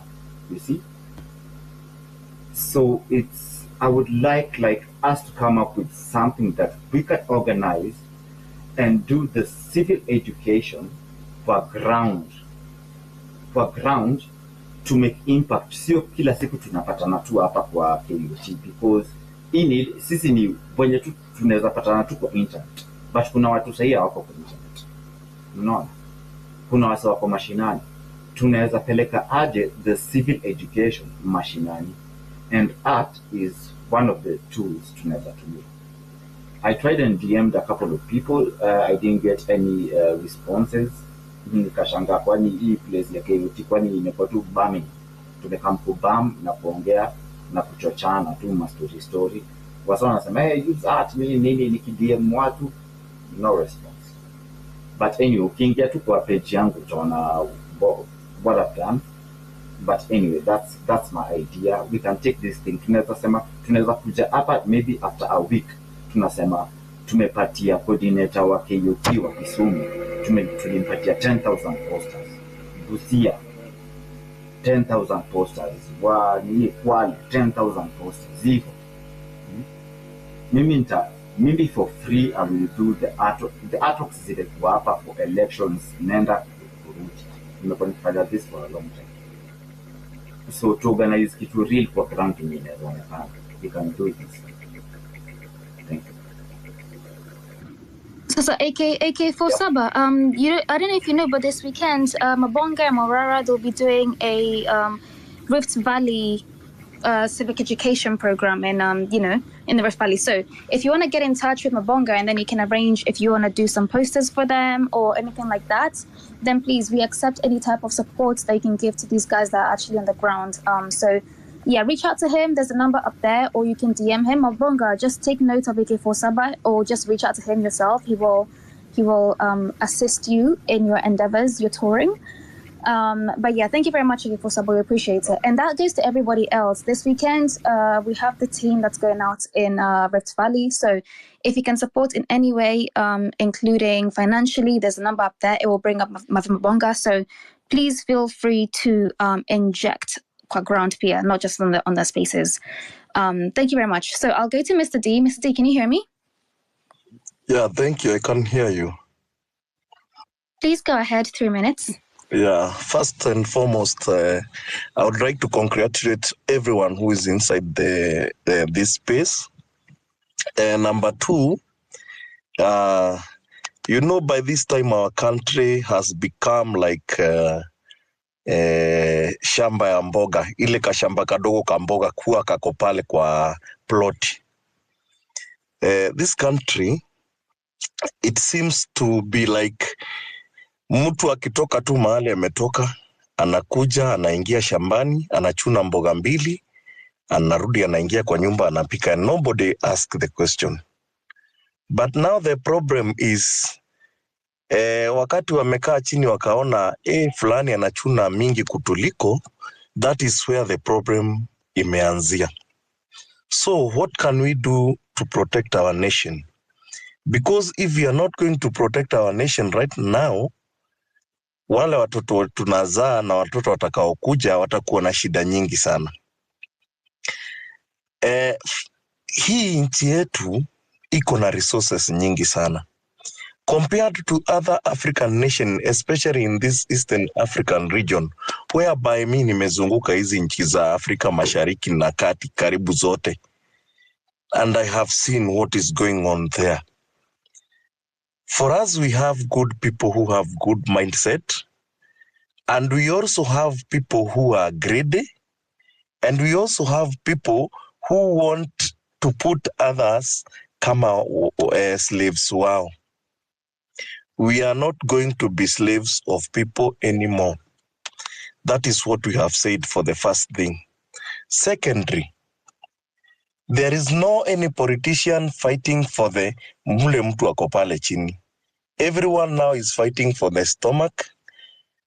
Mtu tu anapigania tumbo yake vile anaweza kupata kitu chake. Ukikosa kupewa ile share unataka, unaleta fujo.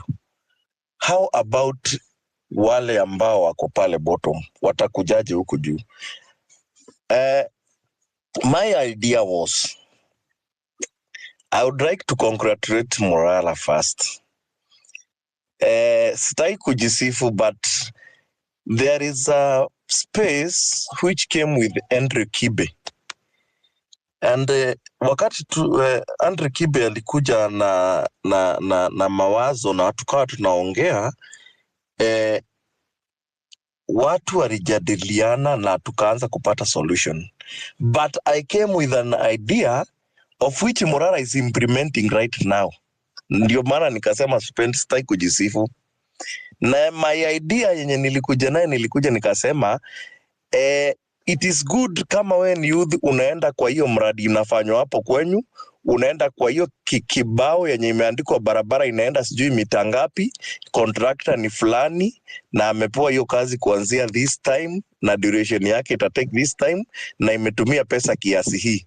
And then ukifanya hivyo unaituma kwa space, hapa watu wanaona nini kinachoendelea. But Murara has done it in an advanced way. That was my idea. Secondly, let us protect our nation as foot soldiers.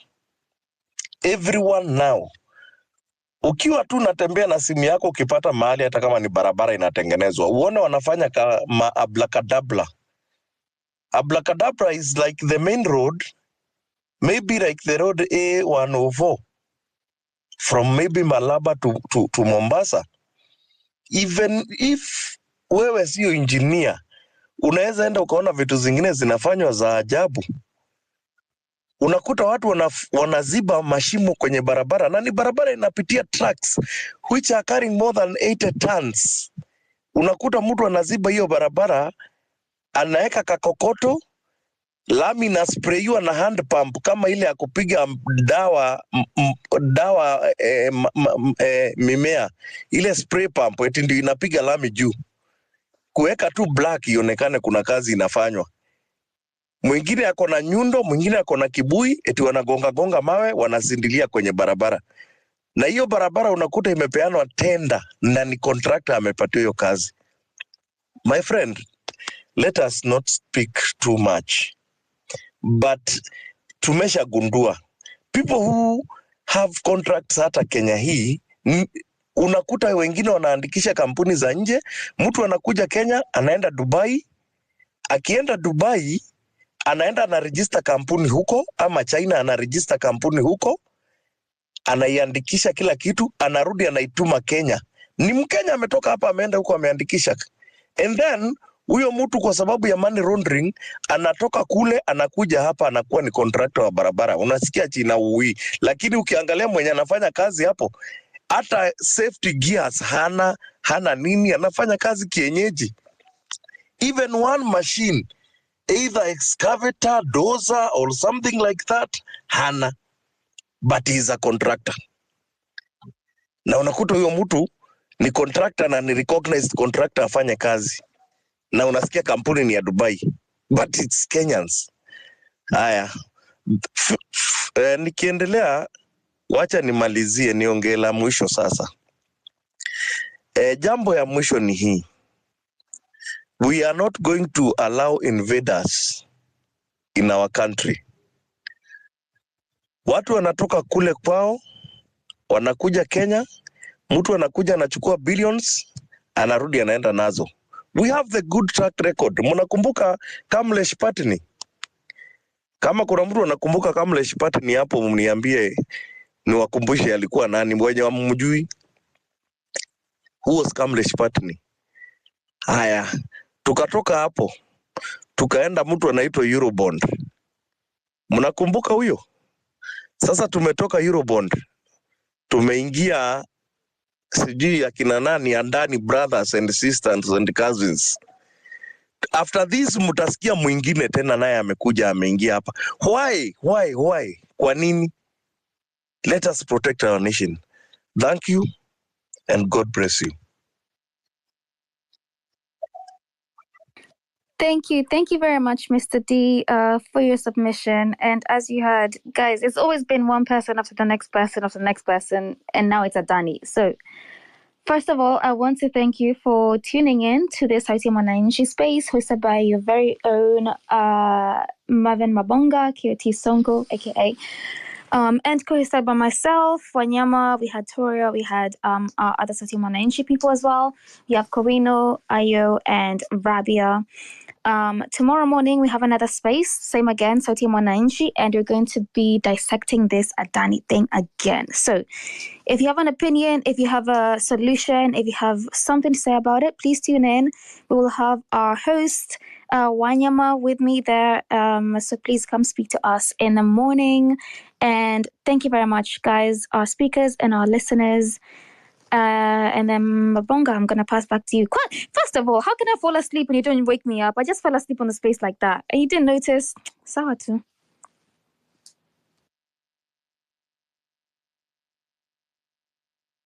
Mabonga, kwani umeenda wapi? Niko hapa tu nyuma ya tenda hapo. Jambo. Nakwambia, how can I fall asleep? You don't wake me up on the space. Hebu ongea Kiswahili bwana, mimi hata sielewi kitu unasema. Guys, sifungue masikio ama ni mbaya. Ningelipenda jamani urudie. Nilisema, how can I, God, how do you even say how can I, nazalalaje kwa space, kwa space ni nini? Kwa hii nafasi ya kuongea. Ngozi niamsha. Sasa unajua Kiswahili, Waswahili husema usimwamsha alalae, ukimwamsha nawe utalala pia. Ndio maana sikukuamsha. Anyway, I hope you are done. Yes, I am. Thank you very much for having all of us. Yes, thank you very much for having all of us, our co-hosts and our listeners and our speakers. So, endelea inject, by the way. Oh, sorry, I forgot to say something. Guys, these guys are injecting in Rift Valley over the weekend. So, please support this number 0710452543. It will bring up Mavimabonga. And yeah, let's just keep the energy going. Kwa spaces, but kwa ground pia. So let's support these guys on the ground. Anyways, now I'm done. Thank you very much, Mabonga. Okay, thank you so much, Binti. And guys, personally, I don't have much to say, but always to thank you for the good work you people are doing on these spaces, on this platform, and even on the ground there. And so I just want to encourage us to continue with that spirit of injection. And of course, we keep our hopes high that at the end of it all, we'll be having good governance in our country. And so let's not lose hope. Let's not stop from what we've been doing. In fact, this is the time that we should be doing it even more and more and more and more and more and more again. And so ensure you do whatever you can. Ensure you are out there on the ground, on the space here, and anywhere where you feel like you are good at. And so mtu asikutishia tukienda huko nje utashikwa. Like there is a guy here alikuja hapa akaanza kututishia, and so I felt like let me just cut him short because he was trying to fuel us in a negative way. And so just want to let you guys know that some of us are really broke. We are broke to even buy those fears. Yeah, we can't bow down for those fears. And so siai kuja hapa na negative energy. Mimi nitakushukisha, nitakutoa hapa mbio sana. Nitakuwa kama Pastor Ng'ang'a. Pastor Ng'ang'a ukienda kwa kanisa yake na ukose kufanya venye anafanya, atakunyorosha tu, atakutoa hapo mbio. And so personally, usiai kuja hapa na negative energy. Always be positive with whatever we are doing. Yeah. Even if you think what we are doing is impossible in your eyes, then to some of us it's very possible. Yeah, it's really possible. And so you coming here with a negative energy, utakuwa natuchosha tu. Na mimi I'm really tired to listen to those negative feedback.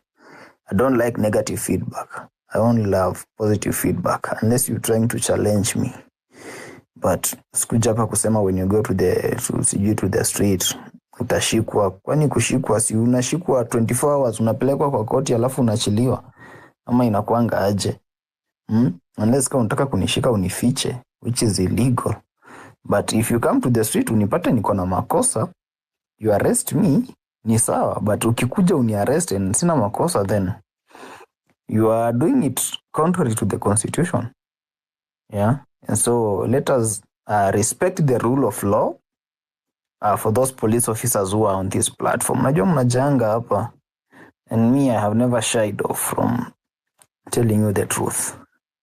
The truth of the matter is, one and only William Samoei Ruto is a liar. His regime massacred our people.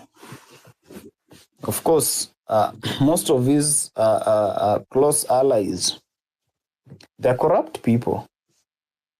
They have been stealing left, right, and center. And that's why we spend a lot of time burning the midnight oil on these spaces to ensure that we enlighten our people. Even some of us, because we don't have a job, just gave ourselves jobs to go out there and speak to the people, tell them what is really happening, to ensure that we are having good governance in our country. And so, I repeat for the last time, if you have a negative energy, yopeleka kwa familia yenu huko, sijaribu kuleta kwa familia yetu hapa Twitter. Yeah? So, let us watch our lens. Kila mtu abaki kwa lane yake. Kuja hapa negative energy, I will do to you what Pastor Ng'ang'a does to those worshippers wanaenda kwa kanisa yake with negative energy. Takutoa hapa mbio sana.